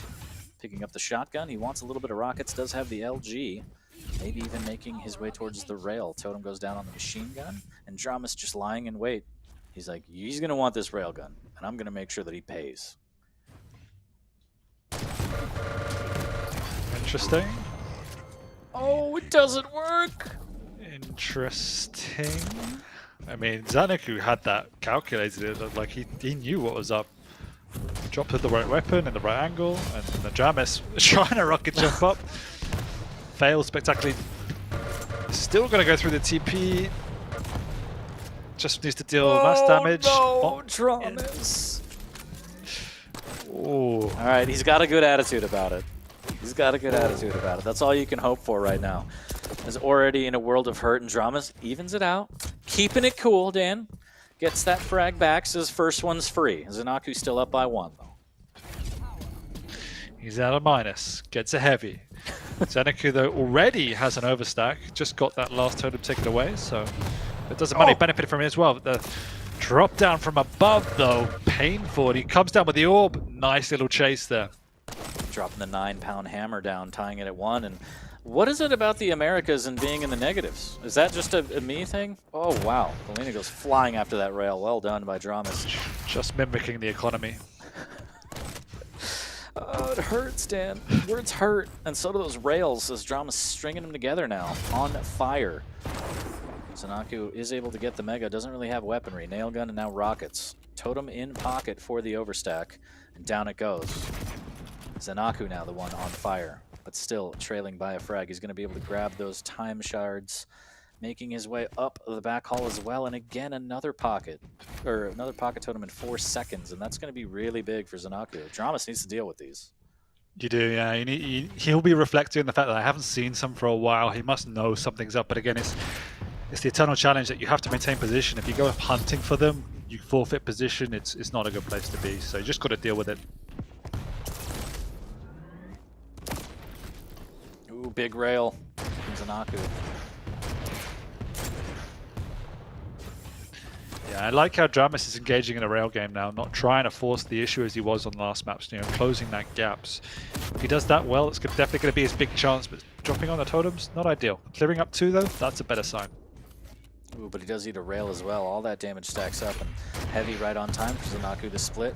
Not quite enough for him to get back. He is going to be able to deal a little bit of damage. Dramis actually mispositions, and that could cost him. Does pick it up. And Zanaku, great rail there. Both players extremely weak. Up the jump pad, Zanaku almost dooming himself there. If Dramis would have gone through that telly, that would have been an easy shotgun cleanup, but instead it might be Zanaku pulling the curtain over Dramis' eyes. Both players so weak. Is he going to survive this? How? Ooh, Dire Orb. What? I don't know, but heavy goes to Zanaku as things are getting crazy, Dan. Yeah, that was very weird.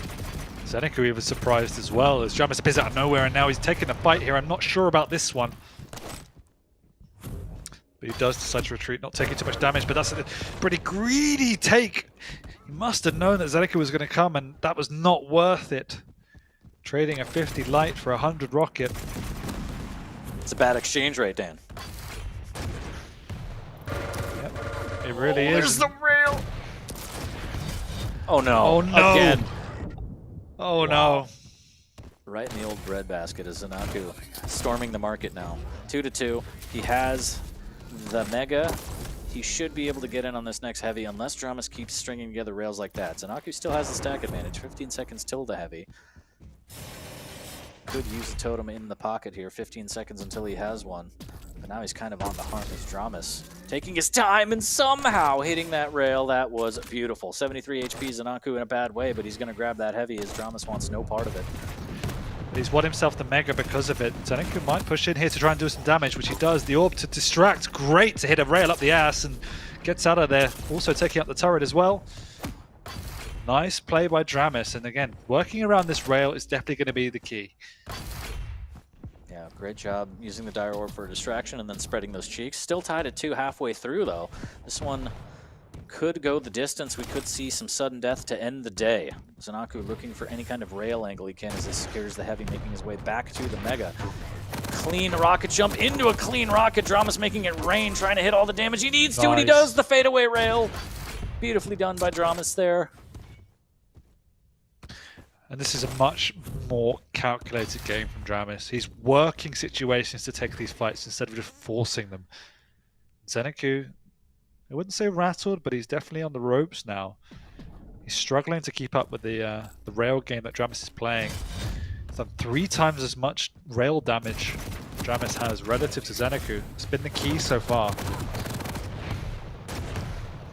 But again, this is the situation where he's trying to force the issue. The missed rail from Zanaku that's come back to haunt him again as his rail is just not connecting and Dramus sneaks away. Back down to the back channels, but there he appears out of nowhere, once again catching Zanaku off guard. He has to retreat himself as that damage is going to put him in railing distance. Dramus might have won himself the heavy. That's so frustrating. We've seen Zanaku close out those frags, but he didn't have shotgun, so he stuck to LG, couldn't land the rail, and that was a possible tied frag issue there for Zanaku that he missed out on, but Dramus very thankful for that as he still has a firm 1 frag lead and a Mega in his pocket. Big split between the items. Dramus catches him out. There's 1 rail on his deathbed, but Dramus capitalizes with the shotgun and hits a rail off the spawn. Dramus heating up right now. Yeah, he is. He's playing smooth. The pressure's definitely on Zanaku. He's nearly got the overstack up once again, which he's done a good job of keeping for large portions of this game. See, he's just struggling to keep up the damage output. 1,000 less damage at this stage in the game is really painful. Overstack's there. Opening rail. Now is it the time to push? The answer is no. Oh! Whoa, he's got it aggressively! Caught it completely off guard. Oh my word. Dramus is Ranger. Yep.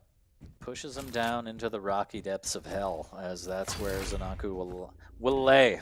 Final resting place? Not sure. Still 3 minutes before we make that call. 5-2 in favor of Dramus, as he's got some fight left in him. He doesn't like the way those first 2 maps went at all. Great rail through the telly. That was really well done from Dramus. Almost serves up another rocket, but the rail is going to be good enough. There's the rocket jump to try and close the gap, but unfortunately misses. But Zanaku's in a bad way right now. Just a matter of time. The totem heals him up out of rail range. Somehow the overstack saves his life. And it's just a matter of time. There's the drop. A little bit of Batman action into the Dire Orb. Hadouken, says Dramus. Does lose out on the heavy though, so somewhat mission accomplished from Zanaku, but now it's a race against time, and 4 frags is going to be quite a lot given what we've seen. The rail is just so good from Dramus. It's just not there from Zanaku. He's took the Mega, but can't do anything. Tickling him. Tickle, tickle, tickle. Zanaku backs up towards his own totem, but Dramus has such a firm lead that he doesn't need to fight this if he doesn't want to. Does rocket jump up to the heavens, a little bit lofty, and Zanaku takes advantage. 2 minutes left, and although Dramus has the lead, he does need to be careful not to completely throw. Zanaku aggressing now. Great rocket into the breadbasket, followed by another one in an LG tickle. Grabs the Mega, and this could be bad, Dan. There's still time. There's a long time before the next item though, so Dramus, it's a bit of a lifeline because Zanaku has to go on the hunt here, and Dramus in a good position to do damage. Nice rail. Again, he's had such a long period of overstack as well. You're surprised the scoreline is as different as it is. Dramus is now on the run. Is it a little bit too early? No, he's making himself hard, which is great. Big Mega as well, which he's going to forfeit, and now he's just going to play defensive. put on the emergency brakes before that totem. That's going to be big. Is minute 10, just looking to kneel and run out the clock. Zanaku on the hunt, trying to make it rain, trying to get in the highlight reel for comebacks here. He wants to be a Sparty. Just misses with that rail. Is going to be able to catch out Dramas with the LG. A little bit more damage, but Dramas taking the path of least resistance, just playing with Zanaku. Time is of the essence in the rail. Zanaku playing some 50 seconds. Rocket jumps back up. Needs to be careful. What a vertical rail! Almost hits the follow-up. He's going to drop down to try and push this, but Dramas with great damage, keeping him at bay. But he does have the Mega up.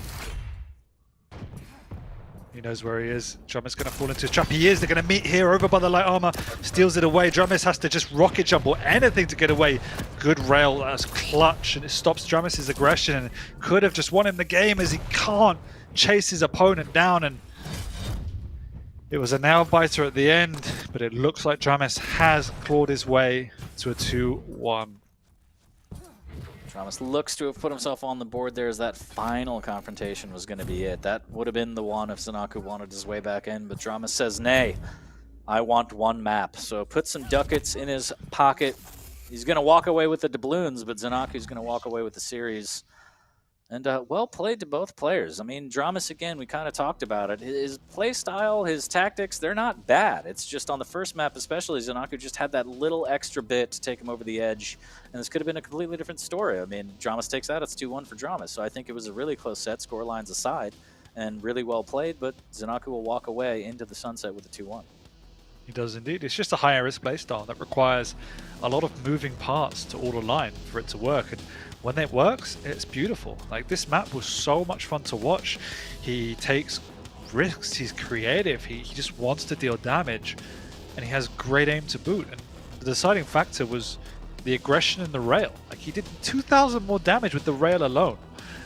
Plus some of the plays he made with the rocket jump and the orb to disorientate and catch Zeniku by surprise just shows that he has it in him. He just needs that, again, that level of consistency, and maybe to find, you know, second gear, not fifth gear all the time.